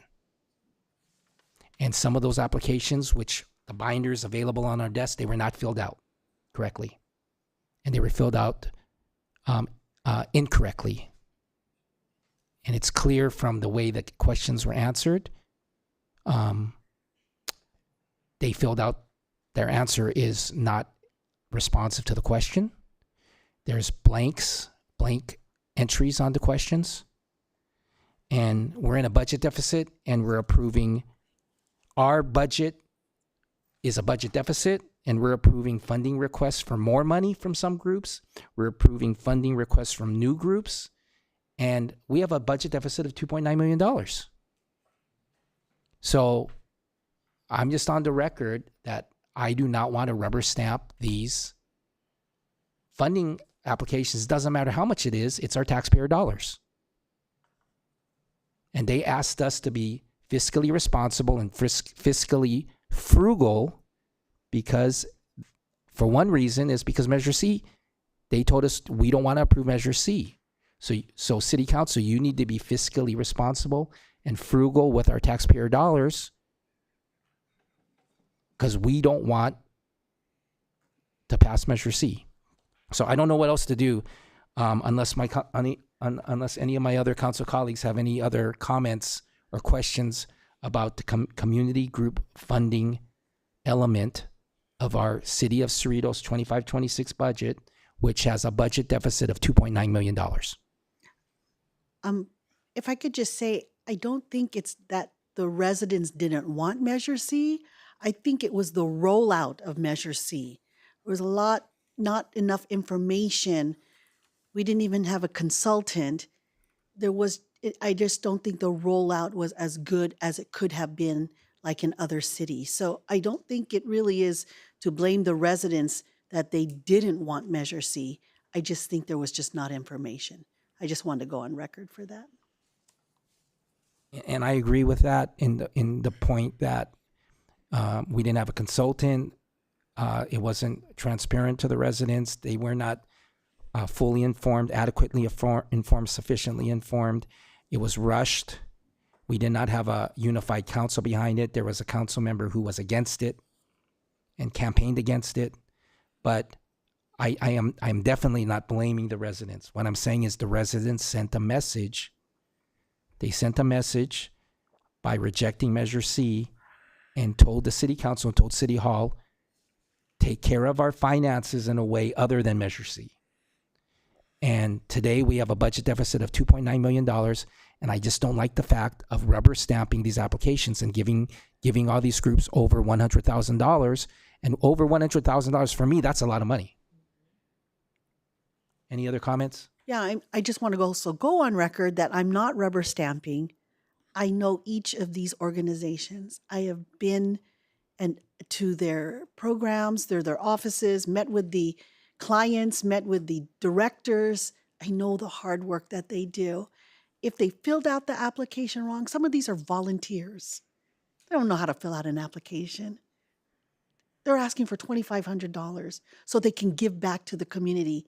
Asking for $2,500, which is nothing compared to how much they give back. So I'm not rubber stamping. I'm very thoughtful of each of their requests.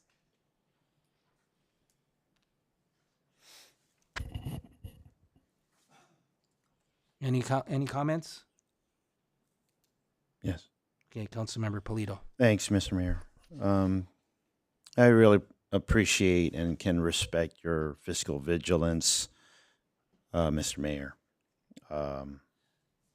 Your discipline and focus on contrasting the $2.9 million deficit with the missed opportunity by by the voters of March 2020. I get that. And I do appreciate your motion that you're trying to focus in on which ones actually are most deserving based upon the applications that they submitted. I appreciated being able to go through all those applications. And as I reviewed those applications, I saw also what you were saying, that some were thorough and others were not. But when I think about these organizations, I don't just focus on what they submitted on paper. That there are a lot of people, hardworking people, volunteers within our community have been a part of these organizations for many years, generations, in fact. So I have to think about the human element of this. And this is kind of the compassionate side in the of the job of making tough decisions. Yeah, it's like I feel a connection with so many of it. The first CEB is family who helped found the organization, and Helpline Youth Counseling. In the 90s, I was very involved as a volunteer with that organization. In the 70s, I participated in many Los Cerritos YMCA programs, and Sue Casa, cousin who worked there for many, many years. So, I have to acknowledge what isn't reflected in those applications, and that is the dedicated hard work of those individuals, those that are known and those who are unknown, because they just put in the effort, even when no one's looking. They're not necessarily looking for credit. It's really a labor of love to help the most vulnerable in our community. So it's a little difficult for me to kind of single out certain ones to cut, to attempt to balance the budget on, their organizations and their individual efforts, just to help the most vulnerable in our community. Yeah, those are just my thoughts. I want to go on record for that, but I also want to go on record saying that I appreciate the point that you are making, and the effort that you're making, so that the viewing public understands how difficult these decisions are. Yeah, so I'll just leave my comments at that and listen to the rest of the comments from my colleagues on this. Thank you. Thank you, Councilmember Polito. I will point out that I did not make a motion. There is no outstanding motion, correct, City Clerk? I did not make a motion. What I said was, I like for CEB, I like Community Family Guidance Center. I think we should give them $20,000. And then I asked my council colleagues, what do you guys like? And then we started this conversation. And I expressed my concern about approving all of these these community groups, given our budget deficit of $2.9 million. But I started it out by saying I like First CEB, I like Community Family Guidance Center. I think we should give them $20,000. I asked all of you, which groups do you like? And I haven't gotten a list of groups from you guys that you like. We're just, what I'm hearing is from Mayor Pro Tem Johnson and from Councilmember Polito, let's just approve all of them. I did listen to what Chelsea said, and I heard her say that Southern California Rehabilitation Services didn't ask for anything this year, right? That's what you said. That is correct, as But- but- did Sukasa Transitional Housing. But on the They agenda also report, declined. but on our budget agenda report from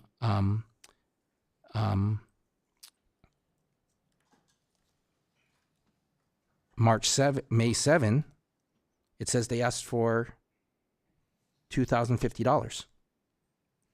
That is correct, Mayor Yokoyama, and I reached out to them to get a little bit of clarity on one of their applications, and they declined to participate. So that is at a 0 now. Okay, why isn't that in our agenda report today?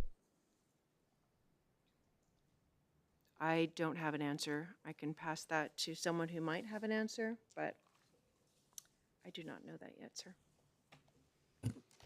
But for the record, that is a 0, so that's $2,050 that we are not speaking about right now. And why does this list in our agenda report include 2 groups that didn't ask for anything? 2 additional groups that didn't ask for anything? Why are they on a list of requested community group funding allocations? And we have 2 groups that didn't ask for anything, but they're on the list. It's just, it's. Well, Mr. Yokoyama, Mayor Yokoyama, excuse me, Yeah. our Sukasa Ending Domestic Violence asked, the emergency shelter is asking for 10,000. Yeah, but What I was trying to mention is that normally in the past, Sukasa asked for 2 different allocations, 10,000. They are an ethical organization, and this year, because they didn't have any Cerritos residents that needed transitional housing, they did not submit an application for that $10,000. So that is not referenced. We're speaking of Sukasa actually put an application in and asked for that $10,000. Well, Sukasa Transitional Housing / It's not on this list, Outreach sir. did not ask for anything last year. They did not ask for anything this year, and they're on the list. They are not on the list, sir. They're in the May 7 budget. They're in the May 7 budget agenda report. If I may, the data that was presented as part of that exhibit came from, we have an internal budgeting software system. And so I believe that because the funding has been provided in years past, the line item was there internally in our system, and it was therefore exported into this table, even though the value was 0. So it's a holdover from basically prior funding. So that's why it's on the list. But as you pointed out, there's no funding requested this year, nor is there requested in the new year. And then Sir Optimist International, which this city council supports, this city supports, and we attend their events, and we're grateful to their efforts. They asked for nothing. That is correct. But they're Mayor. on the list because of the reason you gave of accounting software. Yes, in this case, they did request funding in the 24-25 year. But not this year. That's correct. And this is a list of requested community group funding allocation for the 25-26 fiscal year. Yes. Yeah, please, Councilmember Hong. Thank you, Mayor. I think I can say something on behalf of the Seroptimist. Seroptimist Group did appreciate last year. We did have the support from the city. I think it's $700 or $750. That is correct. And then, but this year, I think Chelsea called me and told me that if we are using city facilities, for free every month, we have the right to use the city facility free once every month. We're not qualified for getting the fund, and I agree with her points. So this year, Seroptimist didn't get a grant for the additional money. But we still appreciate that, because that helps the club a lot. Thank you. So is that correct? If if a community group uses city facilities for free, they cannot be considered for a community group funding allocation? Yes, Mr. Mayor, that is correct. It's perceived as double dipping. So there's the agencies that we're speaking of right now are nonprofit agencies that ask the city of Cerritos for an allocation to continue to do business, and it affords our Cerritos residents priority in line. There's no wait line for Cerritos residents given this allocation. If an organization which is not in my division, applies to be a Cerritos group, A status, B status. They are not given an allocation by city council, but they are based on their status that is deemed by staff, A or B. They are able to use a city facility free of charge in-kind services for just business meetings. Thank you. Any other questions? Can I- Councilmember Say. Yeah. First one, I would say, Mayor Pro Tem, I really like the way you are very unselfish. You know, talking about the real estate license, outside people they have to pay to us, and you own. I know your real estate. When you go out, you say, "Hey, I'm willing to pay for it." Those kind of things that I admire you, and I also support you. You know, you do need to look at that when we say we're tight up budget here, and some places have to be cut. You know, cross board. I think we can make some kind of judgment there instead of say totally denial the need, because some of the services might have to get some funded from other area. You know, they probably, I don't know, they presented to you or not. You know how they're funded for not just only from the city of Cerritos, they may get funded from the other organization. You know, I don't know, has staff get the information from there or not. But if you're gonna want to cut, every place have to be cut. A dollar is a dollar. I mean, I support the program. I really do 100% support because there's a need. That's why they come to us. But however, Mayor Pro Tem has a point there. You had 2 point something million there. We are on the red. Then we cut this community treasures. Then we need to also cut the community needs. The percentage there, either go 80% or 70%. You can't give full grant to everyone they ask for.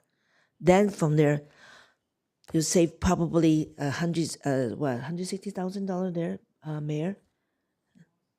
Then A little over 100,000. yeah, then maybe we should take some away from there, you know, and they might get from some other area. Hopefully, we'll pray for that, and we'll see the next year what's happening. But we have a budget problem right now. So I support you, Mayor. Okay, so City Manager, can we please make sure that the budget is updated on what the City Council heard from Chelsea, that Southern California Rehabilitation Services has withdrew their application? Yes, we can, in the upcoming budget study session, provide an updated table that clarifies all that information. So I'm grateful to my City Council colleagues. I'm grateful to Mayor Pro Tem Johnson for allowing us to have this robust discussion about the community group funding. I'm going to move on to another subject unless my council colleagues have any further comments or want to make a motion. Otherwise, I'm going to move on to another subject. Any other comments or any motion? Okay, Councilmember Hong. Thank you, Mayor. I really appreciate Mayor Yokoyama trying all the efforts, trying to balance the budget. And I think he did a thorough study and he works very hard on this issue. And I really appreciate that. Thank you. Thank you, Councilmember Hong. Credit card processing fees. This is in the agenda report. We all received this agenda report. We've all read it.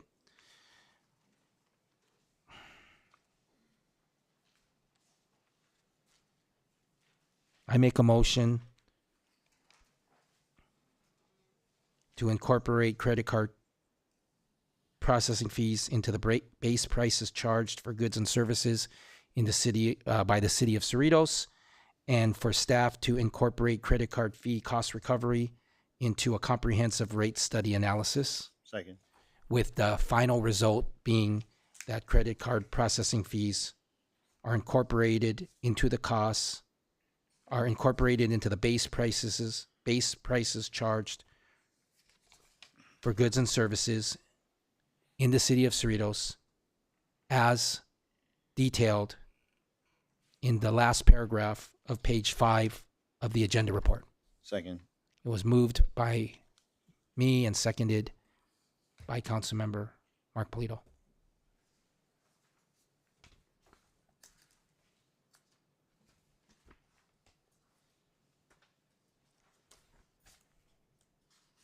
I want to thank resident Gail Grossman for her thoughtful, Gail Grossman made a thoughtful public comment,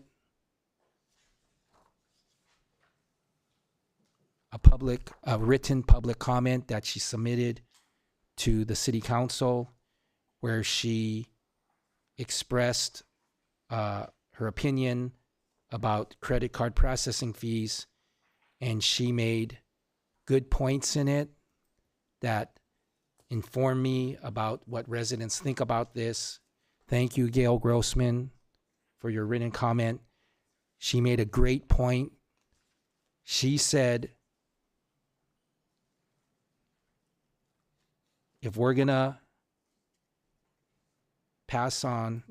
incorporate credit card processing fees into the base prices charged by the city of Cerritos, we need to allow automatic debit from a checking account. And you and I talked about that, city manager, that we need to give our residents ways to avoid credit card processing, to work together with the city of Cerritos so nobody's charged credit card processing fees. Gail Grossman wants auto debit from checking accounts. Can you discuss that, please? Yes, the comment was made in reference to water billing payments, and I'm happy to report that our online system already today, while it does offer the opportunity to pay via credit card, it also provides the opportunity to pay via direct payment through a checking account. That can be set up if any resident is interested in doing that today. They can contact our water billing office or go to our website, and we'd be happy to provide assistance. So that's a way for residents to automatically pay for their water bill without using a credit card. That's correct. Okay. So can we please make sure residents are informed about auto payment options from a checking account so that they don't have to use a credit card? We'd be happy to incorporate some messaging on that. And Ms. Grossman brought up this point. Can staff please make sure she understands that process? Yes, I will ask that our staff reach out to her tomorrow. Thank you.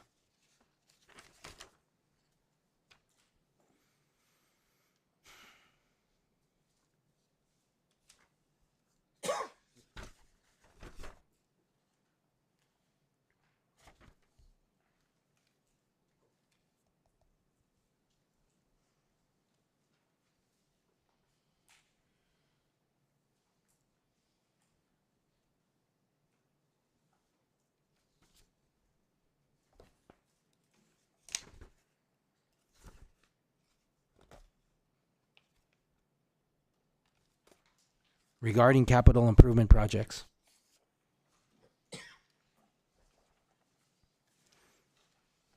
We have received, the city manager and I have received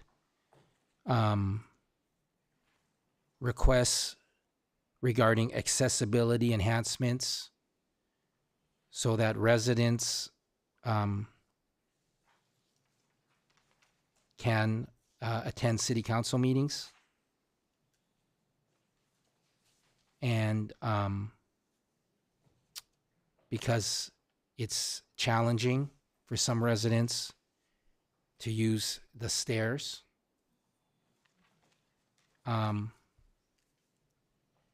So regarding these accessibility enhancements,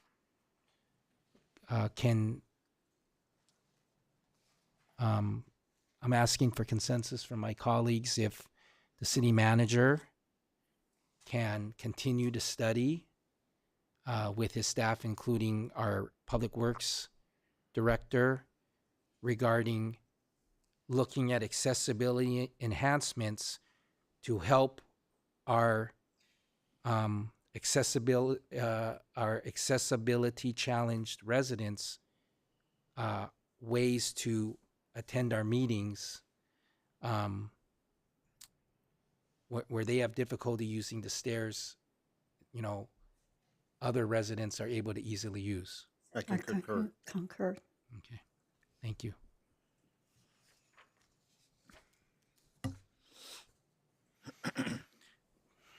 Thank you for allowing me to share my questions and comments. Does the city council have any additional questions or comments? Does the city council have any motions regarding item 9E?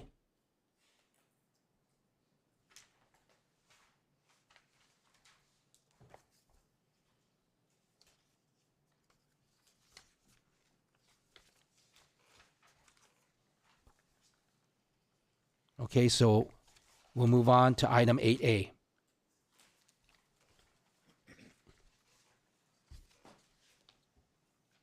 City manager, do we have a report on this item? Yes, thank you, Mayor and members of the City Council. Item 8A is the first public hearing item, and it relates to follows up on prior City Council direction related to the establishment of an Economic Development Commission. The report will be given by Director of Community Development, Kristen Aguila, and following her report, she and I would be happy to answer any questions. Thank you, Mr. Lopez. Good evening, Honorable Mayor and members of the City Council. At the April 21st City Council meeting, the City Council reviewed conceptual parameters and an organizational framework of an Economic Development Commission and directed staff to proceed with establishing an Economic Development Commission. Before you tonight is a proposed ordinance which seeks to amend the Cerritos Municipal Code by adding a new chapter, Chapter 2.22, named Economic Development Commission, and a related resolution.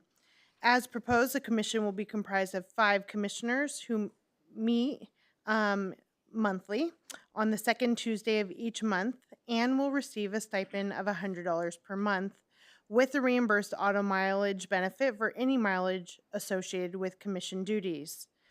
As proposed, the commissioners must either be a Cerritos resident or a Cerritos business owner. The Director of Community Development or his or her designee will serve as the secretary to the commission. The commission's responsibilities will serve to support ongoing economic development activities in the city. Should the City Council approve the formation of a commission tonight, this would be the first reading and introduction of the ordinance. Second reading of the ordinance would occur at the June 12th City Council meeting, after which, if there are no objections, a 30-day period would be required prior to the implementation of the proposed ordinance. If the ordinance is introduced this evening, the Office of the City Clerk will commence solicitation of applications for eligible persons interested in serving on the Economic Development Commission. Formal nominations for appointments will be accepted at ordinance adoption on June 12th. Upon appointment, the Department of Community Development would begin preparations to convene the first meeting of the Economic Development Commission in the fall. A public hearing notice was posted and published for this item in the Los Cerritos Community News and on the city's designated posting boards on May 9th, at least 10 days before tonight's meeting. At this time, it's recommended that the City Council review and discuss the proposed ordinance and resolution and conduct a public hearing.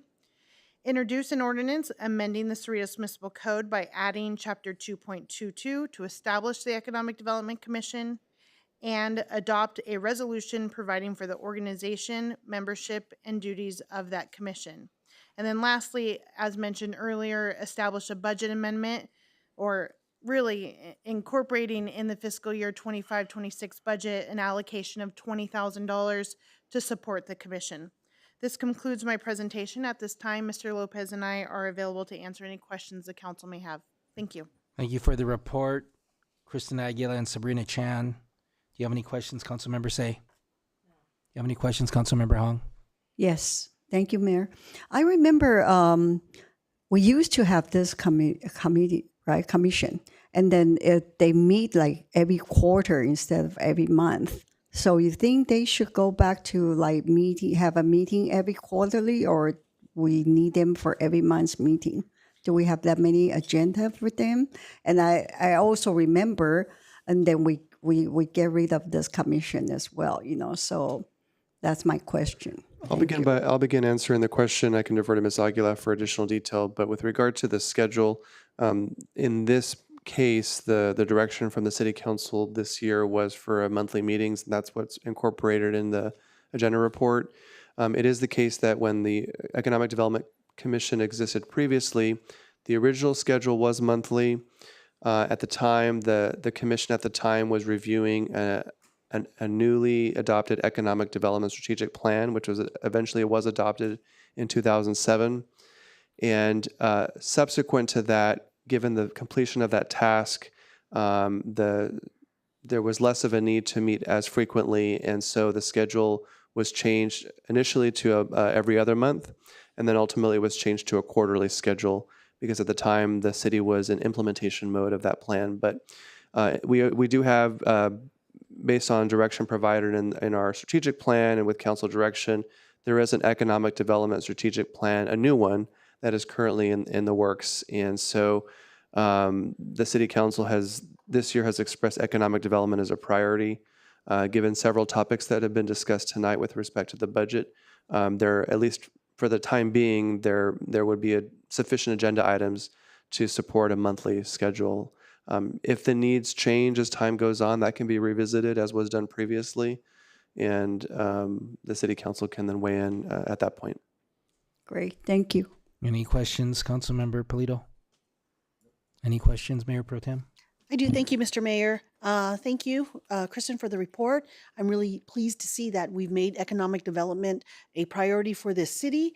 But how many staff members do we have that is dedicated just for economic development department? I mean, in community development department and for the new commission? Again, I'll start by answering I'll start with the answer. As was mentioned in the presentation, the secretary to the commission is the director of community development or their designee. We are in the process right now of recruiting for an economic development manager. That recruitment is well underway. And while Ms. Aguilar would initially assist with providing support to the commission, it's conceivable over time that that manager would additionally take over with that support. Other than that, in the Department of Community Development, staff generally, among many other tasks, can supplement with economic development tasks, but we will have one designated economic development manager who full-time will be focused on not only the commission's efforts, but other economic development activities. So I'm a little concerned that we only have one staff member that's dedicated, and extra tasks are being put on the members, the current staff at community development, when we have placed economic development as a priority. I don't think we're doing enough. Although we are budget constrained, but in order to bring in economic development, we need to invest in staff to make that happen. And I'd like to see some numbers on increasing staff there. That is the only department that makes money, and that is the least staffed department. Let's be real. This cannot happen with a skeleton crew. It's Kristen is the director. She does her job 100%, dedicated to the city. She's already sitting on 2 council meetings per month. She's going to sit on Economic Development Commission meetings. She's going to sit on Property Preservation Commission meetings. She's going to sit on Planning Commission meetings. We need more staff. I'll also add, there are several other folks in the organization that have a role in economic development, myself included, and members of my city manager's office. We also have team members in our communications and marketing division who we have a newly hired marketing administrator who will be assisting in the economic development marketing aspects. So it'll be a team effort shared across the organization in addition to community development staff. Can I request for a report back to see if we increase staff there and what those numbers look like? Is that something I need to make a motion, ask for consensus? I mean, I'd like for staff to have that discussion, realistic discussion of what that department needs as far as staffing. You can ask for consensus. Okay, then I'd like to have consensus on a report back on the staffing needs for community development, especially for the economic development portion of that department. Agreed. Agreed. Thank you. Thank you. That's my question, that's all. Thank you. I will now open the public hearing and public comments on this item. Are there any speakers on this item? Seeing none, I will close the public comment period and public hearing. Does the council have any additional questions or comments? Mayor Pro Tem Johnson, would you like to make a motion? Yes, I'd like to move to approve. Second. Moved by Mayor Pro Tem Johnson, seconded by Councilmember Polito. Let's vote.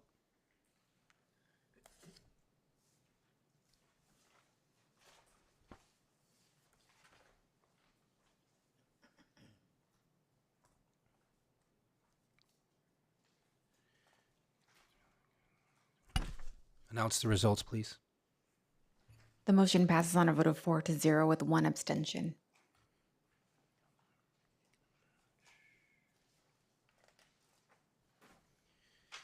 Item 8B, City Manager, do we have a report on this item? Yes, thank you. Item 8B is presented to comply with requirements as they relate to our transit services. The presentation overview will be given by Advanced Planning Manager Sabrina Chan, and following a presentation, she and Ms. Aguila and I would be happy to answer any questions. Thank you, Mr. Lopez. Good evening, Honorable Mayor and members of the City Council. The item before you this evening is consideration of an update to the city's Title VI program, which provides for non-discriminatory public transportation services to the community by way of the Cerritos on Wheels, COW, and the Dial-A-Ride programs. The 1964 Civil Rights Act requires local municipalities that receive federal funding for public transportation to establish and implement a Title VI program to prohibit discrimination. The city receives federal funding from the FTA by way of Metro for operation of the COW and Dial-A-Ride, and as such is required to maintain and implement a local Title VI program. The city's Title VI program was adopted in 2014 and is required to be updated every 3 years pursuant to federal requirements. The city's current Title VI program is set to expire in August of this year, and as such, the item before you tonight is the 2025 update to the Title VI program. In the 2025 Title VI program, staff has updated the Title VI Limited English Proficiency Plan by conducting an assessment to determine which populations in the city are of limited English proficiency. In this update, the Spanish language group has now been identified as a limited English proficiency group. As such, the city's 2025 Title VI program now includes documents translated in 4 languages: Chinese, Korean, Spanish, and Tagalog. Upon approval of the city's Title VI program by the City Council, the city will submit the program to Metro for review for approval anticipated in fall 2025. In accordance with the city's public participation plan within the city's Title VI program, this item is a public hearing item. Notice of the public hearing was published in the Los Cerritos Community News and posted on the city's posting boards on May 9th, at least 10 days before tonight's public hearing. This concludes my presentation. At this time, Mr. Lopez, Ms. Aguila, and myself are available to answer any questions the council may have. Thank you. Thank you, Kristen Aguila, Sabrina Chan, and Mary Balderrama. I will, do we have any questions from the council? I will now open the public hearing and public comments on this item. Are there any speakers on this item? I don't see any speakers on my list. Are there any speakers on this item? Seeing none, I will close the public comment period and the public hearing. Does the council have any additional questions or comments? Do we have a motion? Move to approve. Second. It was moved by Mayor Pro Tem Johnson and seconded by Sophia Say. Councilmember Say, let's vote.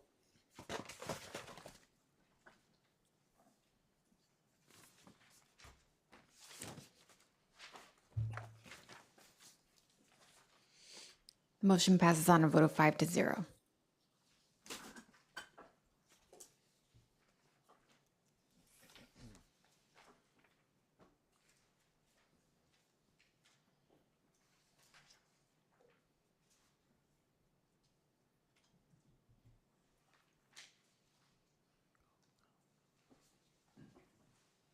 Okay, item 9A. Thank you, Mayor. Item 9A is an ongoing agenda. Hold on. Do we have any public comment on item 9A? Do we have any public comment on item 9A? Seeing no public comment on item 9A, I close the public comment. I ask my council colleagues for consensus to defer item 9A to the next meeting. Yes. Yes. I concur. Okay, let's defer item 9A to the next meeting. Are you okay with that, Mrs. City Attorney? Yes, that's fine. Thank you. Item 9B, pickleball courts. Yes, thank City you. Manager, do we have a report on this important item? Yes, we do. Item 9B is follows up on prior council direction as it relates to pickleball in the eastern side of the city. The presentation this evening will be given by Director of Community and Cultural Services, Annie Hilton. Thank you, Mr. Lopez. Good morning, Honorable Mayor and members of the City Council. As requested by the Council, staff has evaluated options for adding pickleball courts in Cerritos, focusing on the east side, including Cerritos Park East and Don Canabe Community Regional Park. Don Canabe Park is managed by Los Angeles County and is not within the city's purview for adding amenities and services.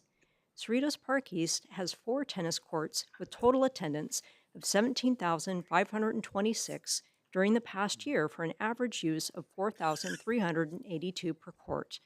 Liberty Park has 6 tennis courts with total attendance of 16,203 during the past year for an average annual use of 2,700 per court. The tennis courts at CPE are more popular, with a per-court usage rate that is nearly 39% higher than at Liberty Park. Converting one of CPE's tennis courts into a dual-use court is therefore expected to have a significant impact on the tennis community. The estimated cost to convert one tennis court to dual use with 4 pickleball courts is $17,000. It is recommended that the City Council review and discuss the information provided in the staff report, including the following potential options. Convert one tennis court at Cerritos Park East into a dual-use court with 4 pickleball courts and use provided on a drop-in, first-come, first-served basis, or leave the existing tennis courts unchanged and direct staff accordingly. This concludes my report, and at this time, City Manager Robert Lopez and I would be happy to answer any questions.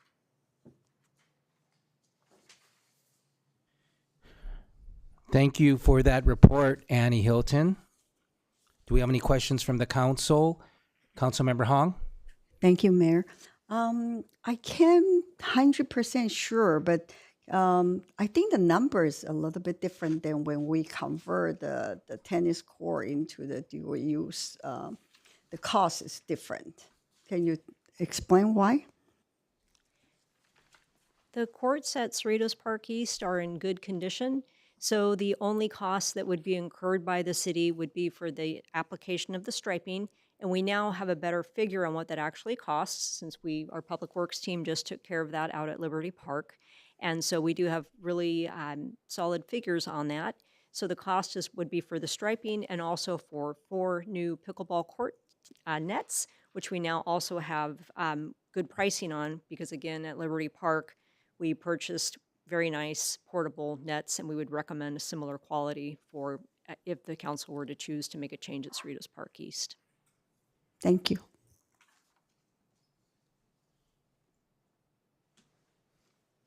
Councilmember Polito? I just have a question. Which court are we talking about? Is the one on the closer to the Whitney or closer to the center of the park, or the middle one? We do not have a recommendation at this time. If the council were to give us direction to convert a court, we would evaluate the locations and make the determination as to which would be most appropriate. I didn't have a preference. I was just curious, but if there hasn't been a decision made yet, that's fine. Just let me know later. What I would add to that is the courts are in relative close proximity to homes, the Warmington development just to the immediate west. So given that, I would recommend that the one that furthest away from those homes be selected if the council decides to convert one of the courts. There you go. I concur with that. I do now have a preference. Can you repeat that? Can you repeat that, City Manager?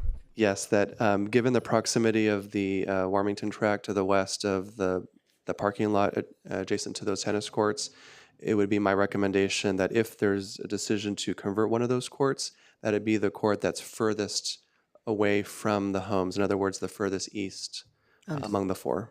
Thank you. Unless there's an operational constraint associated with that. Councilmember Say, was that? love Do it. you have any? I love Do it. you have any other questions, Councilmember Polillo? No other Do you have any- questions. I'd Yep. like to make I a love it. motion. Do you have any Thank you. questions, No, thank Councilmember you. Say? No, thank you, sir.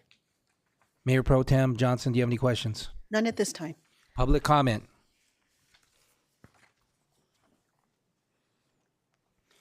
I will now open for public comments on this item that the council members of the city of Cerritos seem to all love. Teddy Lloyd.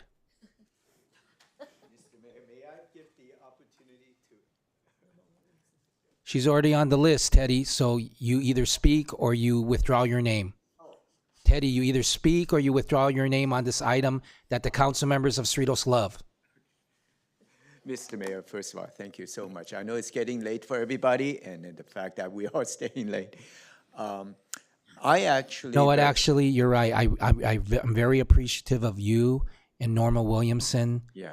You are here to speak at public comment and represent the residents of Cerritos about a subject matter that is important to the city and important to the two of you. Thank you for being here, Teddy. Go ahead and take your public comment time. Thank you very much. I really appreciate it. I was just going to, Norma, because I know Norma waited so long. I would be happy to take her home also. Any case, the reason I just like to spend a little extra time and then talking about it, as you know, I've been pushing for pickleball for the city of Cerritos for quite a number of years now. So I'm very, very happy that the city is considering that. And then I know also in that report, it mentioned something about Don Kanabe Regional Park, and I thought that could also be if the city decided not to go forward with the at the Cerritos Park East, and then the other option would be the regional park. And which I do know a regional park is part of the County of Los Angeles, but then at the same time, the regional park and city of Cerritos seem to have a very tight connection, okay? So that's one thing. But having said that, back to the CPE, Cerritos Park East, I definitely would support whatever Norma suggests and then whatever so far has been presented. And then after all, the city of Cerritos has already given me the, at the Liberty Park. And the Liberty Park currently has 8 new courts, which I have always thought this is great. And since this evening, I noticed that the city council spends tremendous amount of time talking about the budget and all that. And I definitely would like to be considering in helping our city to generate revenue, which I do think now at the Liberty Park, you've got 8 courts which can be used to generate revenues for the city of Cerritos. And as far as details as to how that can be done, I'll be more than happy to cover the details when the time comes. And I would suggest what these other cities have been doing and then other locations, because the sport is the fastest growing sport. So the sport itself can generate revenue. And so any case, I don't want to take any more time. I know everybody's getting tired and getting late. And I want to thank the opportunity of speaking to the city council. Thank you very much. Thank you, Teddy Lloyd. I appreciate you. The city council appreciates you. Subhash Govind. Yeah. I don't see him. Norma Williamson. Good to see you, Norma. The same here, Mayor Yokoyama. So good evening, Mayor and City Council members and staff. So as a weekly and sometimes daily pickleball player for the last 2 years, I'm here tonight to speak about neighborhood park pickleball courts, specifically Cerritos Park East, since CPE is my neighborhood park and it's only 1.5 blocks from our home. Currently, the 8 new pickleball courts at Cypress Arnold Park in the city of Cypress are the local mecca of pickleball courts, with heavy use starting at 7 a.m. to 10 p.m. So just think of all the revenue these players are generating for Cyprus-based restaurants and slopes that we also could be doing with a time frame like that one. On another note, please do not include the 10 pickleball courts at Don Canabe Regional Park in your count of pickleball courts available to Cerritos residents. Some of you know that my husband and I initiated the 300 signature petition to LA County Board Supervisor Janice Hahn, asking the county to convert 2 tennis courts to 10 pickleball courts. But after 1 year of paying $55 per month, the senior rate for membership, we no longer play there. Seniors on fixed income cannot afford this. Also, their free drop-in hours, as required by LA County, are from 12 noon to 4 p.m., which are a health risk due to heat exhaustion for many players. And talking about the regional park, we hope that the city will drop the idea of installing pickleball courts there due to the unifying influence of neighborhood parks in Cerritos, which can, as a bonus, help mitigate residential burglaries. We appreciate your timely response to the health and wellness needs of your residents, and thank you for the 8 new pickleball courts at Liberty Park. And we, along with many other players, really enjoy playing at the 5 open and dedicated courts at Liberty Park, and would like to see this model replicated elsewhere. In just the last week since the ribbon-cutting ceremony at Liberty Park, a handful of us have collected close to 50 signatures from Cerritos pickleball players on a petition requesting dedicated, not dual use, but dedicated pickleball courts for Cerritos Park East with permanent nets. If I could give this to Mayor Yokoyama. There are many problems with dual-use courts that dedicated courts would eliminate. The policy of first come, first serve with dual-use courts can lead and have led to disputes between pickleball players and tennis players as to who arrived first. Number 2, the portable pickleball nets trigger an unfounded fear that they will be stolen. The portable nets at Central Park in La Palma have not had any problems of theft. This fear of theft also leads to the city locking the gates of fenced-in courts, which delays their opening, at least at Liberty Park, to 10 a.m. And then they close at 8 p.m. with a loss of valuable playing time. Dedicated fenced and pickleball courts at CPE could hopefully be open for 16 hours, 7 a.m. to 9 p.m., as opposed to the 10 hours at Liberty Park, or even better, 24/7 if the courts are completely out in the open. Players prefer the cool hours of the morning or evening. In the eyes of dedicated pickleball players, starting to play at 10 a.m. risks exposing players to heat-related illnesses, especially in seniors.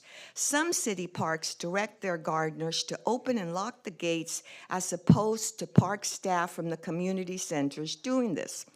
Please consider hosting tournament games for charity for the many nonprofits and Group A community organizations that the city sponsors. And these tournament games could be completely organized by the nonprofit.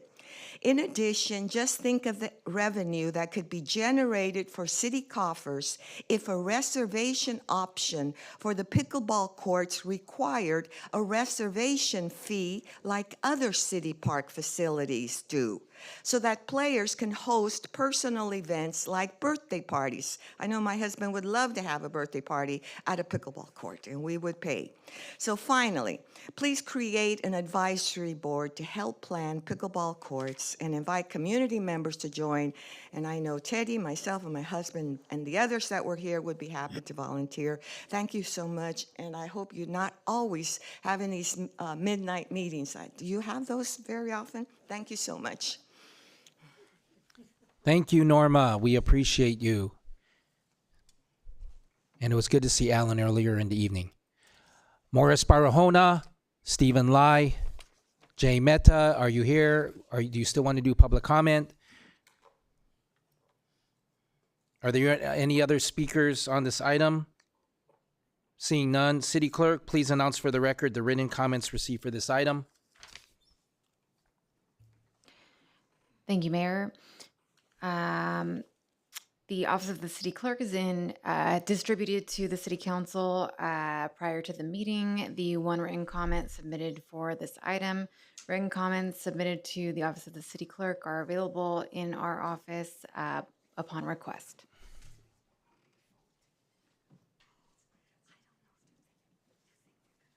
If there are no additional public speakers, I will close the public comment period.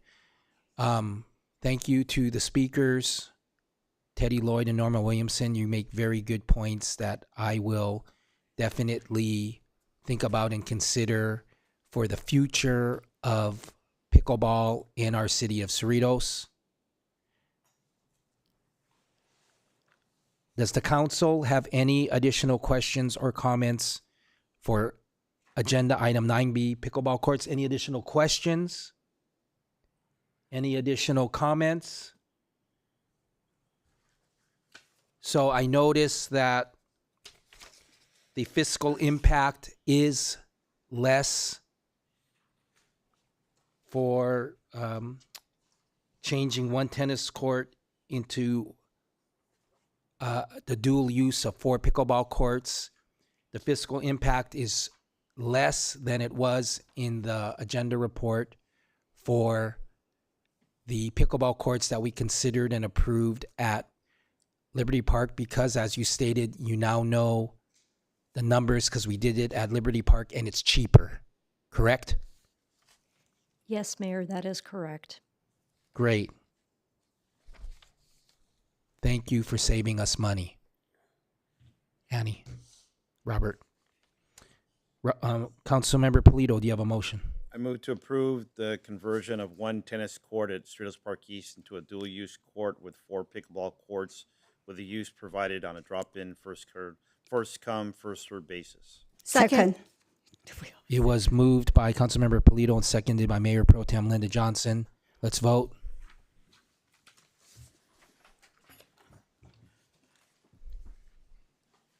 Motion passes on a vote of 5-0.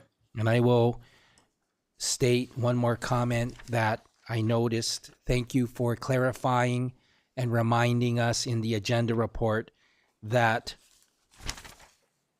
tennis will continue to have resident reservations permitted up to 1 week in advance. Okay, we're done with item 9B. Item 9C, library card fees.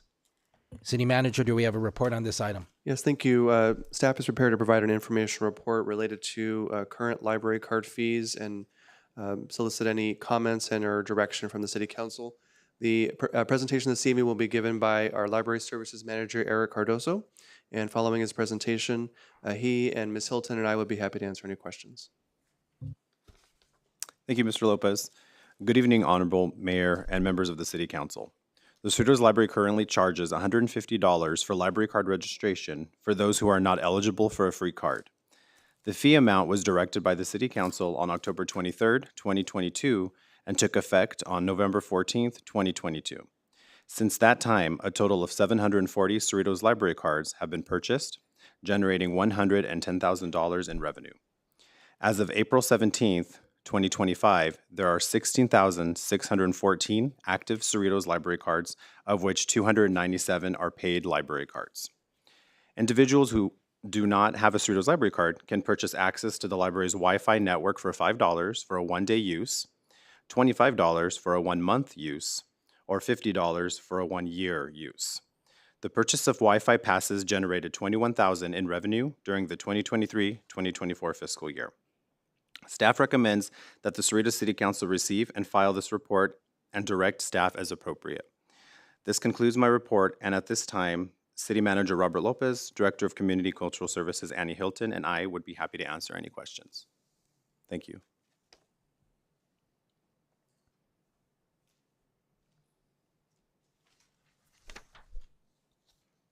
Thank you for that report, Annie Hilton and Eric Cardoso. Do I have any questions from the council? Do I have any questions from the council?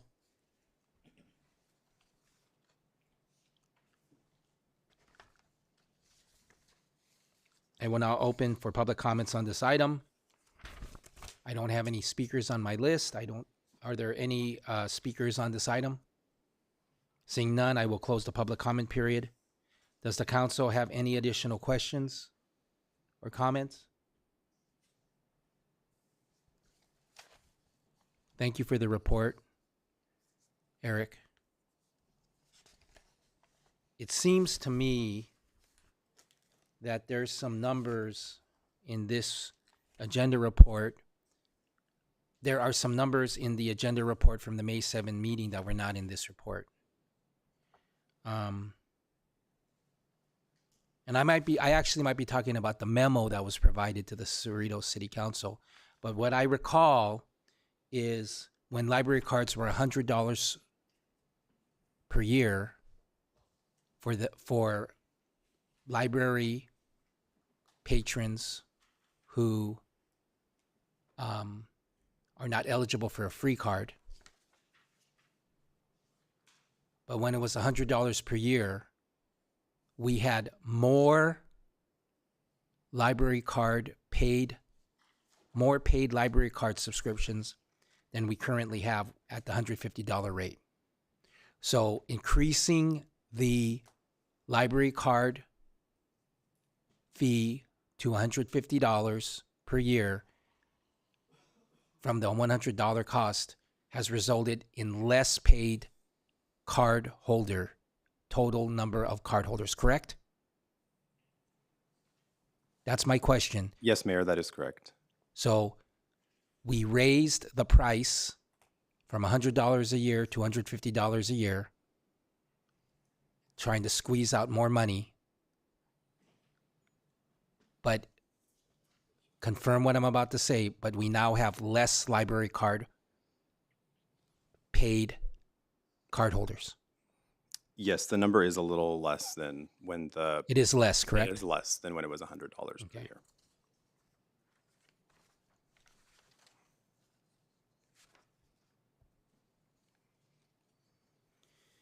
I'm considering whether we should wait for for Mayor Pro Tem Johnson.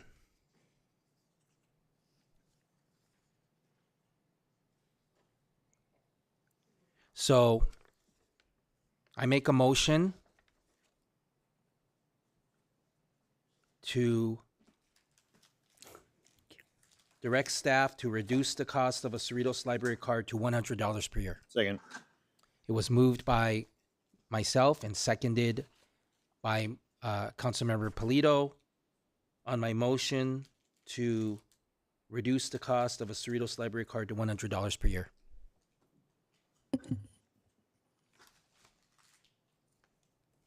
The motion passes on a vote of 4-1. Thank you. Mr.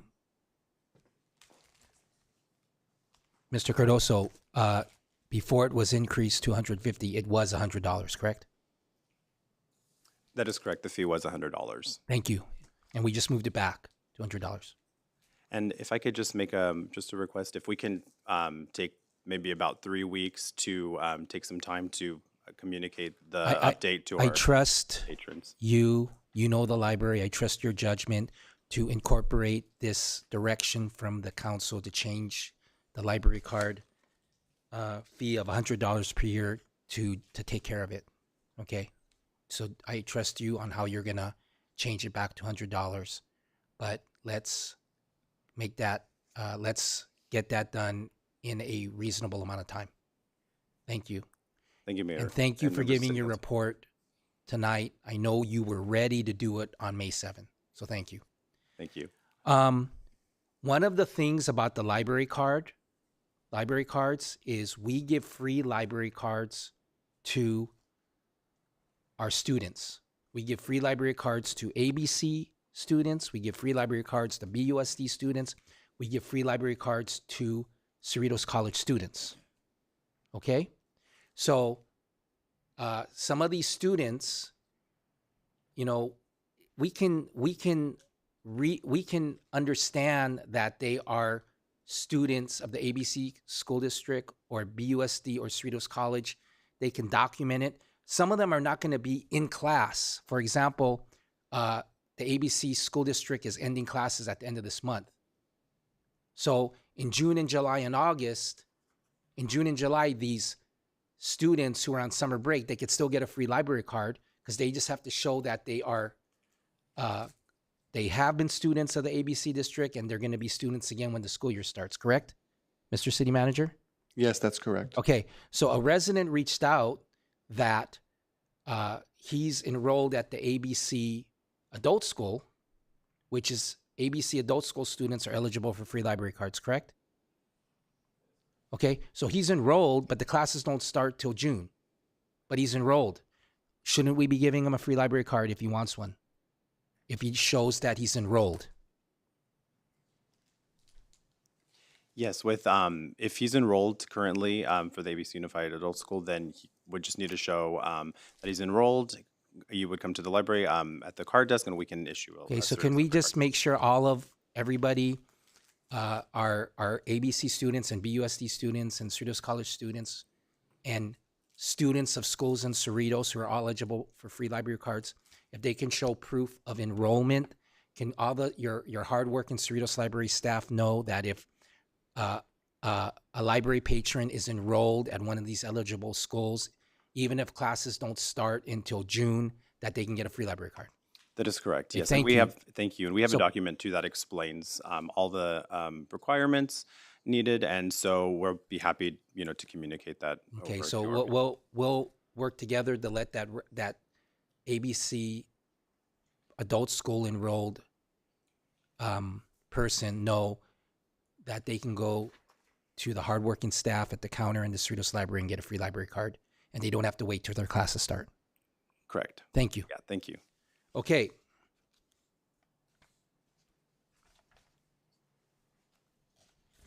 And thank you to my council colleagues for approving my motion. Item 9F, Southeast Gateway Line. City Manager, do we have a report on this item? Yes, thank you, Mayor, members of the City Council. Item 9F is also follows up on City Council consensus direction as it relates to discussion of a potential Cerritos station on the Southeast Gateway Line. The overview of this item will be presented by Ms. Aguila, and following her presentation, she and I will be happy to answer any questions. Thank you, Mr. Lopez. Item 9F is an informational report providing background on the city's involvement in Metro's Southeast Gateway Line project, which is formerly known as the West Santa Ana Branch Project.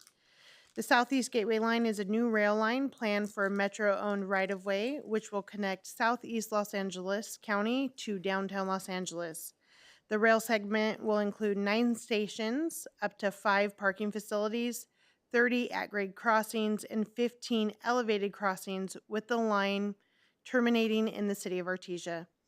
Over the past 20 years, the city has developed a robust partnership with Metro for the coordinated efforts related to this project as the rail line runs through the city of Cerritos. In the project's early stages, 2 potential stations were proposed in the city of Cerritos, including a station at the northwest corner of 183rd Street and Gridley Road, and a second station at the northeast corner of Bloomfield Avenue and Delama Boulevard, which would have served as the initial terminus station with the potential for the line to extend into Orange County in the future. However, through continued planning efforts by Metro, thorough agency discussions, and community engagement, in January 2022, a project scope was finalized with a southern terminus in the city of Artesia and no proposed stations in Cerritos.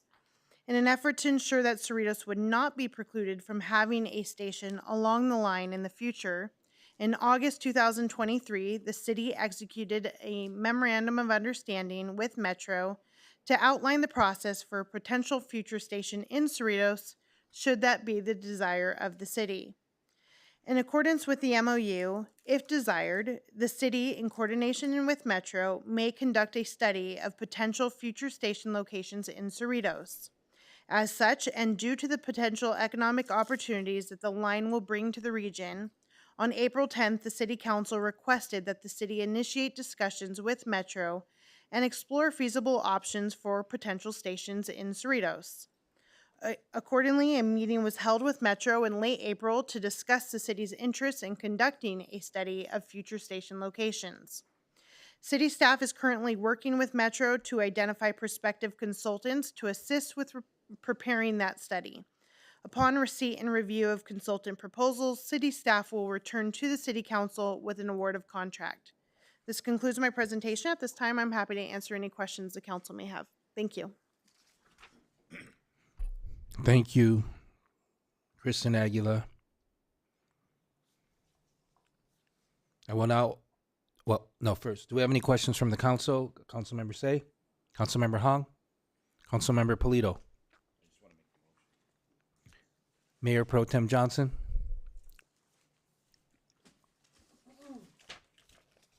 How long is it going to take to find a consultant?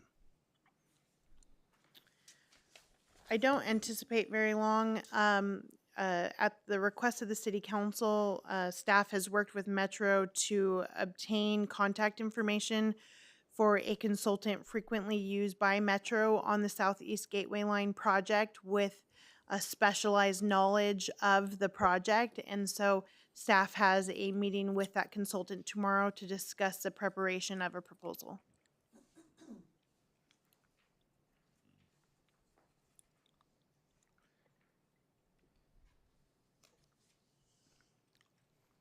Are there any public comments on this item? I will now open for public comments on this item.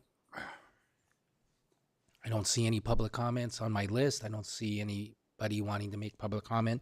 Are there any speakers on this item? Seeing none, I will close the public comment period. Does the council have any additional questions?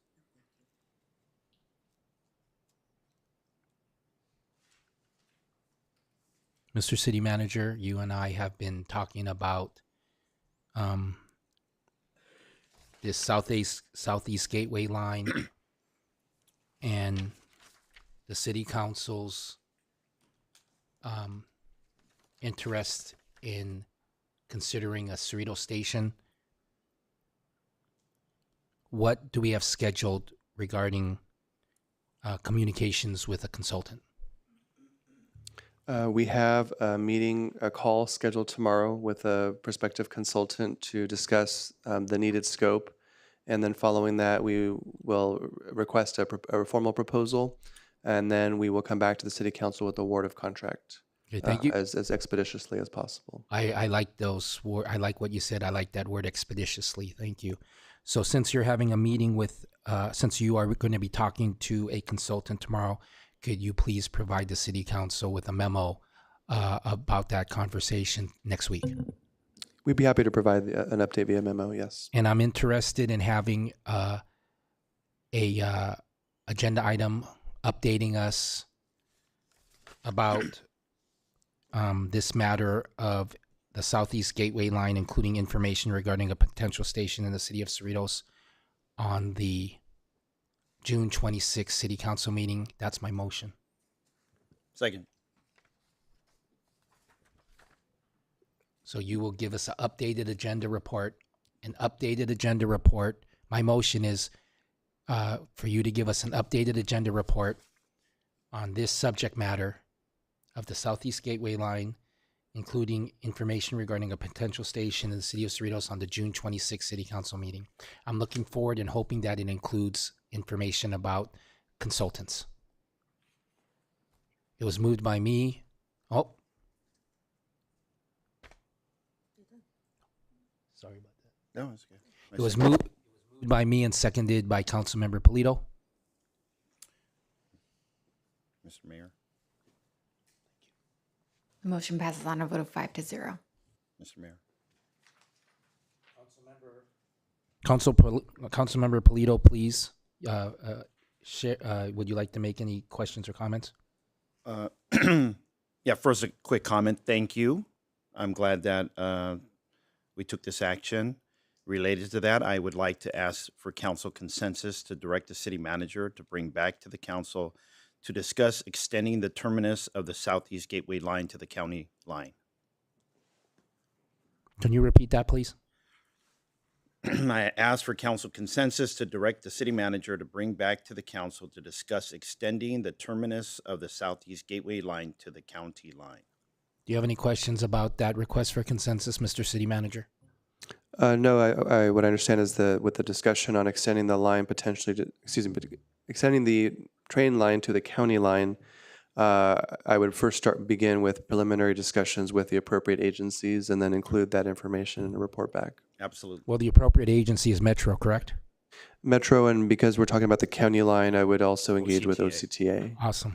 Are you happy with that understanding? Very pleased. Thank you. Okay, I agree. I do as well. Oh, I look can I forward to a add report. on to that expeditiously?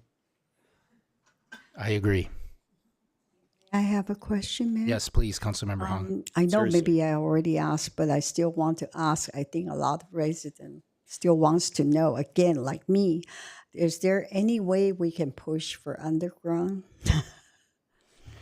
The city did have extensive discussions with Metro regarding the possibility of undergrounding the line, and particularly at the intersection of 183rd and Gridley, because whereas in other parts of the city, the line would cross one street at a time, and that location it crosses two streets at a major intersection. But it was determined at Metro, we did have extensive discussions with Metro, but it was found actually they paid for a feasibility study with a technical consultant to actually study that.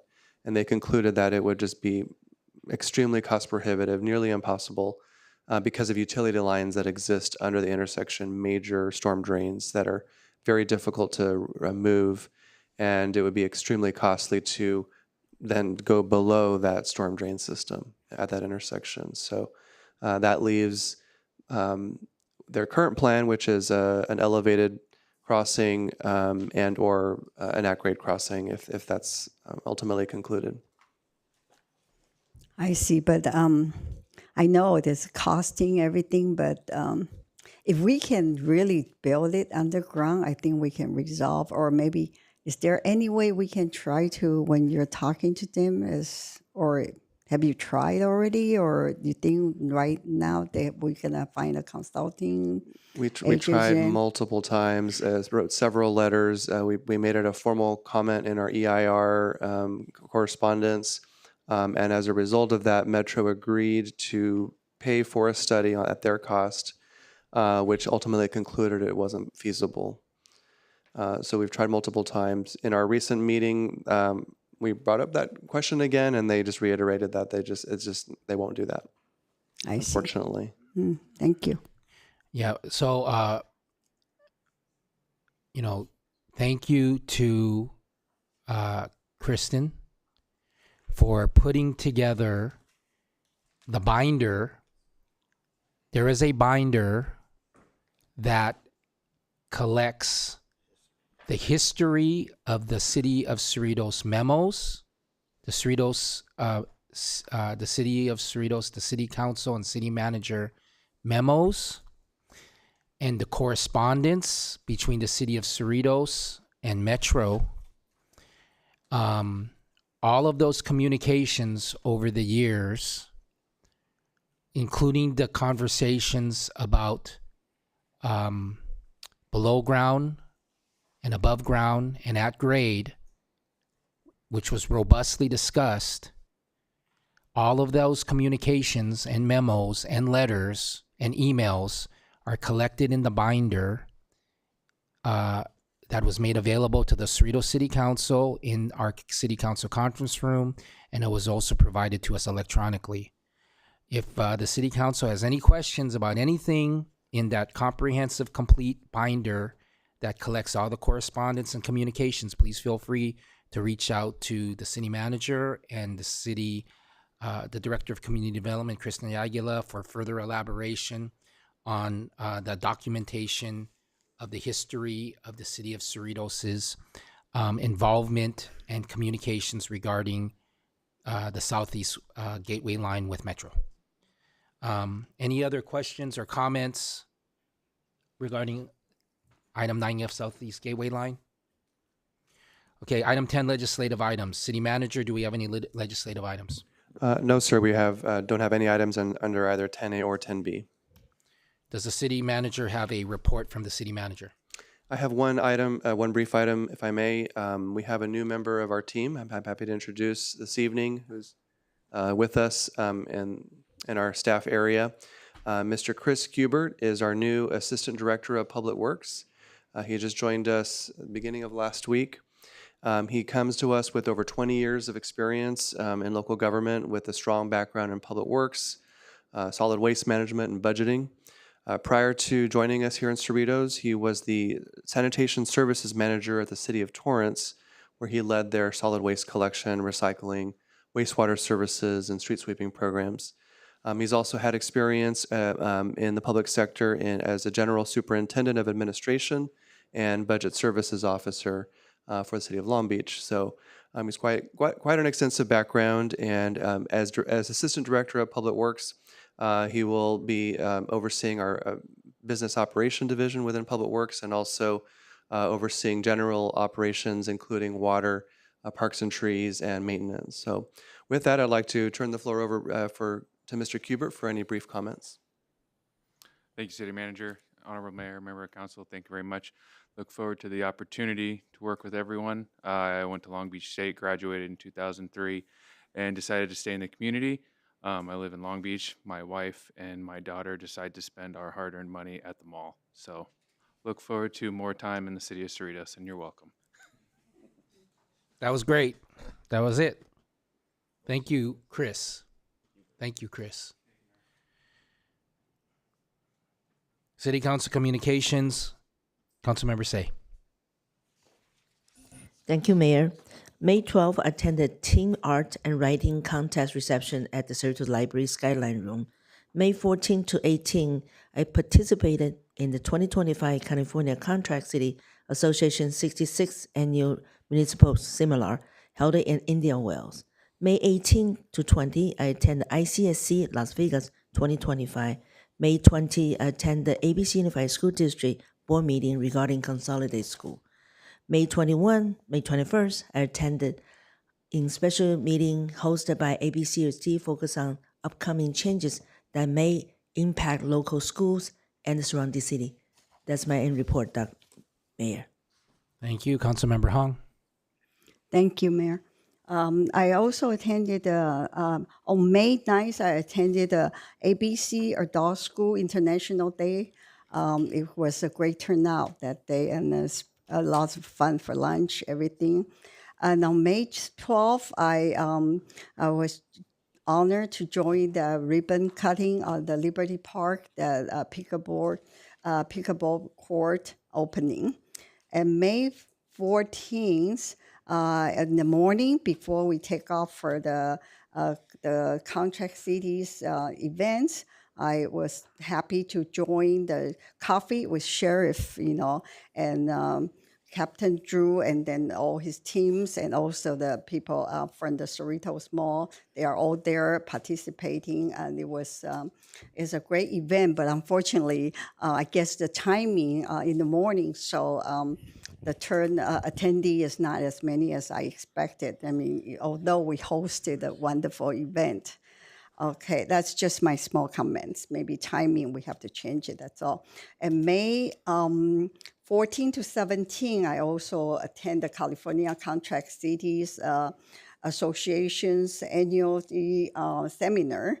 And it's very productive and very informative to me because that's a great experience. Every events or seminar I join, I feel I always gain extra knowledge, unexpectedly. I was thinking, oh, what am I gonna know?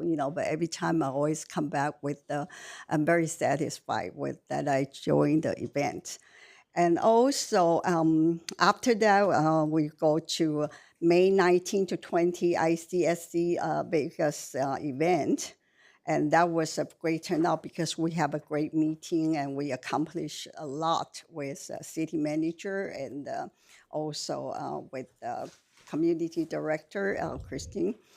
So it is very productive, and the turnout is better than what I thought. So I'm glad. I mean, I joined everything, but I think it's very beneficial to me. Also, May 21st, ABC USD meetings about the Unified School District recommendation report for school consolidation and reconfiguration. Those are very important because this also impact with our cities, the residents concerned. So I'm glad I joined all that. Thank you. That's my report. Councilmember Polito. In the interest of the late hour, I'll give my report at the next meeting. Thank Mayor you. Pro Tem Johnson. Thank you. So this was a long, long meeting, and it's been like this for the past few months, even a year. It started way before this current council has been seated. So I kind of like to propose a change to our council meeting so that we are more efficient. The council has changed the day and time of city council meetings about 9 times, with the last one being changed in 1995. Therefore, changing the day and time would not be considered unusual. I'd like to see that our closed session meetings move to before the regular meetings, like starting at 5 p.m. Before a council meeting, we would potentially not be ending past midnight. And recently, we did get out of closed session like at 3 a.m. And after this, we're going to go into closed session again, and probably not until 3 a.m. again. And it's not so much as council, but it's also our staff that are in these closed sessions. Having an earlier closed session also means not having our attorneys placed on call, because they are currently placed on call until we end the open session and we go into closed session. And so, they're taking calls like at midnight, and we're paying dearly for that. I think we should also move our regular meetings to 6 p.m., a little earlier. That means we would be ending earlier. I mean, it'd be kind of nice to go home earlier. Also, it's not productive for us to be staying out this late. We can't think straight. Our residents that come in for public comments are not here to wait until they can speak, and so it's really not fair to them. It's not fair to us. It's not, and staff has to go back in the morning and do all the work that we just directed them to do tonight. And on a few hours sleep, that's just not realistic.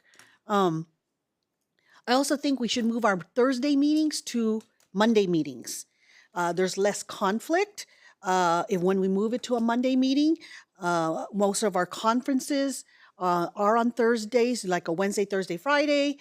We also miss out on summer concert under the parks, summer concert under the stars. And even our CCPA shows are on Thursdays, where I think most of the time it's dark on Mondays. So by moving our meetings to Mondays, we're able to attend these functions and won't have to keep changing our regularly scheduled meetings.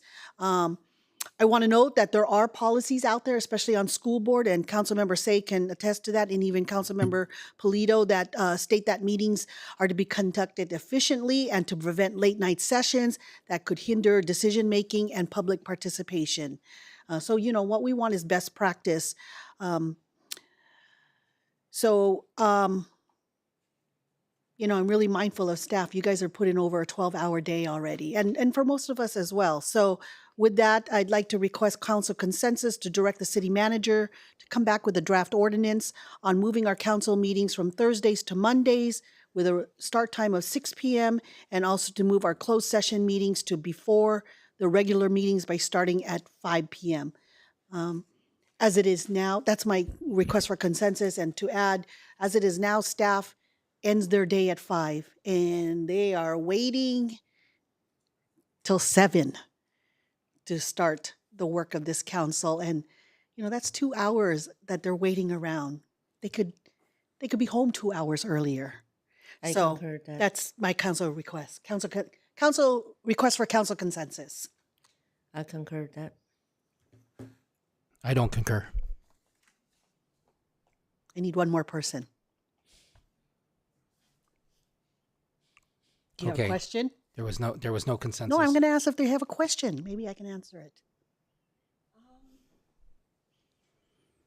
I'm just not too sure about closed section. You want to start it at 5? Yes. And then if we started our meeting at 6, if we didn't finish our closed section, what are we going to do? Yeah, I think the go in city manager. afterwards.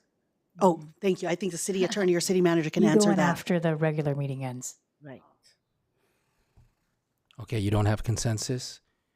Do you have any other council member communication? Mayor Does- Pro Tem Johnson? I do want to ask if there's another alternative. I think I would agree to it. So you're giving me consensus? Yes, I'll give I you have consensus.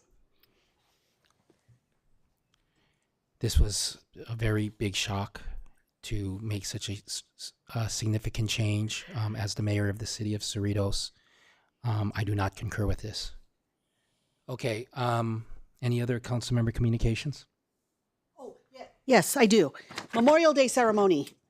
I invite the community to participate on the May 26th Memorial Day community ceremony. Starts at 10 a.m. with 9:45 prelude music. Please come out on Monday, May 26th. The next item is item 12, City Attorney. Will you please announce the closed session items? Yes, we will meet in closed session next to discuss 2 items related to labor negotiations with AFSCME full-time as well as the unrepresented. And then we will also convene into closed session to discuss the personnel evaluations of the city manager, city attorney, and city clerk. Thank you. We will now adjourn the regular meeting and the council will recess to closed session in 5 minutes. 5 minutes? Oh my God, I drink so much coffee.